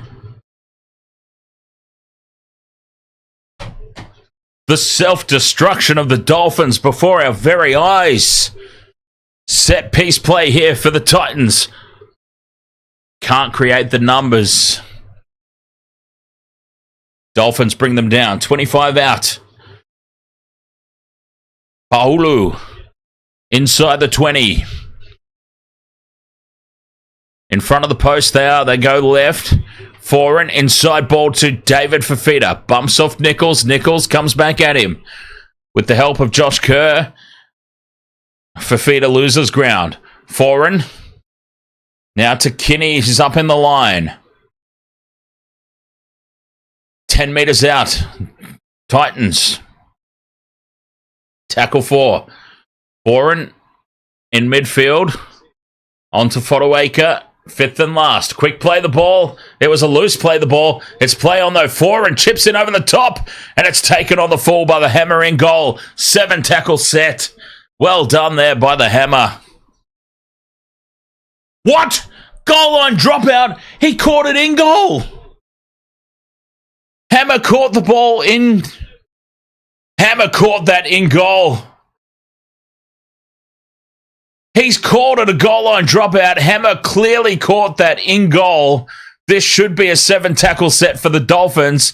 The referees called it a goal line dropout. What is going on out there? That's another blatant call in favour of the Titans that is just completely wrong. Hammer clearly caught that in the end goal area. 7 tackle set. Oh, that's a horrendous call. Horrendous. Look, I don't even go for either one of these teams week by week. But that was just a horrible call. And the Dolphins have now copped 3 in a row. Back to back to back. Horrendous calls from the referee favouring the Titans. And they go back on the attack, do the Gold Coast Titans. 20 out from the line, 6 again. Set restart. Ruck infringement.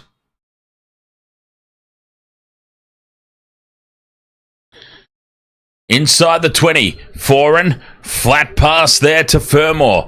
Can't go through. No, probably Casey Patcher. No, the referee is the Ringer dude. Numbers out to the left here for the Titans. Khan Pereira for the corner. He will score unmarked again. Khan Pereira gets a double. We're all locked up. 14 all, kick to come. Khan Pereira with another try. The referee, I can tell you, is the Ranger dude, who is... The Ranger dude has a name. His name is Todd Smith. That's the one. 14 all, kick to come, 20 minutes to go. Back to back to back. Horrendous. He put his foot on the touchline. Hang on, let's see this in slow motion. Has Khan Pereira hit the touchline here? The try's been confirmed. No, he hasn't. Never mind. Who scored other than Khan Pereira? All right, I can tell you the Titans try scorers.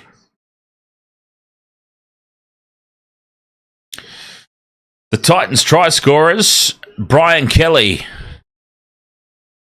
and Khan Pereira. Brian Kelly and Khan Pereira. 14 all. Big kick here from Jaden Campbell from the sideline for a right-footed kicker. It's his favourite side. It's off to the left. It's hooking back. It hits the post and bounces away. 14 points all. Todd Smith, the referee, has clearly got money on Golden Point here tonight. Clearly.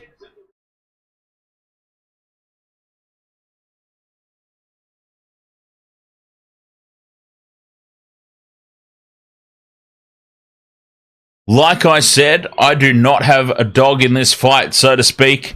I do not support either team or hate either team on a week-to-week basis. But the Dolphins have just had back-to-back-to-back calls completely dudding them. Horrible calls. 3 in a row against the Dolphins that has brought the Titans right back into this contest. We are all square with 19 and a half minutes remaining. Just 3 absolute dead set, shocking, wrong decisions in a row, all against the Dolphins. Quick play the ball here. Titans on tackle 4 with Verrills. 40 out, their own half. Campbell goes straight through, up the middle, brought down. A great effort from Lemuelu. 5th and last. Front foot ball, though, for the Titans. Foreign puts it high to the corner. Bostock. Did he get hands on a Bostock? Yes, says referee Smith, but lost forward first by the Titans kick chasers.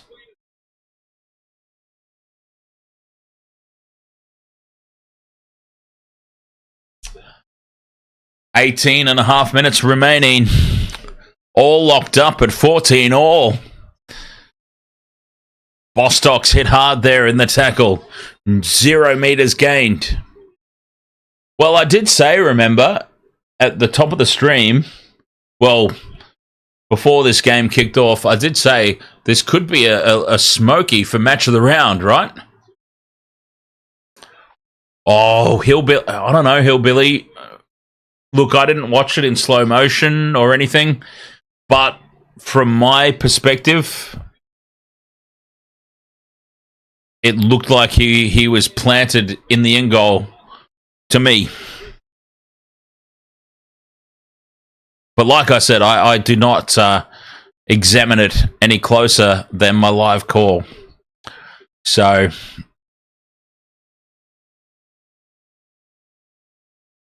I will take your word for it.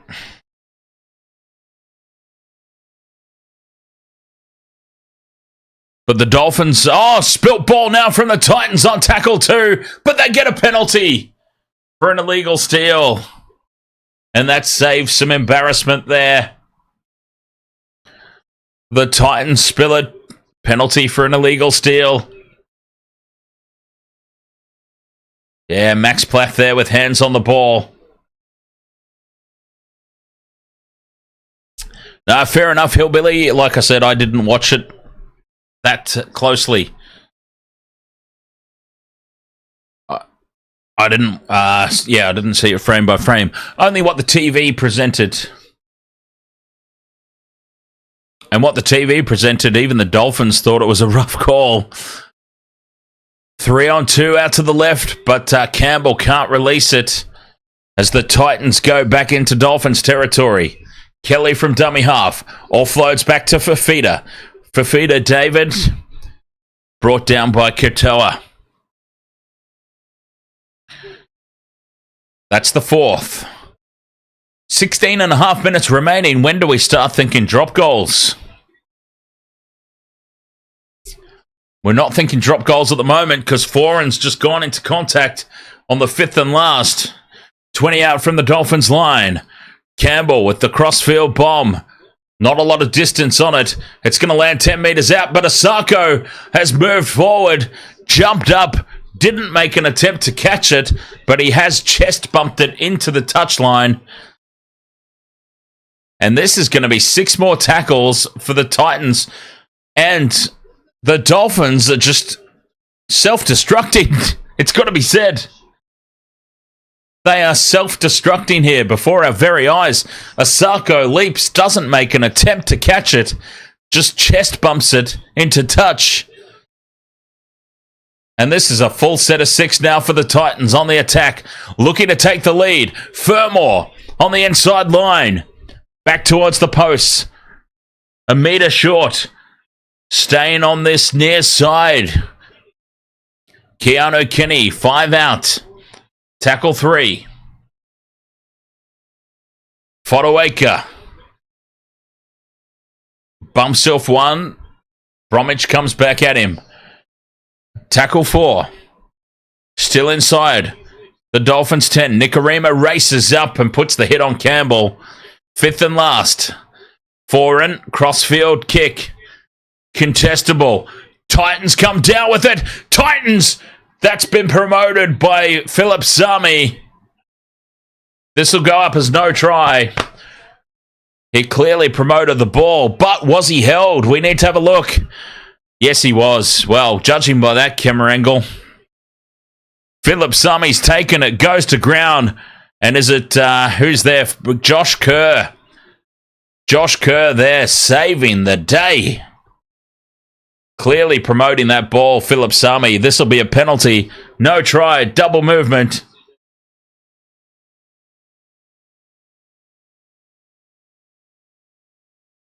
Penalty to the Dolphins. Philip Sami sees the funny side of it. He's in good spirits about the whole thing. He's like, yeah, I thought I'd give it a go. Penalty to the Dolphins. Dead set, shocking kick into touch. That was pointless. Honestly, if you're only going to chew off 5 metres with a touch finder from a penalty, honest to God, you may as well just tap and run, yeah? If you're only going to peel off a 5 metre kick, just tap the bloody thing and run. You make more metres. 14 minutes to go. Dolphins in possession. They've completely fallen apart here. Well, this is like I said at halftime, right? When you lose momentum in a game of rugby league, it's very hard to win it back. And the Dolphins are experiencing that at the moment. They had all the momentum until the sin binning, and they have really struggled to wrestle the momentum back in this contest. 5th and last, Katoa puts the dink in over the top. And Keanu Kinney brings it back. For the Titans, tackle 1. Inside their own half, 25 out.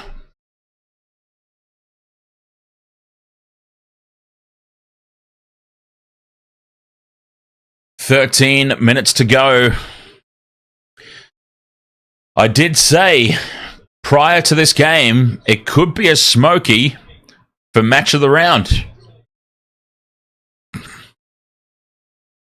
It's certainly proving to be the case at the moment. It's going to go down to the wire by the looks of it as the Titans back into Dolphins territory. Fifth and last, 35 out from the line in midfield. Where do they go? This near touchline. Foran waits, puts it high. Contestable kick to the corner. Hammer moves forward, leaps, takes it with ease. And surrenders in the tackle to Philip Sami. 15 out from their own line here, the Dolphins. Back in possession, though, most importantly.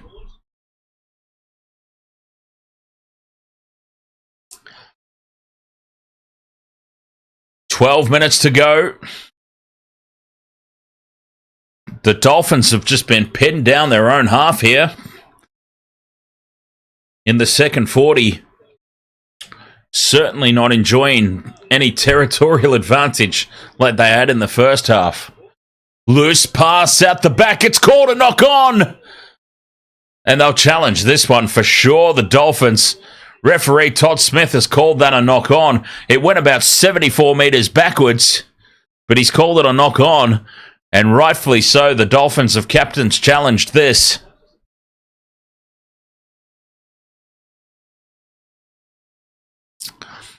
But let's see, has Bromwich bobbled the ball before throwing it backwards? Yes, he has. And that will be the knock-on call. Unsuccessful challenge, that will be.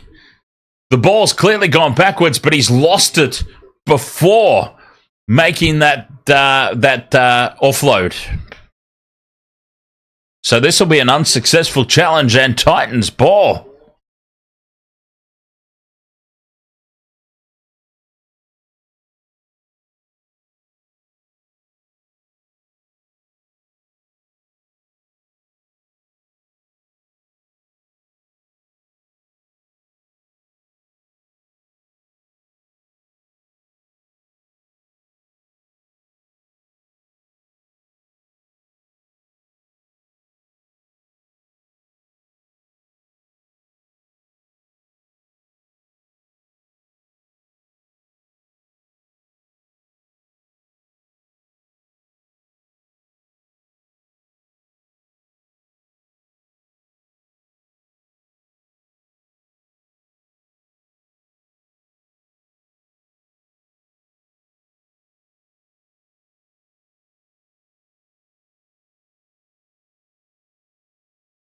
Zero tackle here for the Titans. 30 out from the Dolphins line. On the attack they will go. Spinner shark, says Wayne Bennett or Craig Bellamy. You'd have to say Craig Bellamy, wouldn't you? Although both coaches have had failures, haven't they?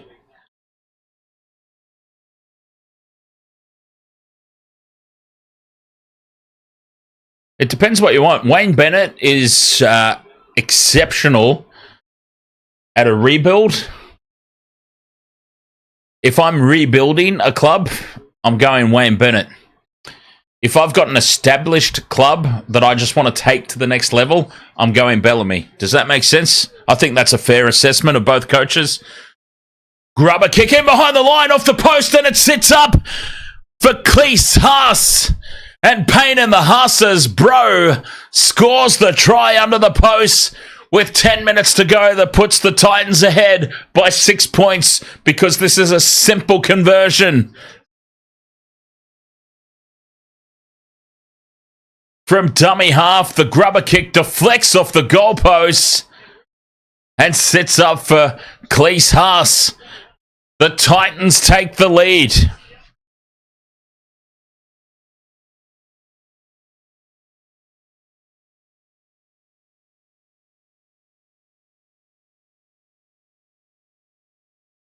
The grubber kick through, deflecting off the upright. Try under the sticks. It's about to be 20 points to 14 in favour of the Titans. 9.5 minutes to go. There's going to be an extremely happy YouTuber out there with this result. And I probably don't need to name names.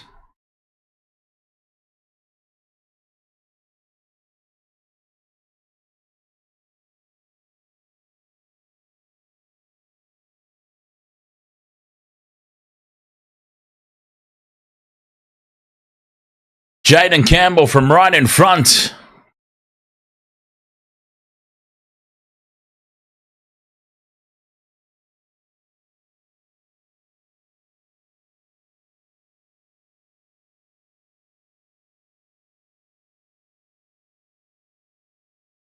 Puts it over for the 20 points to 14 lead.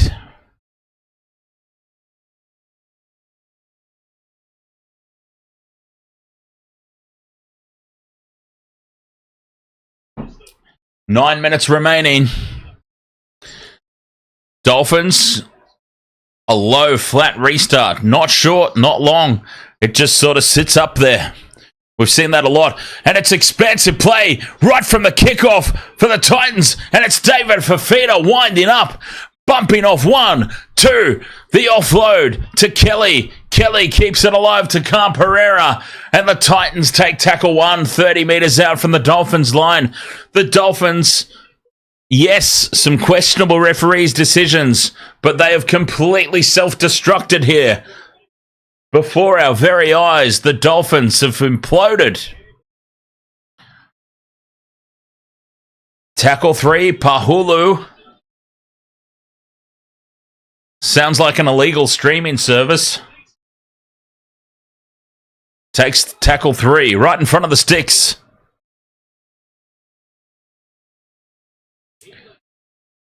Titans looking to put this game to bed.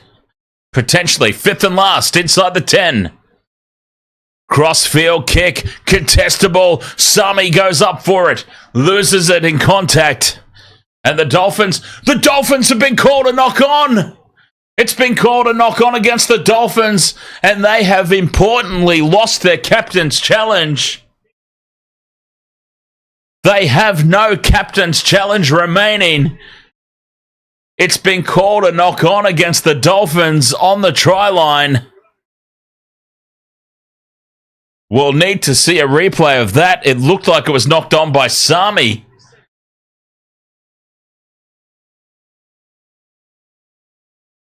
He's called it a knock-on against Herbie Farnworth, and it's Titans ball. 7 minutes to go, a full set of 6, 10 metres out. From the scrum, Campbell tries to get on the outside, can't. That's the first tackle. Haas inside the 10. Titans score again here, surely. Surely they do. Crash ball there for Fafita. That's the third. A couple of metres out. Randall caught and brought down on the 4th. No threat there on that play. Crash ball for Fodawaker. 5th and last in front of the posts. A metre out here, the Titans. They go left. Oh, they go drop goal. 4 and in the pocket. Snaps it over for 21 points to 14. They weren't even interested in another try. They wanted to secure the victory. And the Titans have secured victory. That will be all she wrote. 21-14. Took everybody by surprise, myself included. Foran sits back in the pocket and snaps it over. 21-14.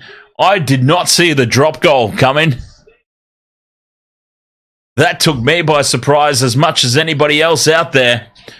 21-14, the Titans lead. Dolphins will have to go short here with the restart. They do. Asako. Taken by Jojo Fafita.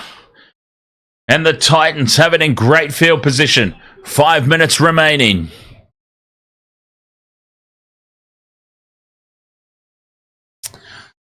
Wow. Would this be considered an upset?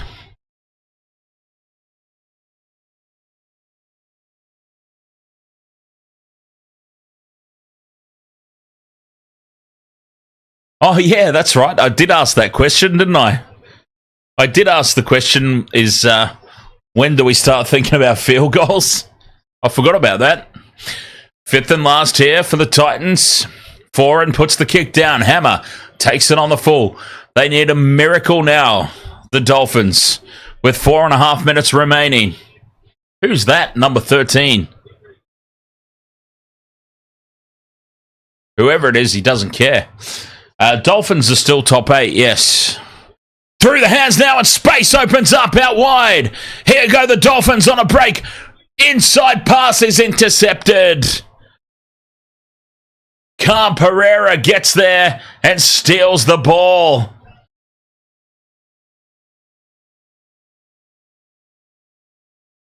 The Dolphins were on there for the miracle, but Pereira says, no way, not on my watch.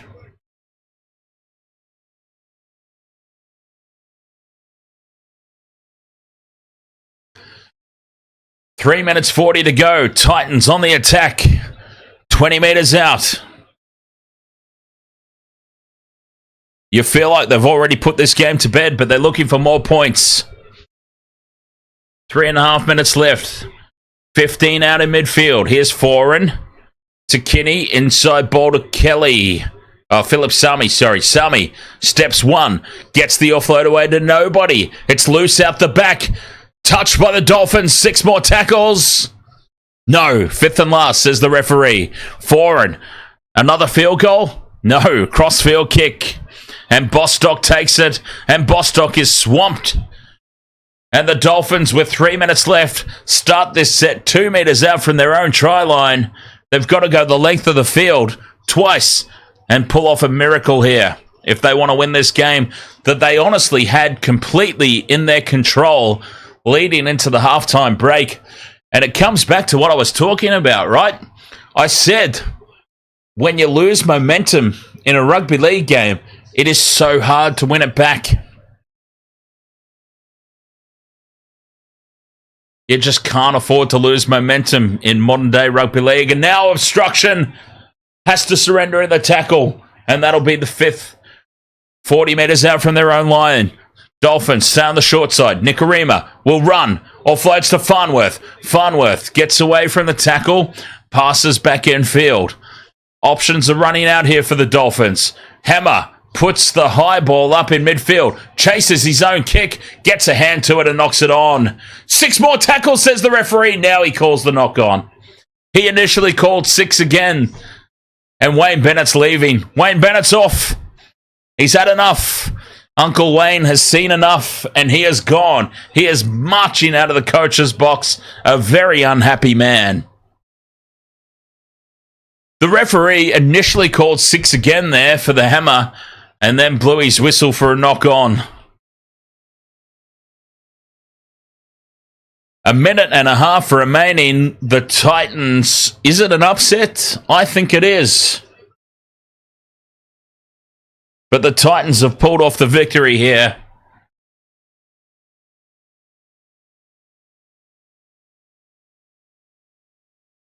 One minute remaining. 7 points the margin. And a penalty now. And it's flaring up. Tempers are raging. And no surprise, it's Pengai Jr. in the middle of it all. Tavita Pengai Jr. fired up over this result.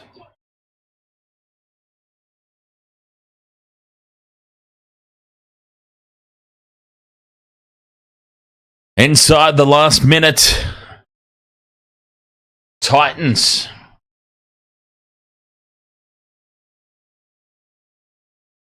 Well played. I mean, fair enough.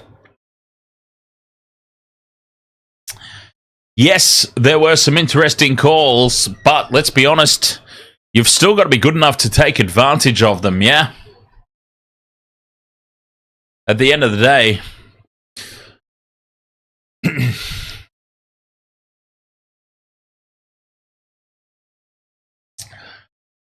40 seconds to go. Titans back on the attack. Can they get some more points here before full time? For whatever it's worth to them. Sami in midfield tries to duck under the defense.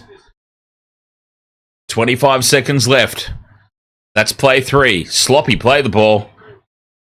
Fafita from dummy half runs about 43 metres cross field before he's tackled on the sideline. 10 out. Kinney, this will be the last play of the match. Oh, they don't even want it. Kinney's just staying down, waiting for the siren. They don't even want to have another go. The Titans. Arms are up in the air for the Titans players. Back from the dead to win this match 21 points to 14. They were behind 14-0, right? It was 14 points to 0. And they got that try right before halftime that swung the momentum. Yeah, it was 14 points to 6 at halftime. The Titans got that try right before the break that completely swung the momentum in their favour, and they never lost it. The Dolphins just never regained any sort of go forward. And from 14-6 at halftime, the Titans have gone on to win 21-14. And the Titans temporarily jump up to 14th on the ladder. I say temporarily because they'll be back down to 15th when the Rabbitohs win this next game. J-Joe, ahoy, mate.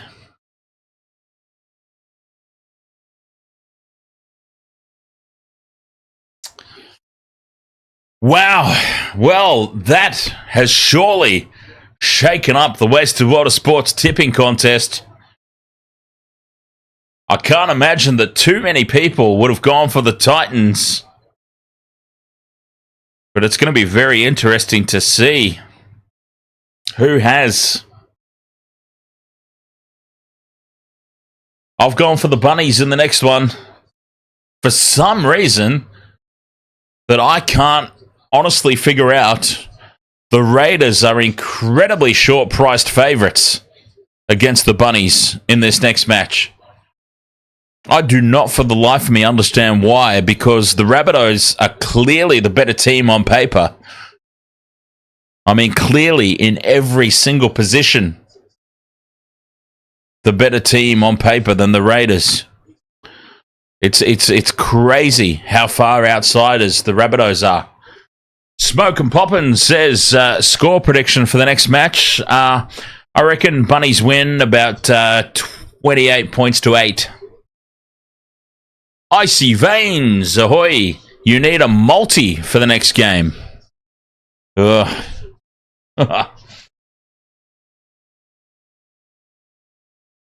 I haven't had a successful multi since State of Origin 3.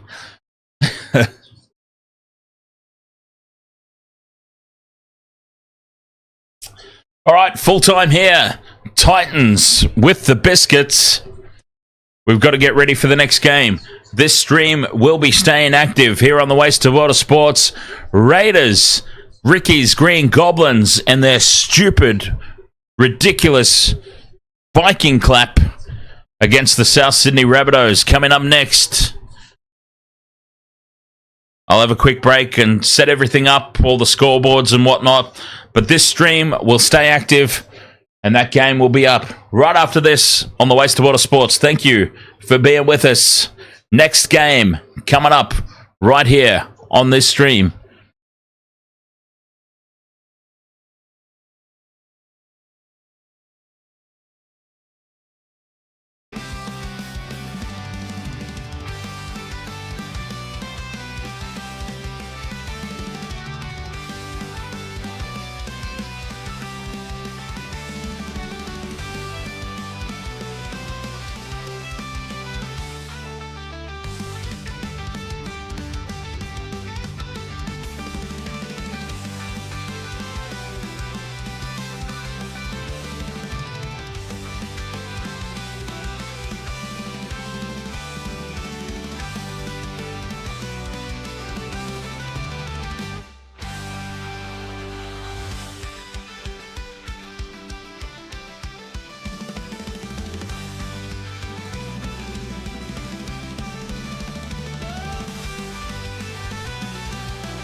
Welcome to the wasted world of sports, where the game's just a backdrop for drunken retorts. Rugby league or union, it's all fair play, but it's the Panther that steals the show. Hey, hey, hey, hey. Ahoy, we're here to make some noise. It's all about the laughs, the fun, and the choice. Join us in our world where the Panther is prime. Wasted world of sports, we're having a good time.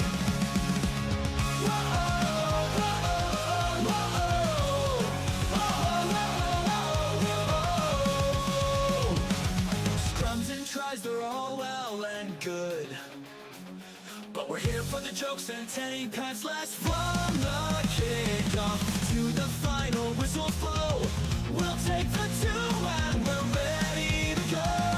Ahoy, we're here to make some noise. It's all about the laughs, the fun, and the choice. Join us in our world where the Panther is prime. Wasted world of sports, we're having a good time. We break down the plays, but it's all in jest. With a laugh and a cheer, we bring out our best. No serious analysis, no expert critiques, just a bunch of mates sharing plenty of drinks. We'll wave the road, from sideline jokes to post-match tales, all big goofs and their big fails. We're not so serious, and that's our style. With each ahoy, we raise our skies. Ahoy, ahoy, we're here to make some noise. It's all about the laughs, the fun, and the choice. Join us in our world where the Panther is prime. Wasted world of sports, we're having a good time. So come along and join our sporty crew, where the Panther's always fresh and the laughs are true. Oh, wasted world of sports, here's to our cheer. We'll see you on the pitch and drink some beer. Yeah!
Welcome to the wasted world of sports, where the game's just a backdrop for drunken retorts.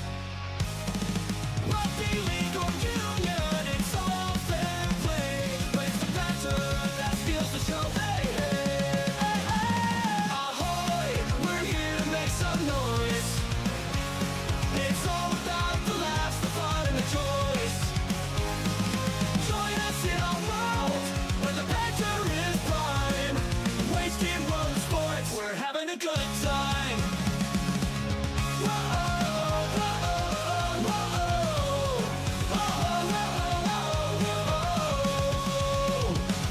Scrums and tries, they're all well and good, but we're here for the jokes and tank pads last from the kickoff to the final whistles blow. We'll take the two and we're ready to go. Ahoy, we're here to make some noise. It's all about the laughs, the fun, and the choice. Join us in our world, where the Panther is prime. Wasted world of sports, we're having a good time. We break down the plays, but it's all in jest. With a laugh and a cheer, we bring out our best.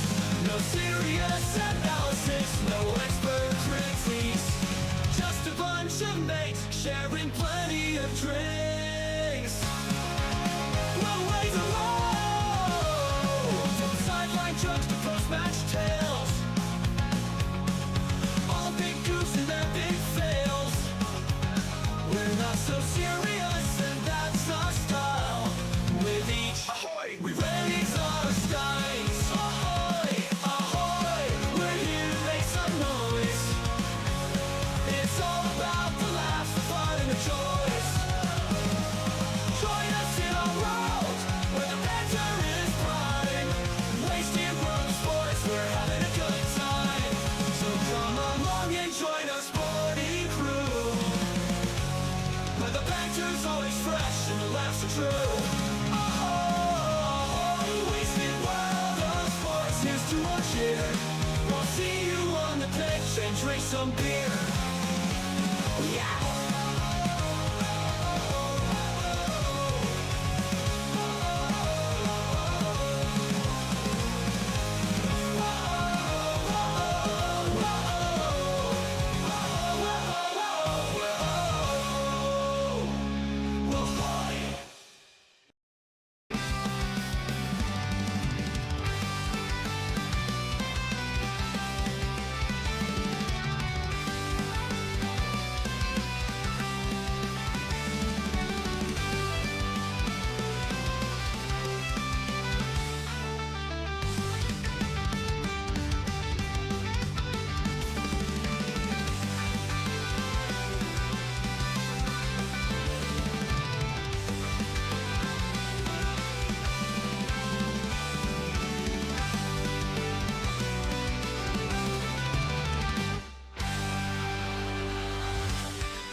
World of sports, eh? Oh, he's copped a head right to the nuts. Tedesco's butt crack. Ahoy! He's nearly taken security's head off. I have no idea what the wasted world of sports is.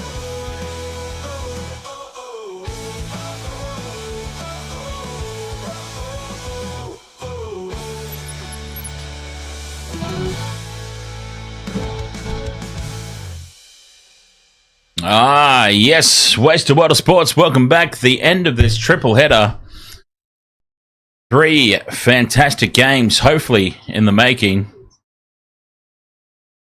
Canberra Raiders and their stupid-ass Viking clap at home against the South Sydney Rabbitohs.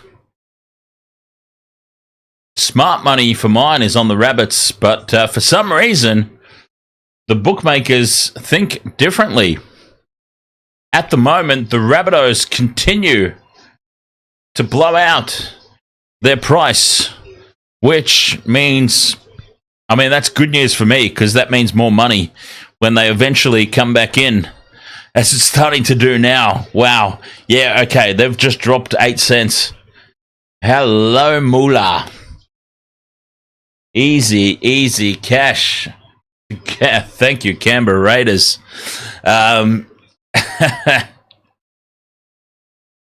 Really bizarre, honestly. Like, I can't understand the Raiders going into this game as favourites. I really can't. There's just absolutely nothing about it. Really bizarre. Apart from these hideous jerseys that South Sydney are wearing, maybe that's got something to do with it. These might be the worst, the single worst rugby league jerseys I've ever seen that Souths are sporting right now.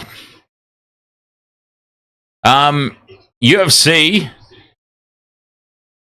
I really do need to try that cannabis oil. If you are honestly sitting there with a straight face, legitimately trying to tell me that the Raiders on paper have a better team all across the park, with a straight, serious face, I really need to try that cannabis oil.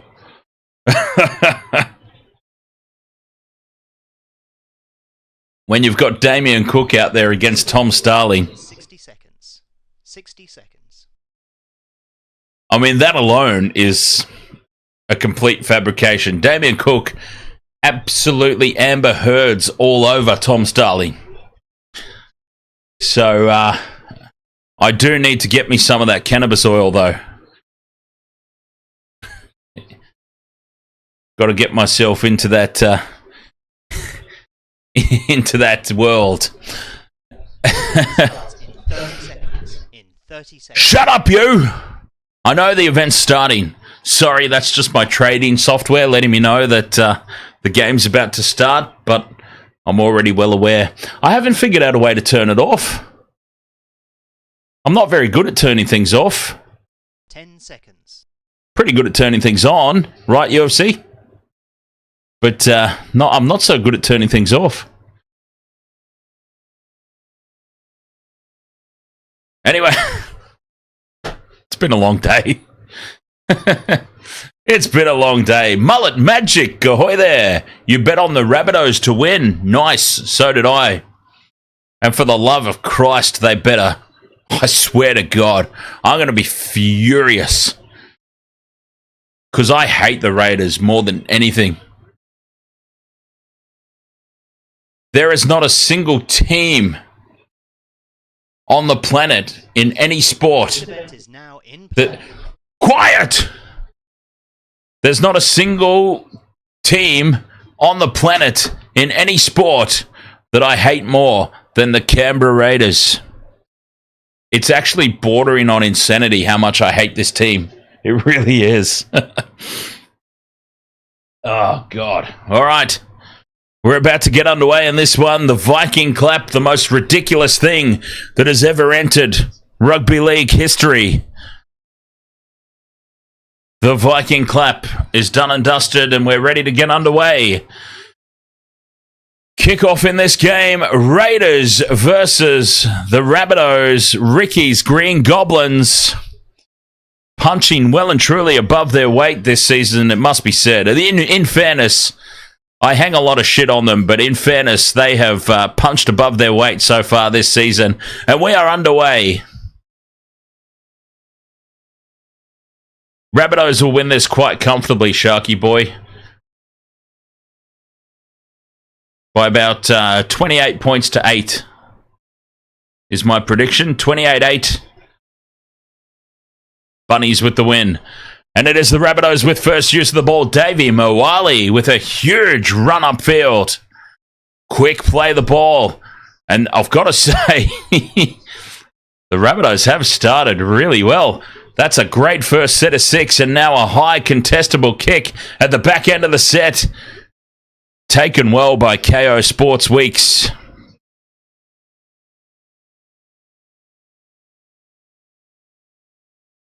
Glenn Sheether. Ahoy there, mate.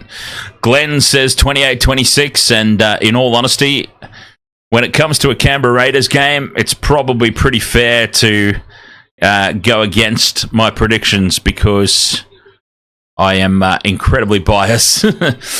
I've got to say, I will be unashamedly, is that a word? I will be unashamedly, completely against the Raiders in every single capacity tonight.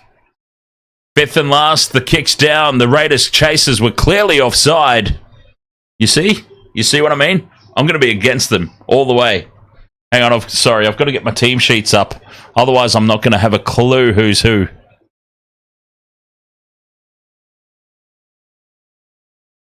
It's hard enough even when I have the team sheets up. Oh, Alex Johnston limping in back play. Oh, don't tell me the bookmakers knew that was going to happen. The Rabbitohs, inside the first 2 minutes, might have just lost their main attacking weapon. Do not tell me the bookies knew that was going to happen. And that would explain the blowout in the odds. Alex Johnston limping in back play. They couldn't have possibly known that, right?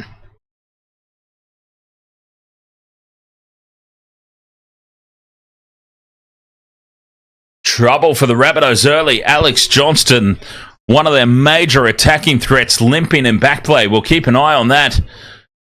Tackle 3 here for the Raiders. Numbers to the left. They need to go through the hands, but they don't. Sebastian Chris is wrapped up on tackle 4. Fifth and last now with Hudson Young. A couple of meters out. They stay on the short side. The grubber kick in behind the line sits up nicely for the Bunnies at the back.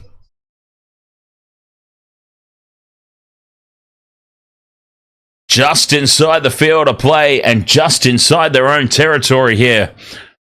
The Rabbitohs, big defense, driving them backwards, keeping them pinned down here.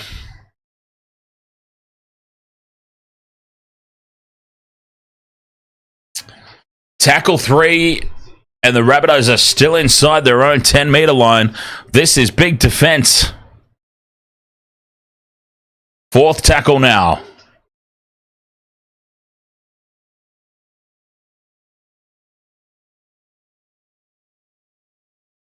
Fifth and last from inside their own 30. The Raiders allow it to bounce and it goes into touch, and that's a little bit of a let-off there for the Rabbitohs. They were under the pump. It's a good result there for the ball to bounce into touch. Richard Trainer, you cashed out in the last game, half-time, and so did your mates. With the big bet. Nice. What was your cash out? A nice little profit. I'm on the back burner at the moment in this game. But a try early for the Rabbitohs, that'll change that very, very quickly.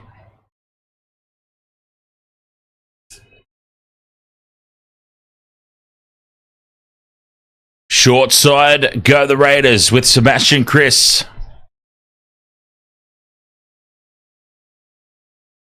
Hudson Young breaks through. Still going Hudson Young. Gets the offload back in field. And it's a try for Jordan Rapana. Hudson Young with the fend. Fights his way through the Rabbitohs defence. Some feeble Bunnies defence down that short side.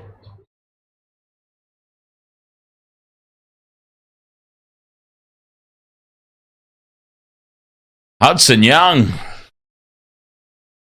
alienated from the State of Origin squad.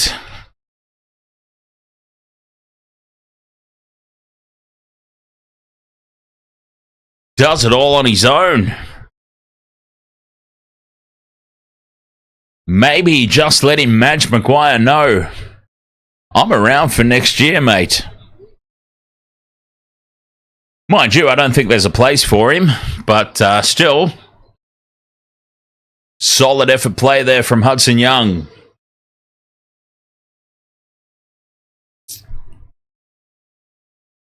Hillbilly says they've had to play a flashy style without him and it didn't suit their squad.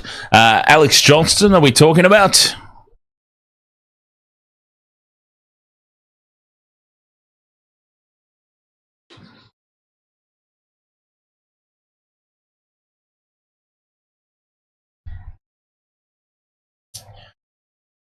Jamal Fogarty with the conversion attempt from out wide.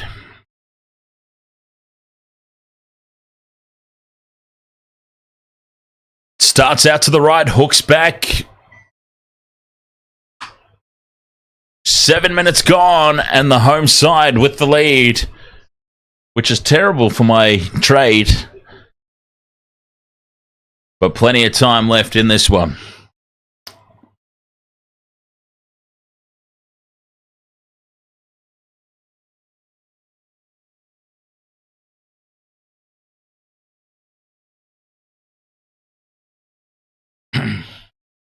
Hudson Young's a happy camper, chuckling it up with the touchy.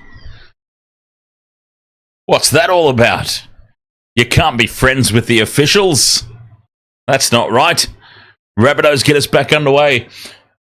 Absolute disastrous uniform, by the way. This is the single worst uniform that I've ever seen.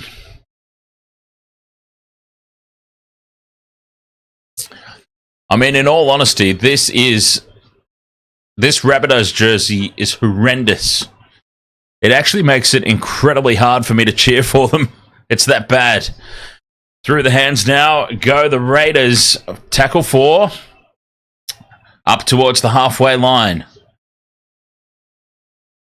Flat-footed. Smithies wrapped up. 5th and last. Inside their own half, Fogarty with the kick. Should be taken easily by Johnston and is for the Bunnies. Big defence, though, from the Raiders in midfield. What does Ricky Stewart look so happy about?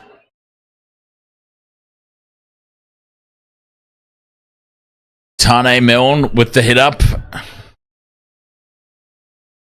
Brings it outside the 30. Post. Not a lot of metres gained. Big defence from the Raiders to start this match. Galaumatungi out the back to Walker. Through the hands they go. Jai Gray up in the line. 5th and last now. Inside Raiders territory.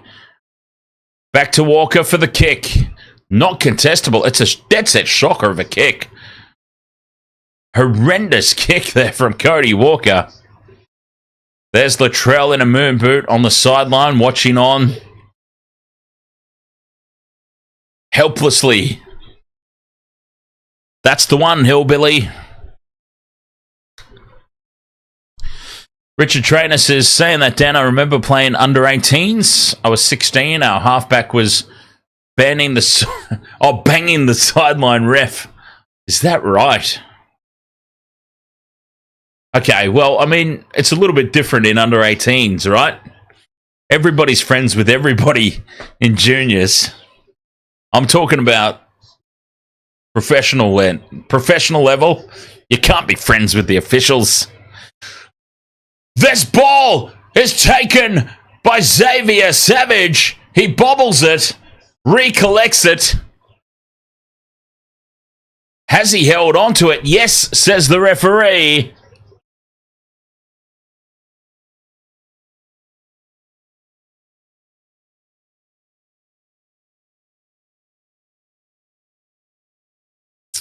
Oh, was he half a step offside? Pretty sure the bunker can rule on offsides. Hard to tell from that angle.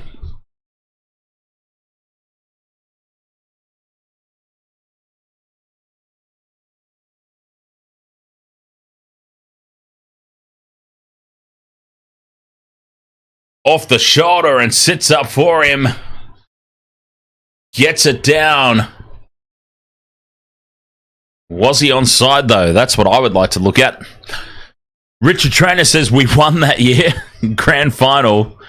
She was the referee. Oh, well, see, that's just not fair. That's just not fair then, Richard.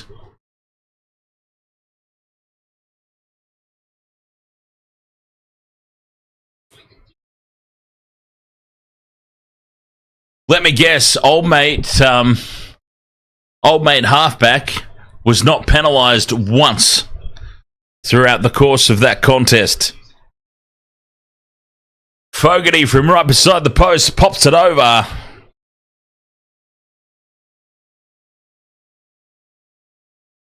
And the Bunnies just giving the Green Goblins a little bit of hope here to start this game.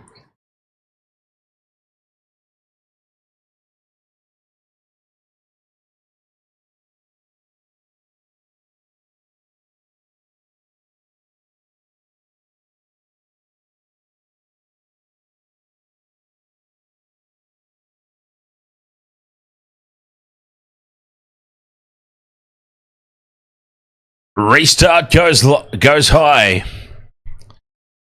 Taken down by the Raiders. Smithies wrapped up 30 out from their own line here. 12 minutes gone. That's raced by that opening 12 minutes. Lots of momentum here. Smithies again.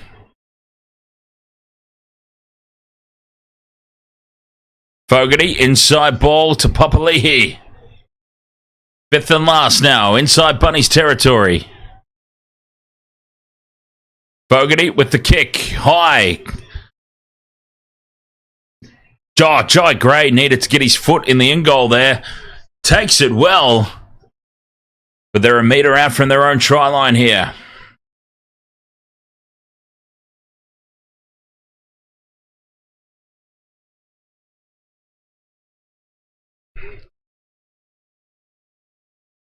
UFC, when the Raiders don't, if the Raiders somehow don't finish in the bottom three, then we'll have that conversation.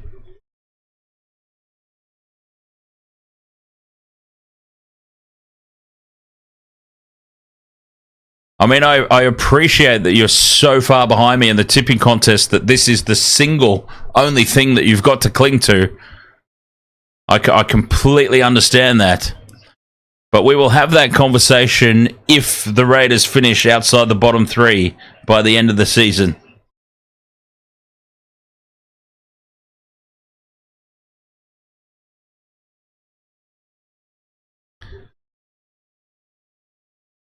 way too lippy, my friend, for somebody that's so far behind. Up to halfway. On tackle 3, Papali'i winding back the clock, throws the intercept to Damien Cook. And Cook has it for the Bunnies on the halfway line. Papali'i tried to wind back the clock a little too far there. Gifts the Bunnies some possession. Whiten across to Kepi. Kepi straightens, takes tackle 2. Just inside Raiders territory.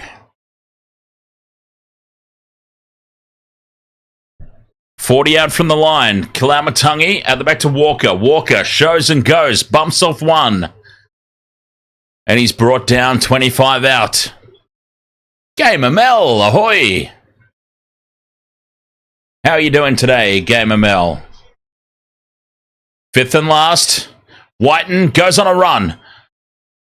Sends it out to Tane Milne. The kick deflects straight into the hands of the Raiders player, and now they get a penalty.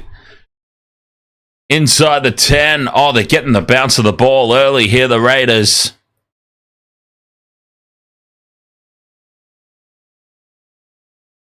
More ass than class. Getting the bounce of the ball early.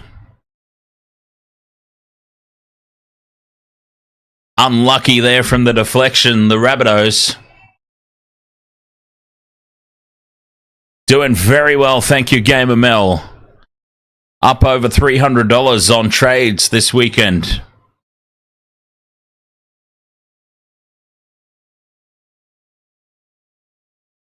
"25 minutes left in this first half.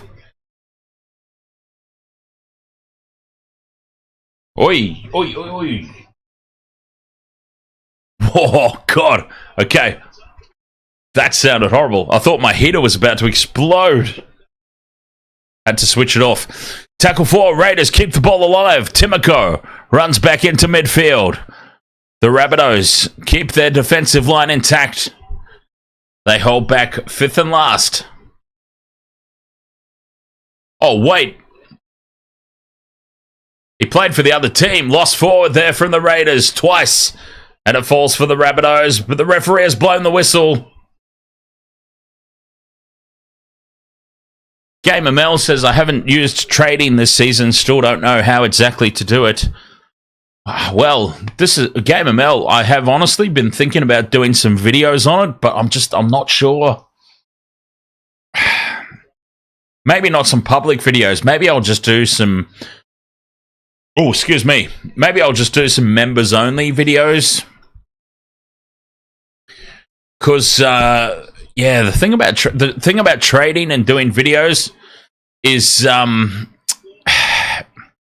it's a little bit like magicians doing videos about this is how you do the trick.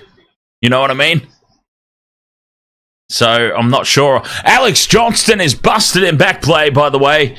He went down earlier and he looked in a world of hurt, but now he is completely busted. Fifth and last for the Bunnies. Whiten gets the kick away. Alex Johnston, that is his night done. That's probably his season done. Alex Johnston being helped off the field by two trainers. And that's probably his season done, to be fair. Penalty now to the Raiders for some reason.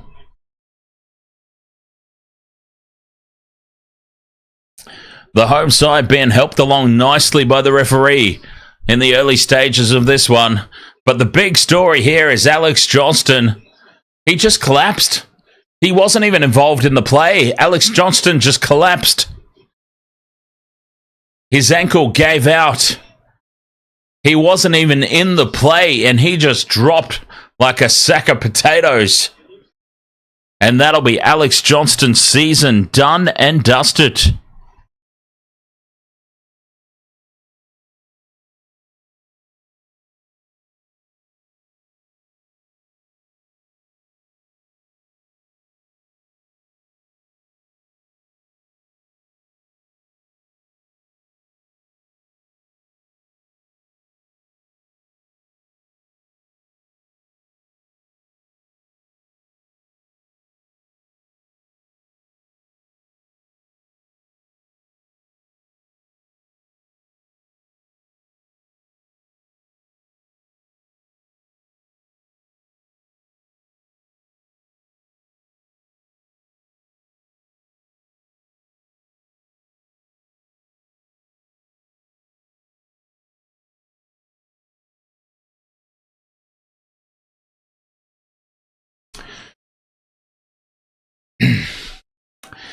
Yeah, Gamer Mel, it is certainly an art form.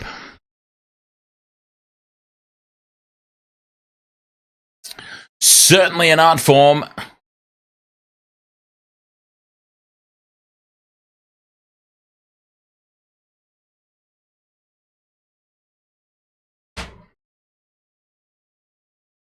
Oh, a mistake here. The offload pushing the pass for Sean Kepi.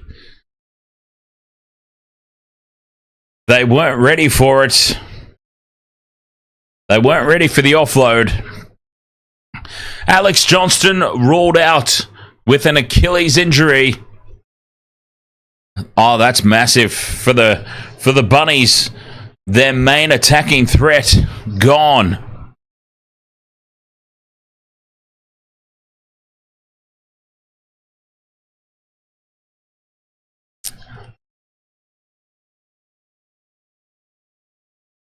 Tackle 1, 20 metres out. Smithies been very heavily involved early in this one. Alex Johnston out for the night, out for the season potentially. Numbers to the left here for the Raiders. Sebastian Chris steps inside. Scores the try.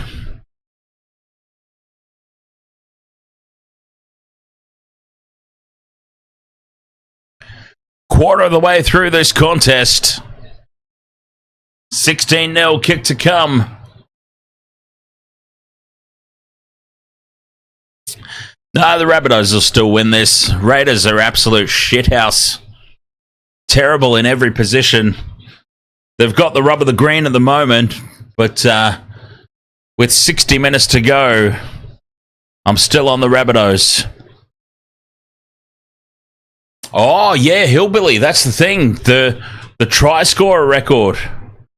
Alex Johnston was running down that try scorer record. Achilles, he'll be out for the season, right? Potentially. Potentially out for the season. An Achilles. That record may just stay intact yet.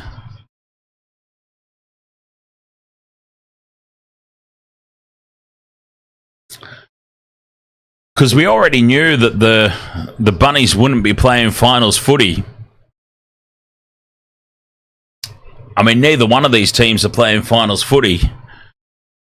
So we already knew that.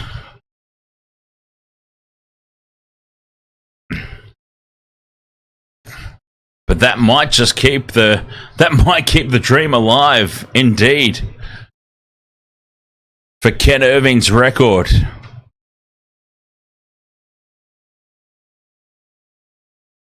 Which is pretty fair, really, because is Alex Johnston worthy of that record? That's the question. Would Alex Johnston have been worthy of that record in the first instance?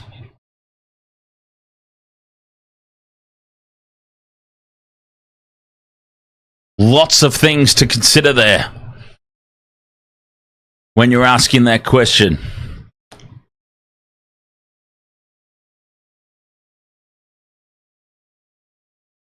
Lots of things to take into account. Here's a mistake from the Raiders. On tackle 1 from the restart. Big momentum swing inbound here. Should the Bunnies come up with a try?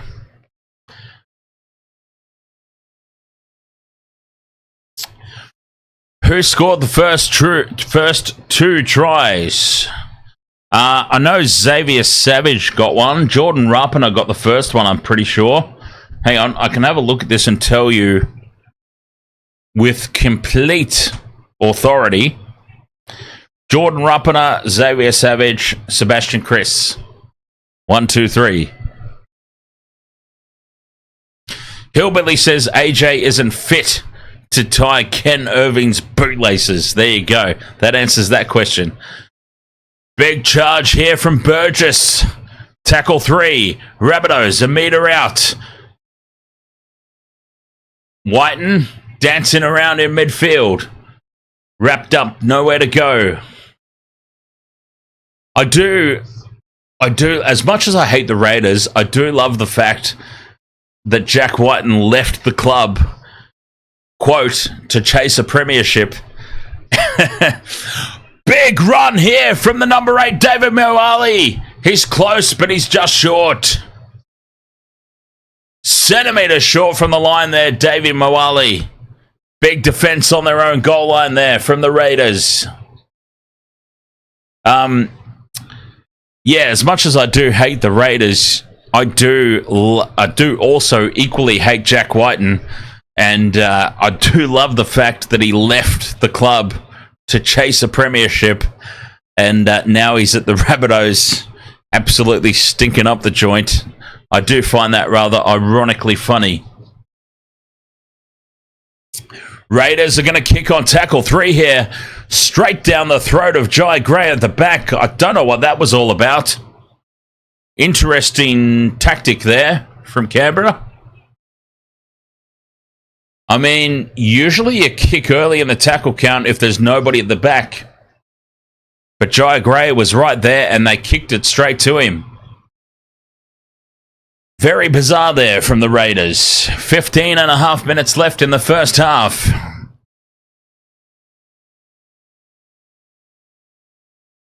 Whiten steps in field, beats one, goes into Raiders territory. He's fired up about something there, Whiten. Walker, dummies, almost goes through. Well taken by Ethan Strange. 5th and last. Oh, it's a loose passing here from the Rabbitohs. It's the 5th and last. So they realise Damien Cook is caught. Has to run backwards. He's swamped by Raiders defence. And that is just a dead set shocking 5th tackle option from the Bunnies. Quick play the ball for the Raiders. Catching them napping. Up and going again is Xavier Savage. Caught high. Inside Rabbitohs territory. Latrell Mitchell is out for the season, XJ. He's sitting on the sideline in a moon boot, watching this game at the moment.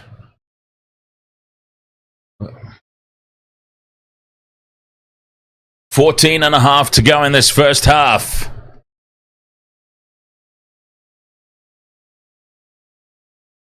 Fogarty, inside ball.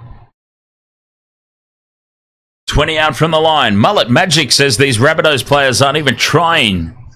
Walking everywhere. 5th and last, 10 out from the line. Fogarty in midfield. Stabs the grubber kick in behind. It sits up in the end goal. Kalau-Matangi fends off one, but he is wrapped up and held in goal for a goal line dropout. Hands on hips everywhere. The body language from the Rabbitohs is atrocious, by the way.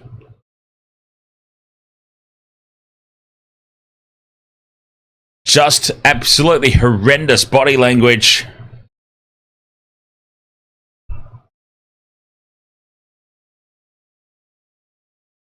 I mean, as it should be, they're getting touched up at the moment by a bunch of reserve graders.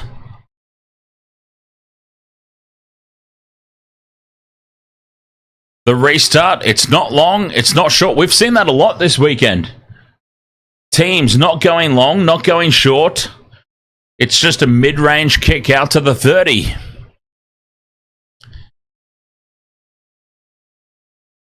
Hillbilly says Whiten's move is almost as funny as Lomax moving to second last para so he can play a forward pass. The Raiders have lost it. So he can play the position that he would never play Origin in. Zach Lomax is a funny one, isn't he? He wants to play in the centres for some reason. Even though there's more money on the wing and there's more opportunity for him on the wing. It's a really bizarre one. But yes, Parramatta, what's the word? Parramatta are a bit of an anomaly. That's the word, isn't it? This year, they've had a lot of injuries. They are really out of place so far down the ladder. Penalty here to South Sydney. Holding down. Whiten pumps it into touch. 35 out from their own line. I do not expect for 1 second the Eels will be so far down next season when they're fully fit. And another penalty here for the Rabbitohs on play 1. Another piggyback upfield. High contact. And clearly high contact there. XJ says, Dan, is it bad that I've been on your stream since the start? Well, I don't think so.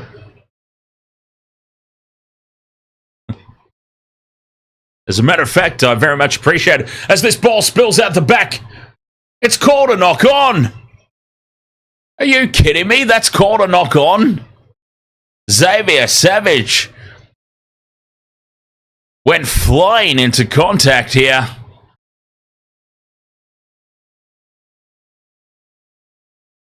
Let's have a look at this on replay. Xavier Savage drops the hit in and the ball spills out. The mouth guard flies out as well.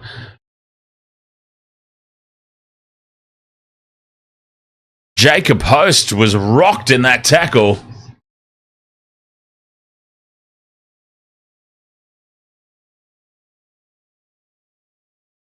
This should be a penalty. And it is. Oh, yeah, there we go. Penalty to the Bunnies, and fair penalty too. Timoko on report. Rabbitohs go back on the attack. Carvilli. 10 out from the line in midfield. Tackle 2. Kalamatangi in a first receiver. Dummies. Goes on his own. The Raiders' defense is pumped up though, but 1 try will swing this. Should be 6 again, and is. Set restart. Burgess puts the head down. A metre out in front of the post. Raiders offside by a mile on this left edge. Jai Gray steps back in field. They get away with it. No call for another set restart. Quick play the ball. Host. Half a metre out on tackle 3. 9 minutes to go till the break. From dummy half. Mamazula Zolozos tries to barge over. All offside again here, the Raiders. Walker runs across the face of the defence to Jai Gray. He's brought down 10 out. How that was not 6 again, I do not know. 5th and last, Walker. Crossfield kick, looking for Whiten. It sits up in the end goal for the Bunnies to score the try. Tane Milne dives on the loose ball. A little bit of justice there because the Raiders were offside that entire set, and it was only actually called once by the referee. But the Rugby League gods smile upon the Bunnies here. They get the try. Tane Milne plants it down. 18 points to 4, kick to come.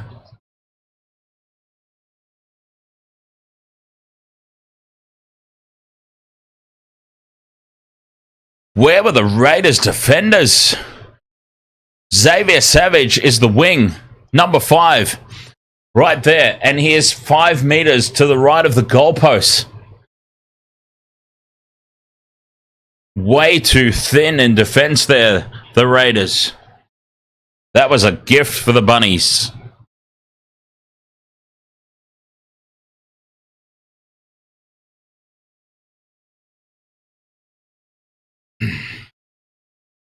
XJ says, if I'm correct, Rabbitohs are pretty strong in the second half, right? Not necessarily, XJ, but it's just the from 1 through 18 in every single position, the Rabbitohs are better than the Raiders. Man for man, on paper, right across the park, 1 through 18, just better. So if they just keep their composure they should win this quite comfortably. Should. But of course, in the game of rugby league, things don't always go as they should. Damien Cook from just to the left of the post. Oh, it's off the upright and away. Oh, you can't believe it. Damien Cook, he's missed it. 18 points to 4. DJ Shack brings up a very good point. Raiders blew an 18 points to 0 lead against the Sharks earlier.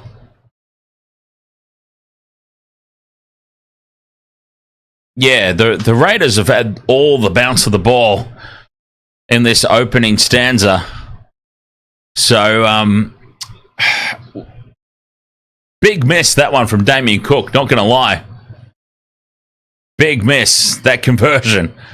It was a simple kick, but yeah. 18 points. This is what I was saying. 18 points down against the Raiders is not a big deal. They just need to not panic. 1 through 18, right across the park. South's man for man, on paper, way better than the Raiders. Just need to keep their composure and stick to the plans. And they'll get the job done. They'll overrun them. Cook from dummy half goes on a good dart. He's got a lot to make up for now. Up to halfway. This is a good set. Kalaumatangi puts the head down, looks for the offload. Back it goes to Mamazelos. This is a great set. 5th and last. They've gone 70 metres upfield. Whiten with the high ball. Contestable. Pressure on Savage at the back. Savage surrenders. He's copped a high shot there, Savage. That was stupidity from the Rabbitohs kick chase. Put in a high shot on Savage. Tane Milne, completely unnecessary. They had them under the pump there. And this is just a gift. So that's the sort of thing they can't do. Whoopsie. That's the sort of thing they can't really afford to do, the Bunnies. The kick to touch, though, doesn't do a whole lot of damage. The Raiders will start this set 15 out from their own line. So not a whole lot of damage done. And now they drive Timoko back in the tackle.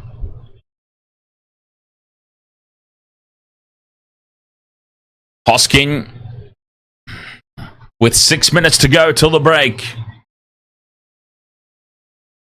Strange steps a couple. 40 out from their own line here, the Raiders. On tackle 3, Hudson Young up to halfway. That's a good run. Mariota inside the 40. 5th and last. Fogarty, a good opportunity for an attacking kick here. Contestable. Jai Gray's under it. Falls.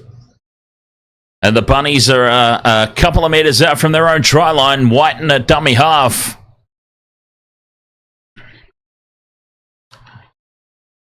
That was a good set from the Raiders in the end, considering where they started from. 5 minutes until halftime. I think 18-10 at the break. Rabbitohs will be okay with that. Offloading back to Gray. Space opens up. 5th and last, just short of halfway. To Whiten for the kick. Puts it high down the middle of the field. Taken by KO Sports Weeks.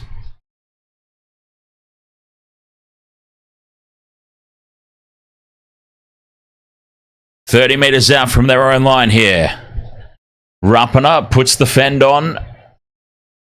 Steals some extra metres on tackle 2. Halfway line is right there in front of them. This is the 3rd. Timoko. Good leg drive there from Timoko. 40 out from the line. Tackle 4. They'll get an attacking kick away here at the end of the set again. The Raiders. 5th and last. 30 out. 4 minutes left to the break.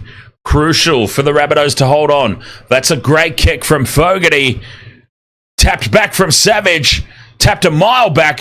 Falls for Fogarty. Beware the second kick. The Raiders are charging forward here. And it sets up for Rapana. He's knocked it on. Rapana's knocked it on. It's going to go up as no try. Oh, it's going up as a try. Wow. Okay, this has gone up as a try. I thought Rapana had knocked it on, but then I am, as I said, unashamedly biased. So we'll have to see the replay. Beware the second kick. We always say, beware the second kick. Oh, he's offside. Sebastian Chris is offside. Yeah, this is going to get called back. Sebastian Chris moved forward from an offside position.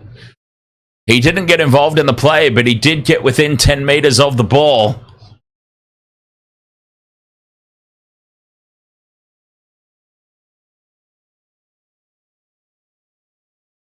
It'll be interesting to see what they call here. To the letter of the law, Sebastian Chris was offside there. Well, it looks like they're going to give this try. Sebastian Chris was a mile offside there, though. And he did move forward. So, to the letter of the law, that should be pulled back.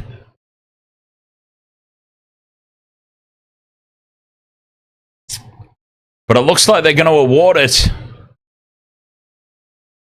And that's a big try with 2 minutes to go till the halftime break.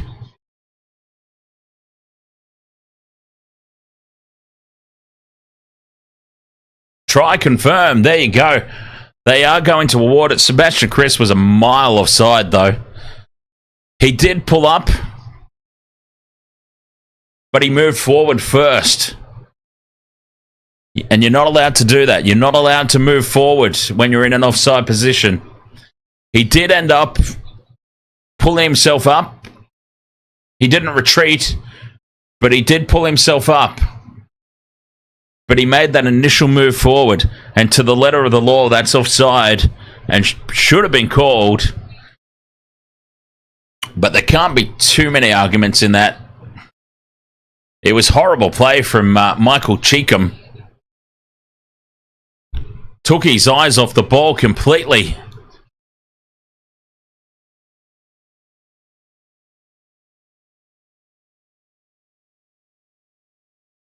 But yes, they get away with one there, the Raiders.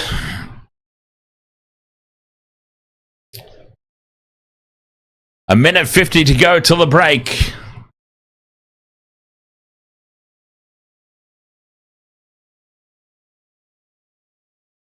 And a little bit of a gift there for the home side going into halftime.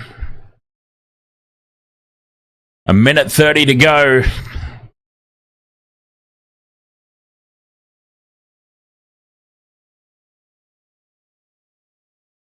.35 out from their own line. Hoskin plays the ball. Fogarty runs crossfield, links up with Smithies. Smithies taken down. Fifth and last.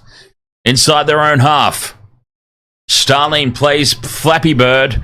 Fogarty puts it high. Not a lot of distance. Knocked on by the Raiders. And Souths have it on halfway. Whiten. Penalty to the Rabbitohs. Oh, he's called offside this time. Okay. Well, you know what, ref? It would have been helpful if you actually called the offside when they scored a try from the offside chaser. But whatever.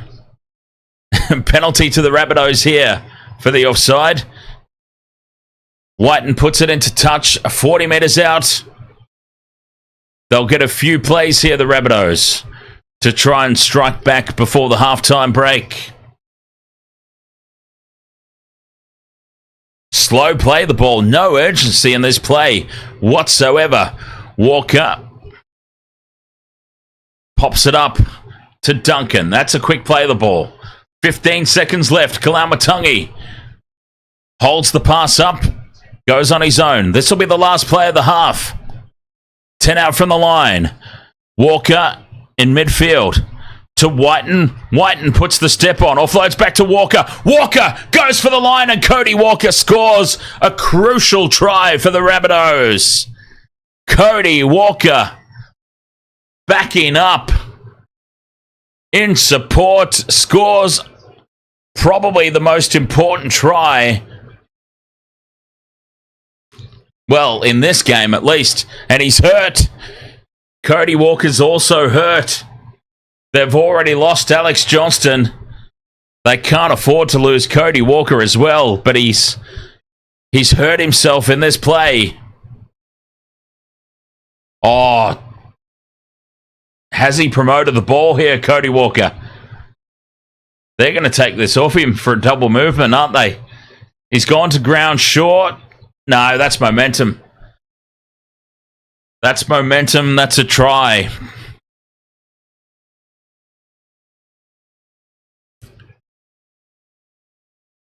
They might take this off him. They might say that he's promoted this ball. Double movement. That's clearly momentum. Cody Walker's off the field. Oh, this is big. This is big. Try's been confirmed. Cody Walker has left the field, but in all honesty, everybody's about to leave the field because it's half time.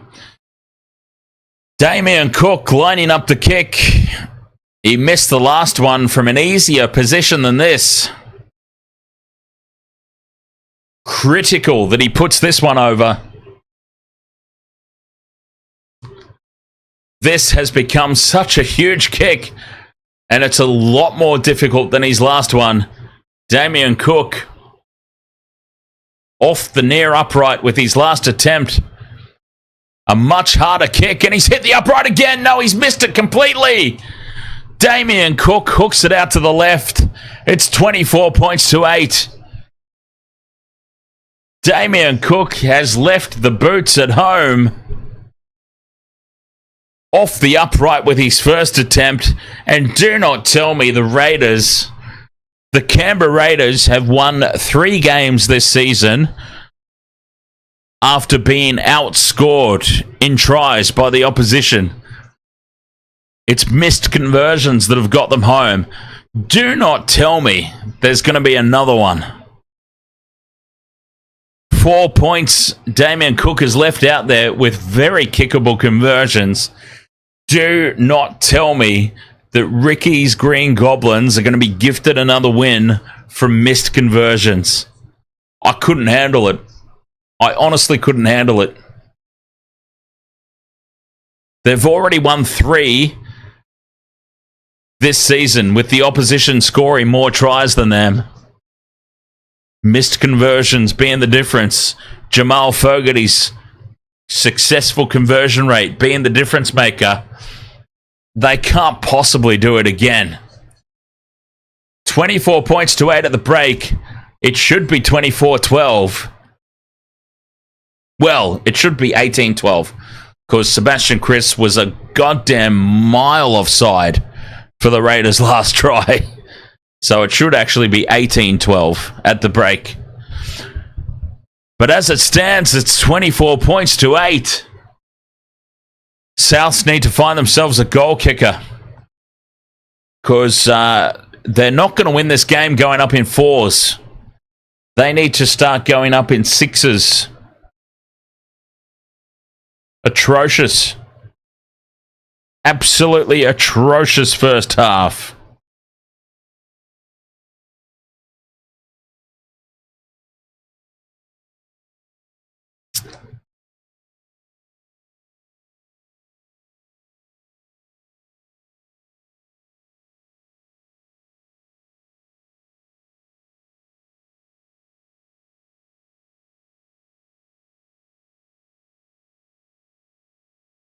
$24 points to 8 at the break somehow. Second half coming up here on the Wasted Water Sports. Thank you so much for being with us. The last game of round 21 in the battle of the teams making up the numbers.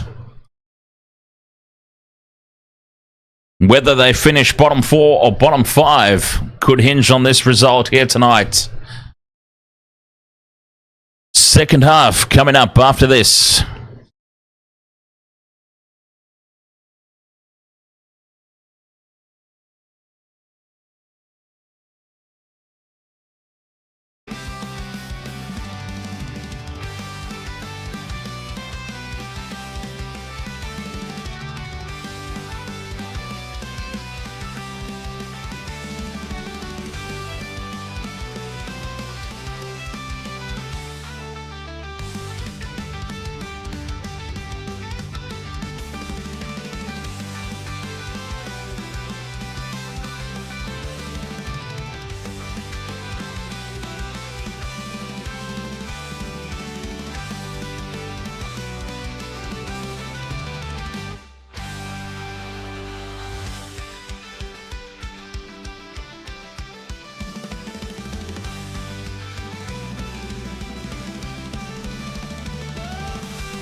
You're more my rebel now. You're more my rebel now. Oh, oh, oh, oh, oh, oh,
Teams getting ready to come back out for the second half here.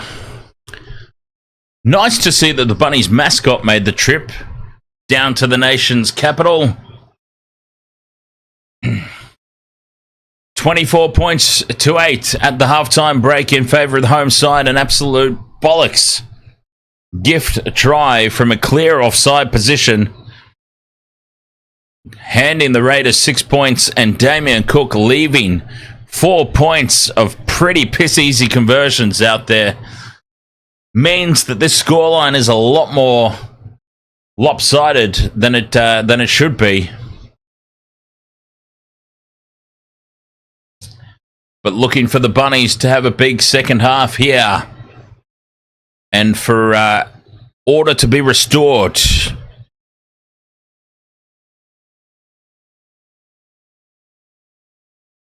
Against, quite honestly, the worst team in the competition on paper. The Canberra Raiders. Justin Liu, ahoy there. Who's getting a try? Lots of Rabbitohs in the second half.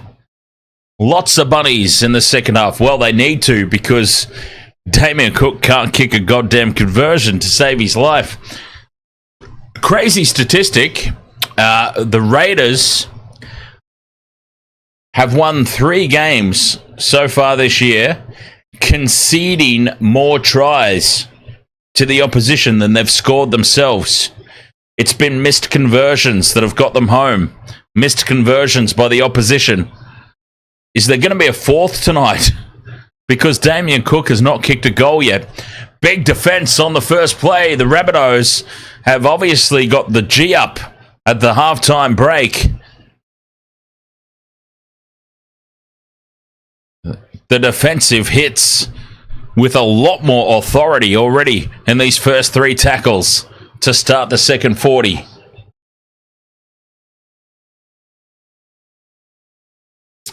They will be furious with themselves for the performance they've put on so far. 5th and last for the Raiders on halfway. Only a 34-metre gain. Fogarty puts it high, contestable, not a lot of distance. Taken by Milne. Plays the ball quickly. Cook slips. Oh, yeah. No. Thank you for reminding me. Yeah, I forgot I'm on the double strengths tonight. Well, I did say, in fairness, I'll be a blabbering mess by the end of the stream. Another quick play of the ball. Geez, the Rabbitohs have come out with a lot of intensity in this second 40. 5th and last. Whiten down the short side, slightly off the side of the boot. Taken in the back by Savage. And the Raiders have it. Savage is doing well under the high balls tonight, must be said.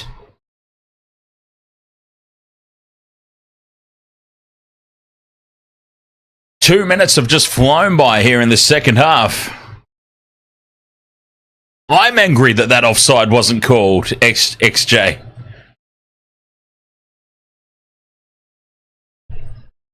I am absolutely sick to death of this team winning.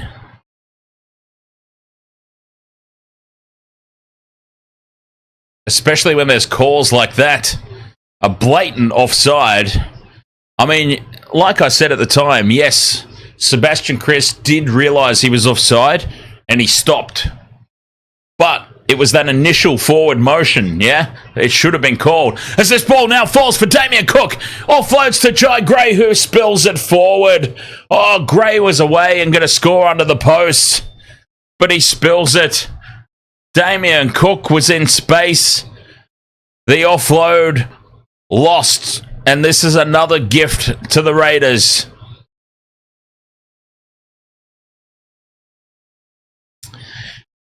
Ricky's Green Goblins presented another gift here. 30 out from the Rabbitohs line. It was going to be a try down the other end of the field. Jai Gray just can't collect the ball.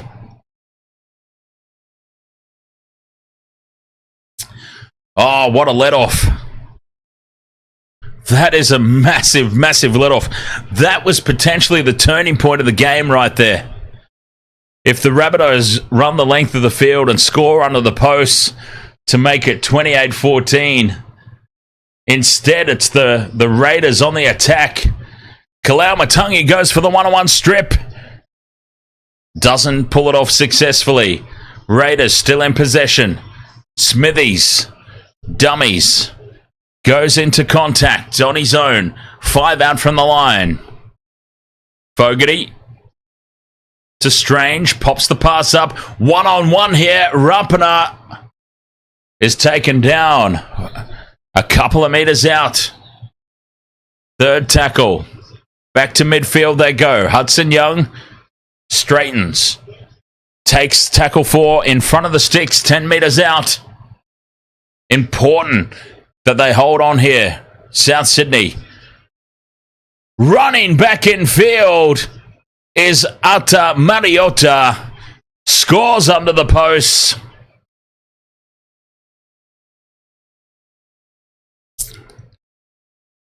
And that's probably the game. If Jai Gray collects the ball, it's 6 points under the sticks. Down the other end. He knocks it on. Gifting field position to the Raiders.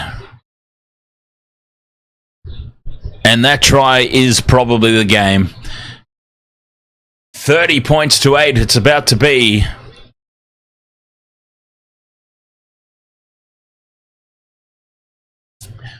And it just hasn't fallen the way of the Rabbitohs tonight. Everything has gone the Raiders' way, including the referee decisions.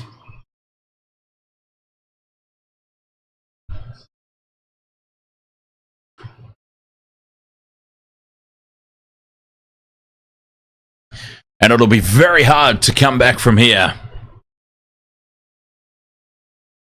No, you're all good, Gamer Mel. Very much appreciate you swinging by.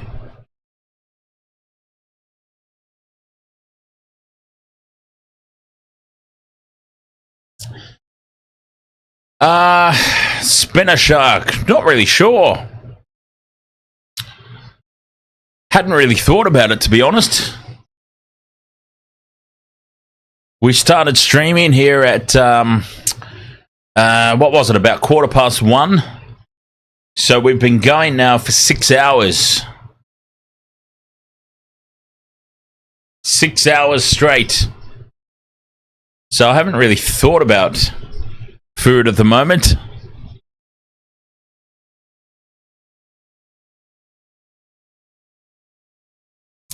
The James, ahoy!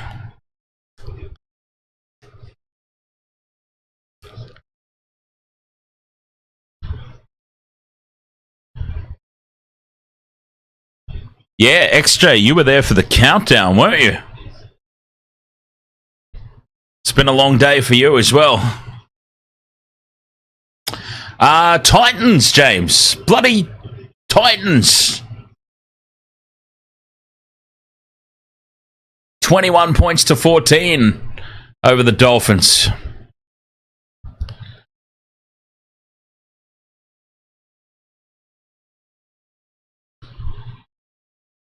It really was an unbelievable result.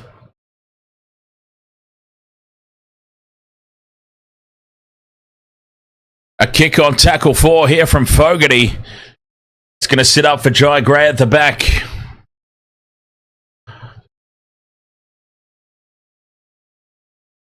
Rabbitohs ball, 20 out from their own line. Whiten in a dummy half.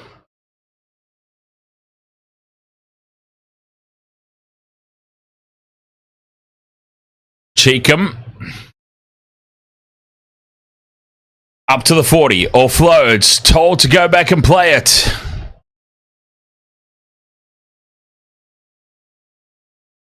Kalamatangi.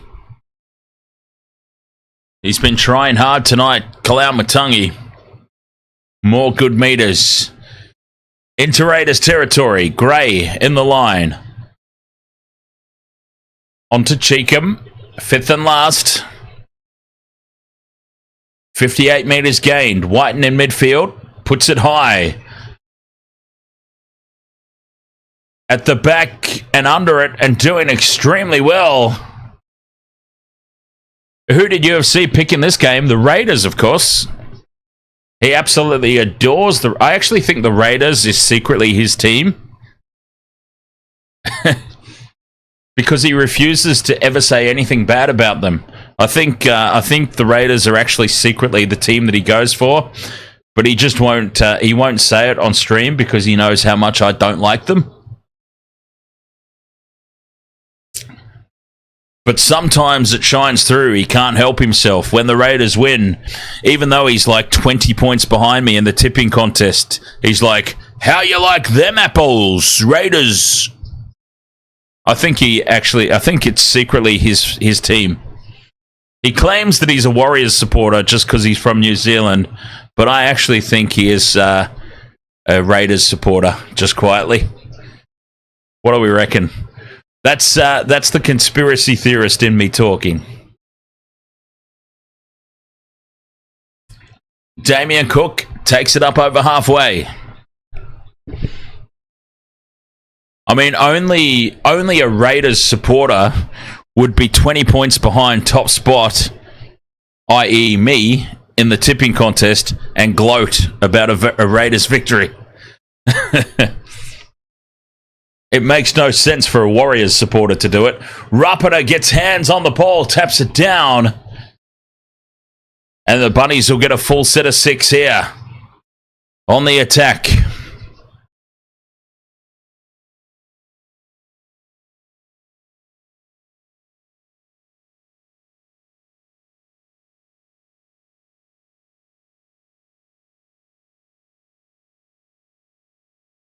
Whoopsie. Oh, God, I've lost my microphone.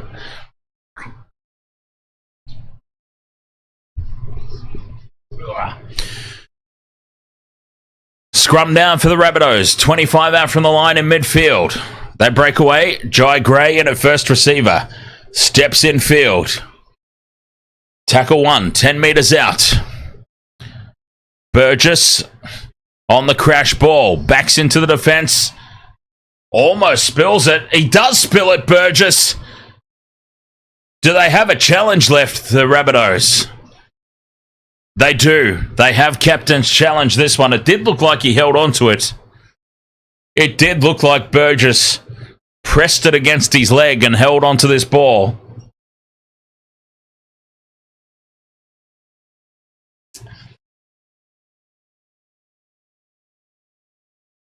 It did look like... Well, there's hands on the ball. There's hands on the ball there, which would make it an illegal strip. He has lost it, but that should be an illegal strip. Penalty to the Rabbitohs out in front. Hands on the ball there, clearly from Trey Mooney.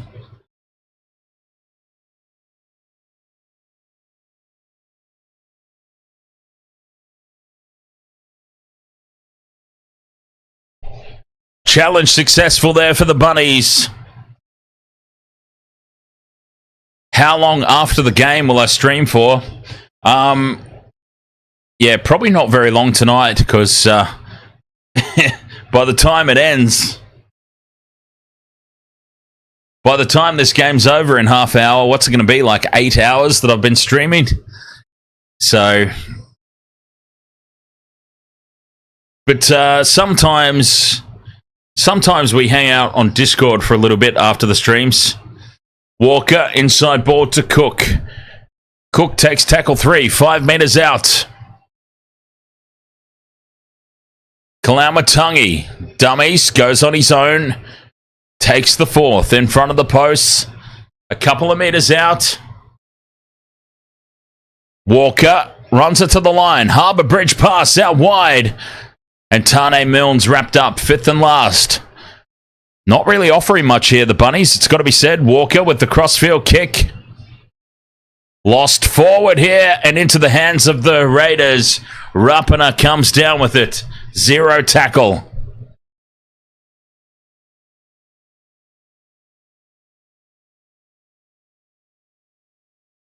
.28.5 minutes remaining. And the bounce of the ball just not going the way of the Rabbitohs tonight.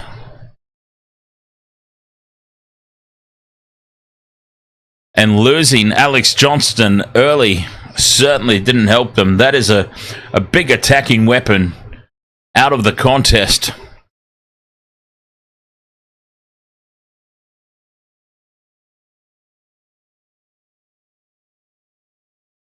Fifth and last, Fogarty. Another good kick. Pressure on at the back, but the Rabbitohs come down with it. They'll start this set from just outside their own 10. Gray catches them napping around marker. Makes some good meters. Jai Gray.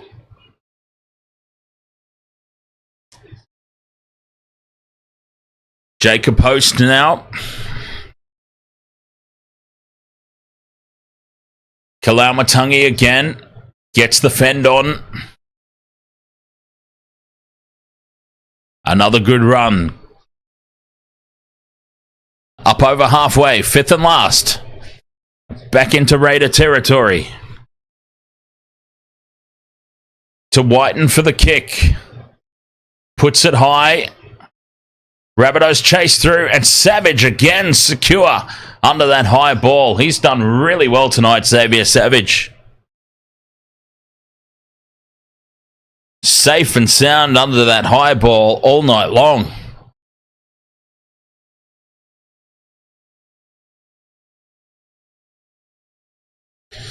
Through the hands, the Raiders spread it wide early.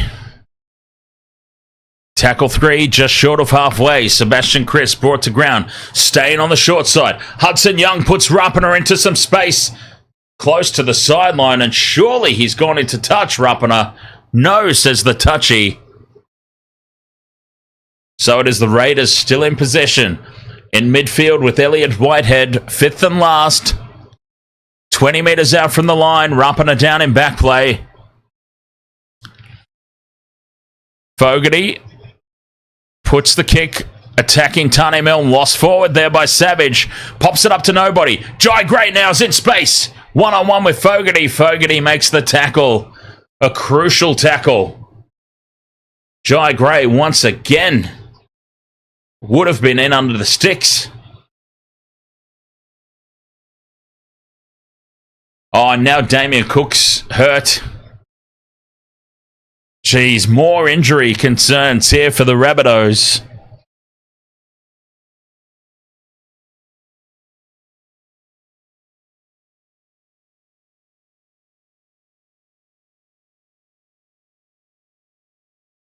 Tackle 3. Bunnies go into Raider territory. Kalamatangi running crossfield. That is the 4th. 40 out from the line. Very flat-footed here, South Sydney. 5th and last. Staying on the short side. Here's Whiten. Puts it high. Raiders have been safe under the high ball tonight. And once again, it's KO Weeks who takes it. Driven backwards in the tackle. Raiders will start the set from inside their own 10.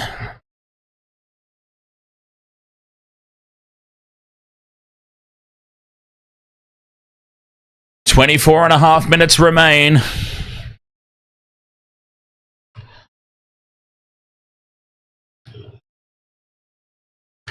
Hudson Young backs into the defence, offloads. Strange gets away from one. Gives it to Tarpany. Tarpany chews off some more meters.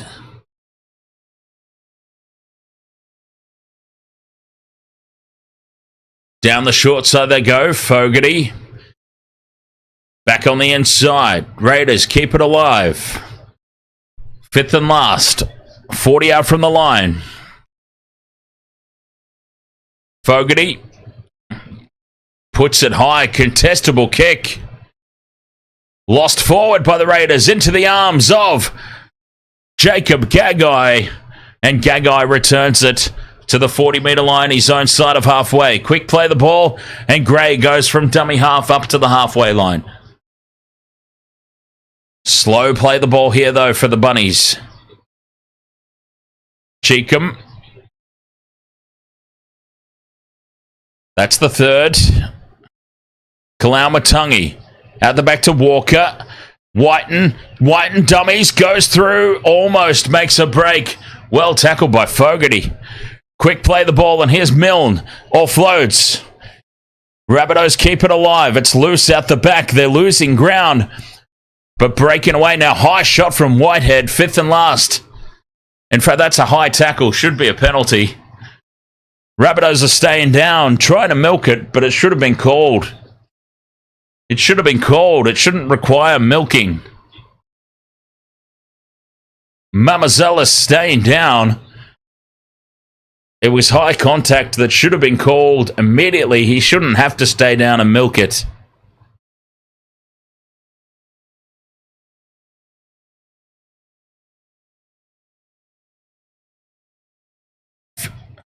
Fifth and last. They're not going to get the penalty. Short side for Walker. Puts the grubber kick in. Savage runs it over the dead ball line. And that'll be a goal line dropout. Set repeat for the Rabbitohs. 22.5 minutes remaining. They're going to have to think about scoring a try very, very soon.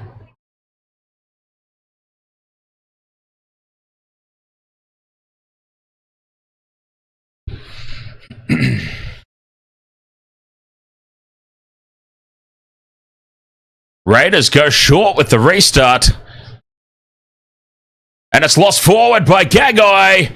Everything is bouncing the way of the Raiders tonight. It's called a knock-on against Gagai. Tempers are flaring out there. I have never seen a game of footy where, 60 minutes. For 60 straight minutes, the bounce of the ball and all the calls have gone one way like this. It's been a long, long time since I've seen anything quite like it. The Rabbitohs, in desperation, are challenging this, but it was a pretty clear knock-on from Jacob Gagai. Although, has it hit the Raiders' hand first? This might actually be off Sebastian Chris.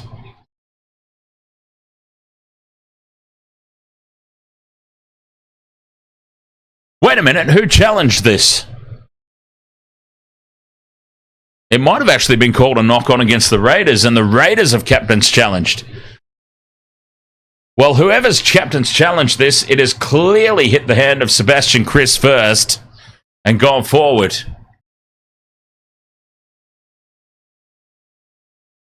So it must have been the Rabbitohs that challenged it.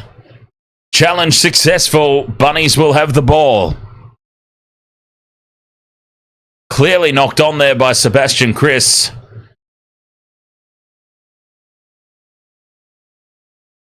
Scrum down for the Rabbitohs.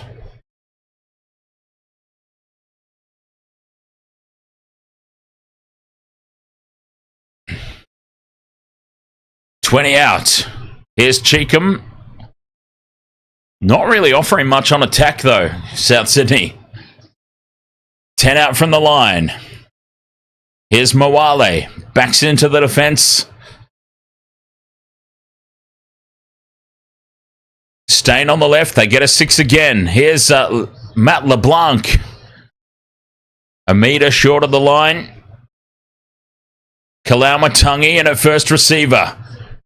Goes on his own. Tackle 2, still a metre out. Not really offering anything. Once again, Walker. Now they play some ball. 6 again for inside the 10. The Raiders offside once more. Tane Milne in at dummy half. Offloads. Tackle 2, 5 metres out. Should be 6 again. They get away with that one, the Raiders. That's the 3rd. Cook to Kalaumatangi. Walker, dummies. Hit hard in the tackle. Offloads to Gray. Gray cuts back in field. Goes for the posts and he's caught a half a metre short. That's the 4th. Offside, the Raiders. That's got to be 6 again and is. And Whiten takes the tackle in front of the posts. Slow play the ball. Crash ball for Mawale. Tackle 2. Raiders all offside again. This has got to be another set restart. Walker inside to Gray. 3rd tackle. Crash ball now, Kalaumatangi. Half a metre short on the 4th. Crash ball and a try for Tallis Duncan. But honest to God, this is all they've got. The Rabbitohs, all they've got is a crash ball. They're offering no variety on attack. It's just one out crash ball. It's paid dividends for them on this occasion. 30 points to 12. And surely not even Damien Cook can miss this one. 19 and a half minutes remaining. 30 points to 14. It should be with the successful conversion. Gaz, here's some Ahoy, mate. $30 points to 12, the kick to come. And surely, even Damien Cook puts this one over. Oh, this is no try. This is no try. He hasn't scored it. This is no try. Elliot Whitehead with the try saver of the season. Elliot Whitehead with the try-saving tackle of the season. Gets his big left hand under the ball. And this is no try. It's held up. And the Rabbitohs are going to have to go back and try again. Try confirmed! Oh, well, there's one that's gone the Rabbitohs' way. And Damien Cook's missed it! Damien Cook has missed the kick.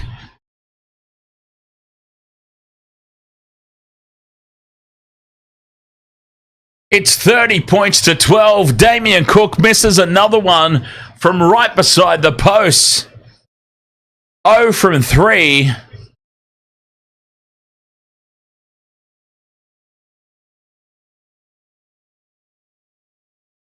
Damien Cook pushes it out to the left. It could easily have been 30 points to 18. With 18 minutes to go, 2 converted tries, it's still game on. The Raiders, for the 4th time this season, the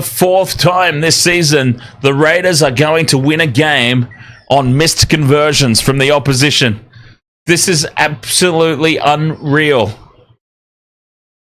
How does one team have so much goddamn luck in one season? Seriously, this is going to be their 4th game they win this year because of missed conversions from the opposition, having no goal kicker. Unbelievable. Damien Cook has missed 3 kicks.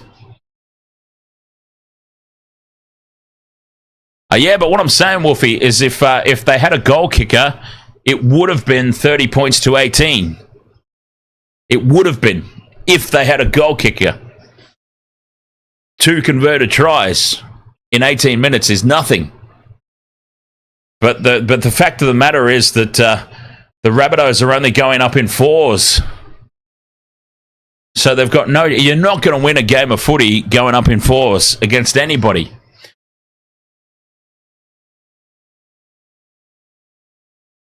It's that simple.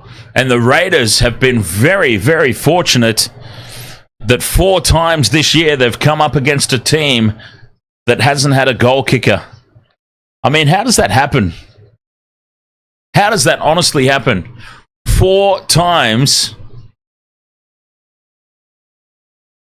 the Raiders have won this year because the opposition has missed conversions.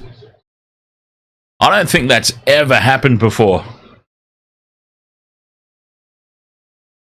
I mean, how much luck can one team get, honestly?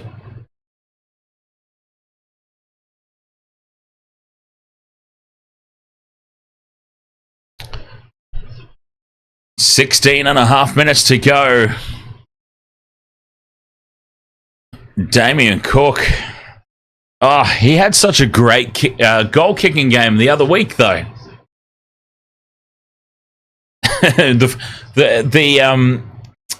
His good goal-kicking game the other week must have been the anomaly.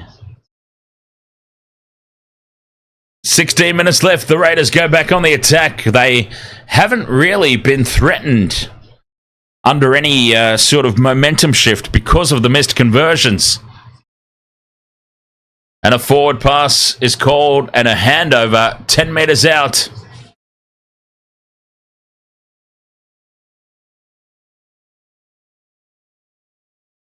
Oh, that was a mile forward, that pass. Anyway, Bunnies have it back, 10 out from their own line. It should have been 30 points to 18. Well, it should have been 24 points to 18. Because of the try that Canberra scored from Sebastian Chris's offside on the kick chase. So it should have been 24-18, and it would have been game on. But, I mean, hey, shoulda, coulda, woulda, right? The game isn't won on ifs, buts, and maybes. The game's won by scoring more points than the opposition. And at the moment, the Raiders are well and truly doing that. 5th and last, high ball down the middle. No pressure on Weeks. And Weeks will return it outside the 10-metre line. 14 and a half minutes remain.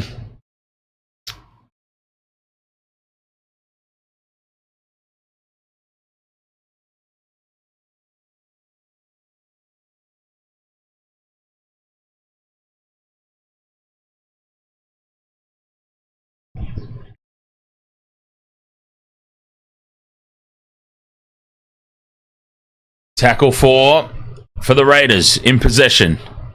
Outside their 40 now, up to halfway. Good charge there from Whitehead. Tackle 5. Back to Fogarty for the kick. Jams it into the corner.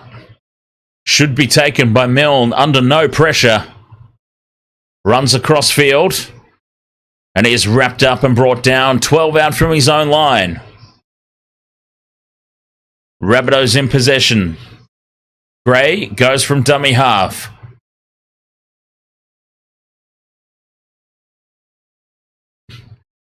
Gagai from dummy half.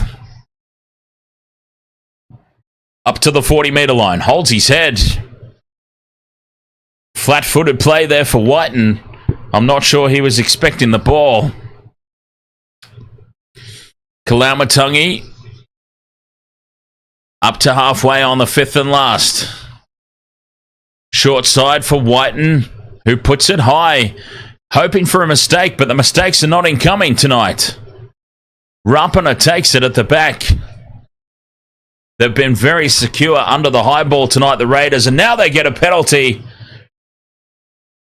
Diving in on the tackle player. And it goes from bad to worse here for the Bunnies.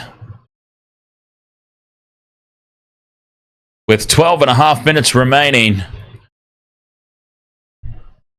Once again, the Raiders gifted a victory from missed conversions.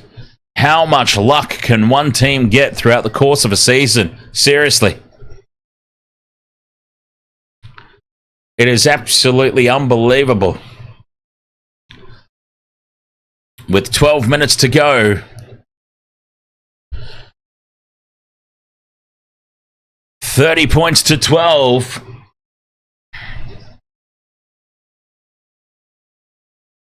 Starling beats the tackles, gets through.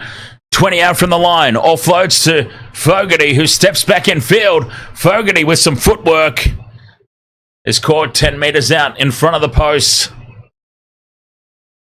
Tackles up their sleeve here, and more tackles up their sleeve with the 6 again. Ethan Strange dancing around Luai style in front of the sticks. That's the first tackle. Looking to put this game to bed now, the Raiders.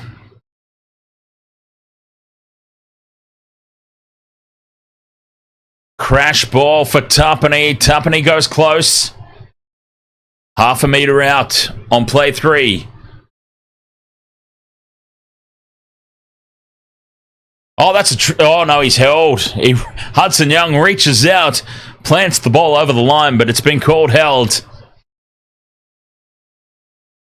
Fogarty grubbers in behind the line. Penalty to the Raiders. The Rabbitohs up inside the 10.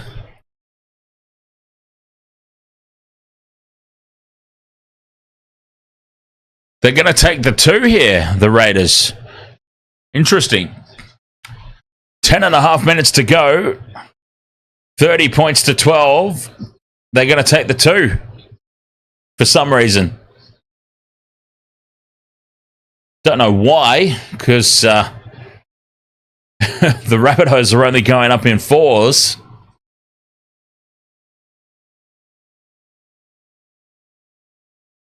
It makes very little sense. But they are indeed going to take the 2 points.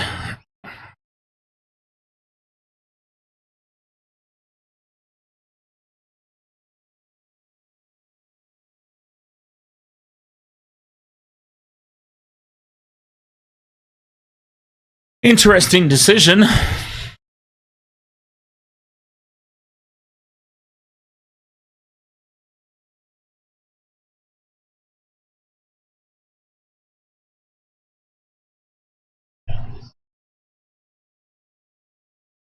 And Fogarty puts it through for the 2 points, for whatever it's worth. And the Raiders lead 32 points to 12.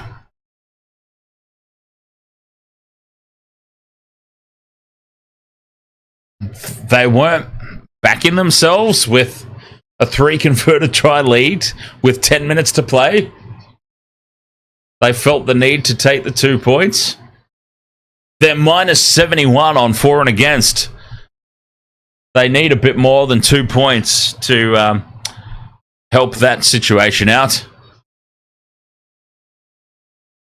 Anyway, a very bizarre call there from the Raiders to take the 2. Very, very, very bizarre. 8 minutes 40 to go. Yeah, that's strange. I can't make any sense out of that call. High contact here from Burgess, and it's another penalty. Another piggyback upfield for the home side.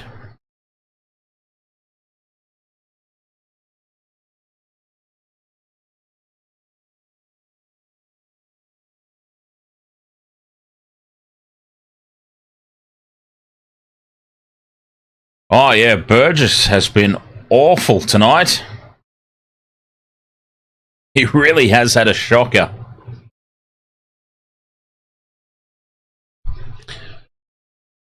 Eight minutes to go. 20 points the difference. Hudson Young runs the inside line. Beats 1, beats 2. Fends off another. Still going Hudson Young. 10 out from the line on play 2. Out to the right they go. Numbers to the right, but they cut back in field through Whitehead. They had the overlap to the right there, the Raiders. They weren't interested. Crash ball now for Tarpany.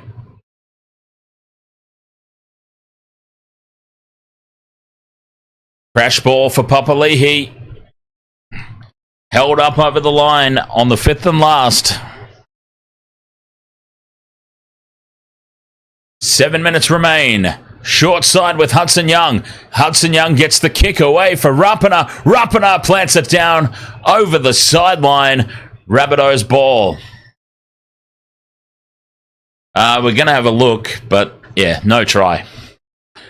Pretty clearly no try. I don't know why we're wasting everybody's time by even looking at this. Rapana takes it. He's caught by Jai Gray towards the sideline. He loses the ball and plants it down on the sideline. So you can scrub this out either way you look at it.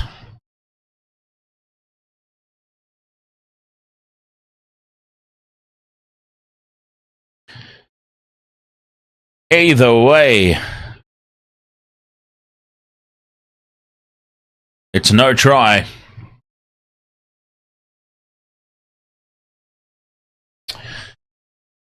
Yeah, well, XJ, the bookies obviously knew something we didn't, because, as I said, the Raiders were ridiculously short-priced favourites with the bookies.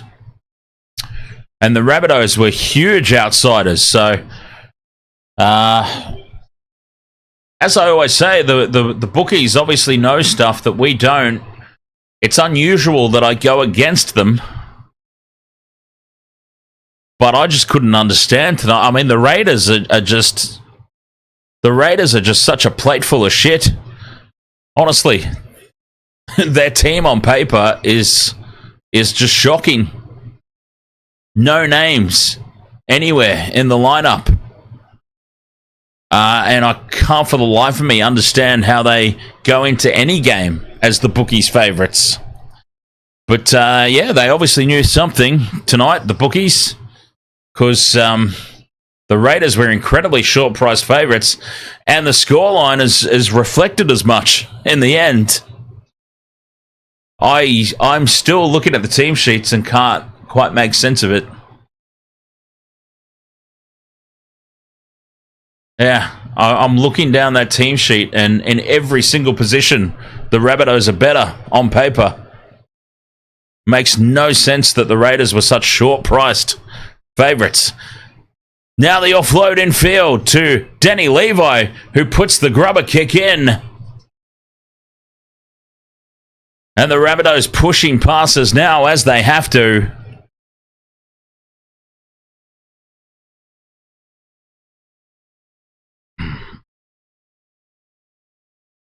Zero tackle for the knock-on.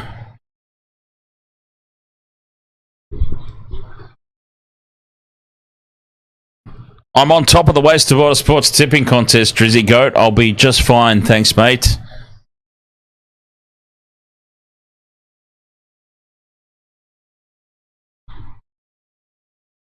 The only one in the competition over 100 points. I'll be just fine, thanks, buddy. Justin Liu, you need Hudson Young for any time try scorer. Well, there's still 4.5 minutes to go. Could still happen.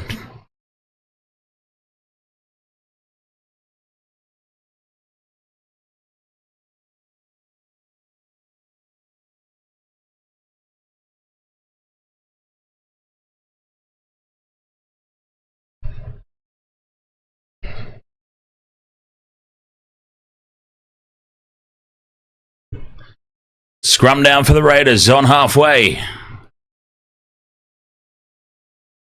Sebastian Chris with the big leg drive. Getting them in range, Justin.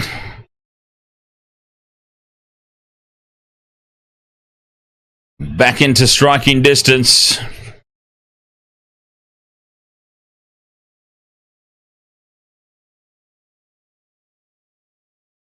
20 out from the line. Play 2. Tarpany plays it. Shane and Kelly. It's me, Travis, that you gave a shout out to a couple of years ago. Oh, nice. Well, welcome back. Welcome back after a couple of years. Shane and Kelly. 3 minutes remaining in this one.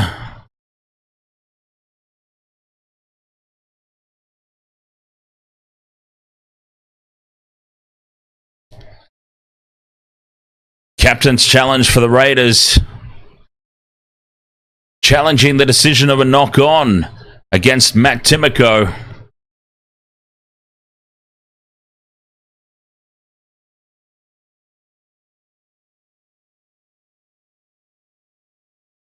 Decker, ahoy there. If you can give me a sponsor. What do you mean, give you a sponsor?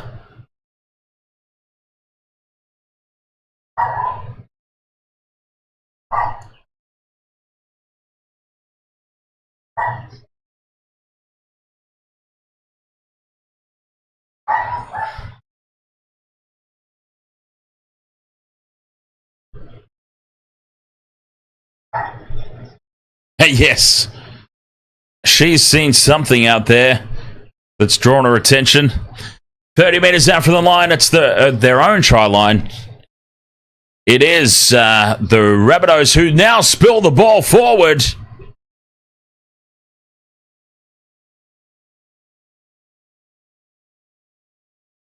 And a penalty to the Raiders. Hudson Young was... Oh! Justin Hudson Young took the tap and was away under the post, but the referees called it back.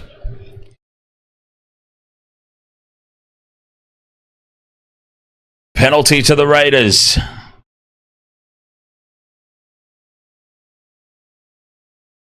The referee called it back. Hudson Young was away. 2.5 minutes left. Raiders on the attack. 20 out. We need Hudson Young anytime try for Justin's bet. And they've spilt the ball on play 2. Oh no. KO Weeks drops the ball cold on play number 2. That's a heartbreaker, Justin. That is a heartbreaker. Oh, fingers in the eye. The Rabbitohs have got fingers in the eye there on Hudson Young on the ground. That will be looked at by the match review committee. That will get a closer look for sure. That was a pretty blatant eye rake on Hudson Young. And the match review committee will have a lot to say about that.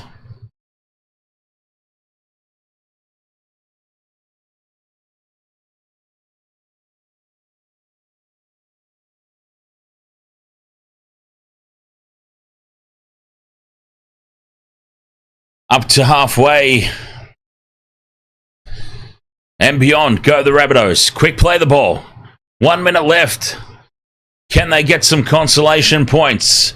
Cheekham runs across to the far touchline. Damien Cook steps back infield. Can't kick a goal to save his life, but he can sure run. And now tapped down by the Raiders and lost forward by the Rabbitohs. Double knock on. And it's a bit of a shambles to end this match. 30 seconds left on the clock.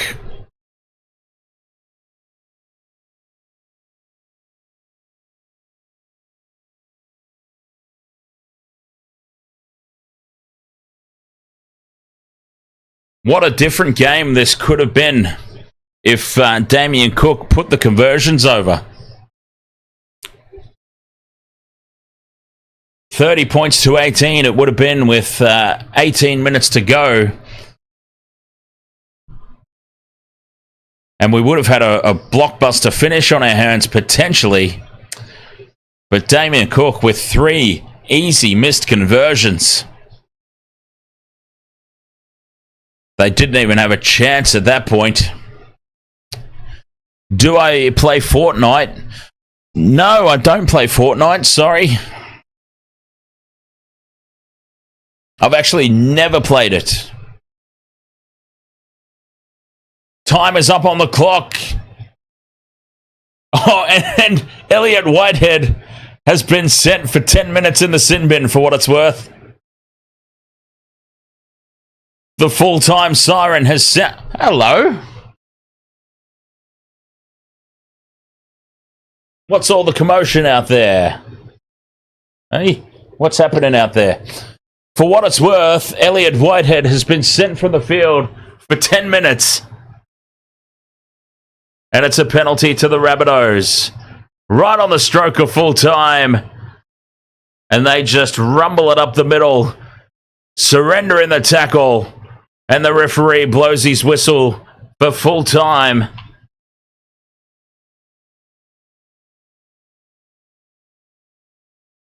And ultimately it comes down to missed opportunity for the Rabbitohs.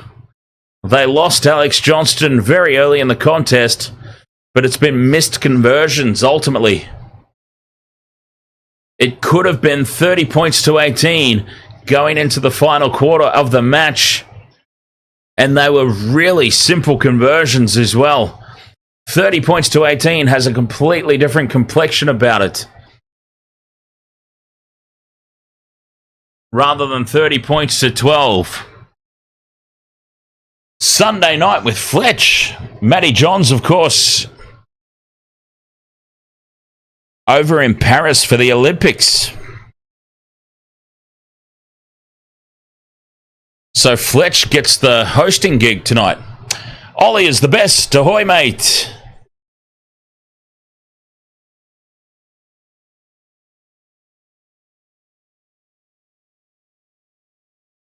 A bizarre end to that match. What's the point of sending somebody off for 10 minutes on the stroke of full time?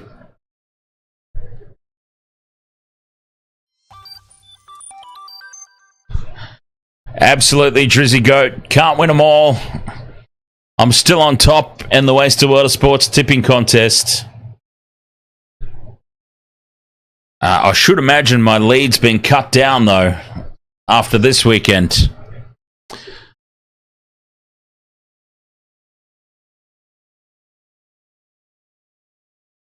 XJ says, next game Raiders play, have Whitehead be off for 10.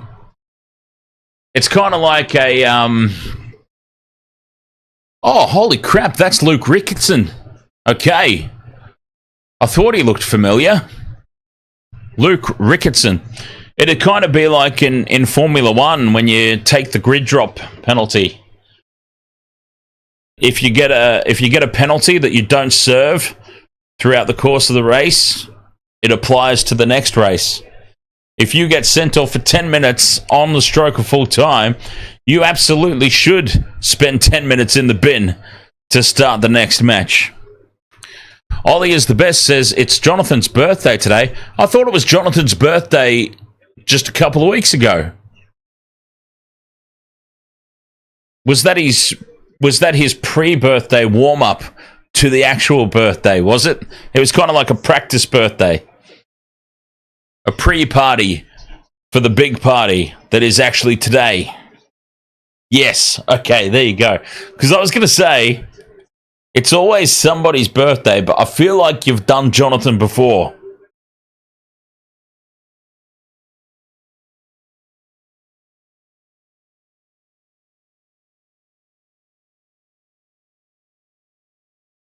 But that was just a practice.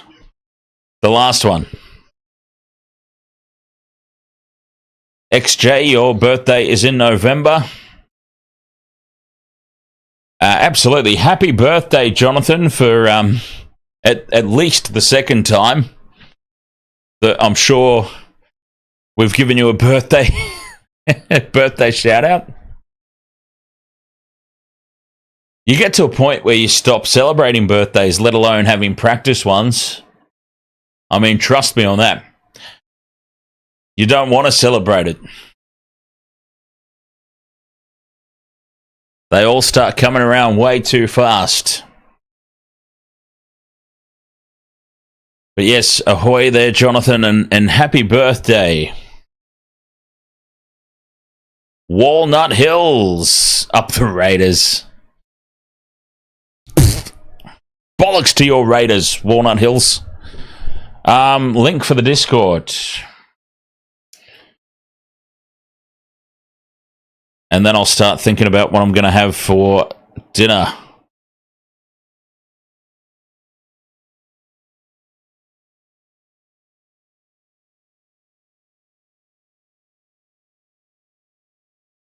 How do I do this? Okay. Settings. Invites. There we go. No, that's not it. I thought that was it. Oh, this could be it. Copy. Okay. The James, 5 from 8. And you're still behind UFC. Has it updated? Or are you just doing the math yourself in your head? I was going to say it's a bit early for it to be updated. All I know is I'm still on top. Maybe not by a lot anymore, though. Maybe only by like 1 point. But still on top.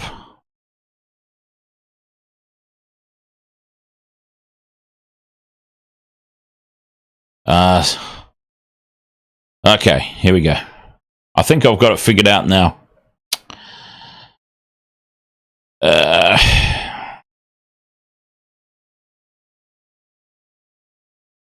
All right.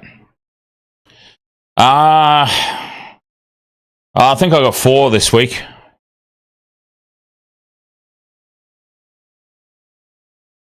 Yeah, I think I only got 4 this week. 1, 2, 3, 4. Yeah. Only 4, but still on top, which is the important thing.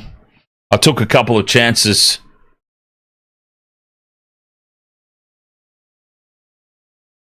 Shane and Kelly says, whoopsie, Roblox.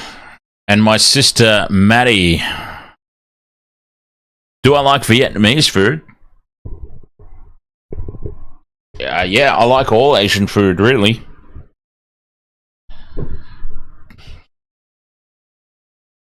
So, yes, I've posted a link to the Discord in the chat.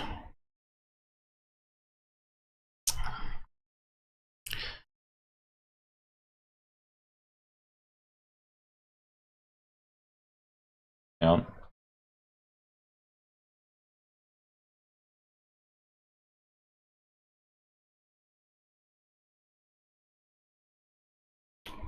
My favorite is Korean, though. Oh, the Korean kimchi pancake. Beautiful. And the boneless chicken. Exquisite. All right, Wasted World of Sports. I have now officially been live for 7 hours. And I'm surprised I still have a voice left. So I'm going to call it quits tonight. Thank you so much for your company, as always. What are the games coming up this week? The games coming up in round 22 will be...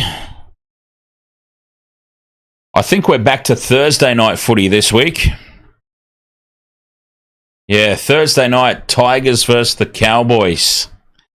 Oh, that's not the most exciting game, is it? On paper. But Lord knows I've probably got nothing else to do on Thursday night, so... Friday night footy, Warriors versus the Eels. Dolphins versus the Roosters. And unsurprisingly, on the back of tonight's performance, the Roosters are $1.39 favourites to win that one. Playing it over in Perth. Dolphins versus Roosters, playing it in Perth. Saturday, we've got Titans versus the Broncos. Storm versus the Dragon. Sharks versus the Rabbitohs. Sunday afternoon, the Panthers again on Sunday afternoon, taking on the Knights, and the Bulldogs against the Raiders. Raiders again on a Sunday. Back-to-back Sundays for the Panthers and the Raiders. So I think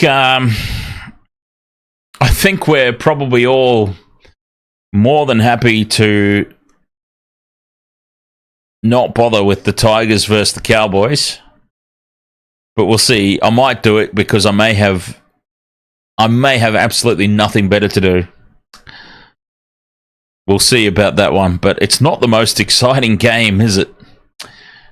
Warriors Eels is probably missable as well, but I'll likely be doing Friday night anyway. So I may as well do both of them.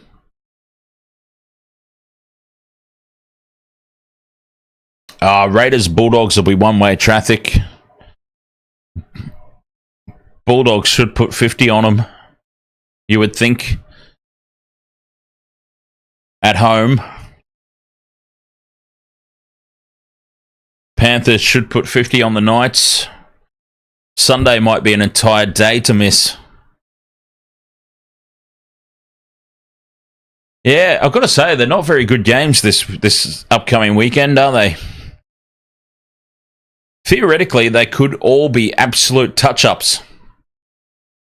But we'll see. We'll see how it goes. I mean, I'm sure I'll do most of them anyway in the end. Shane and Kelly asked what my favourite team is. I go for the Sharks, unfortunately.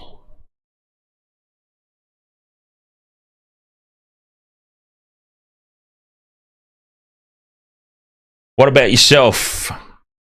Dolphins? I'm guessing the Dolphins. All right, Wasted World of Sports, thank you so much for your company. 7 hours, 3 games, back to back to back. I'm pretty impressed with my own effort on that one. I shall take my leave now. And we'll see about Thursday. We might catch you on Thursday, huh? Either way, until next time, thank you so much. Cheers. Catch you next time.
baby, now. Come on, my baby, now. Oh, oh, oh, oh, oh, oh, oh, oh, oh, oh, oh, oh, oh, oh, oh, oh, oh, oh.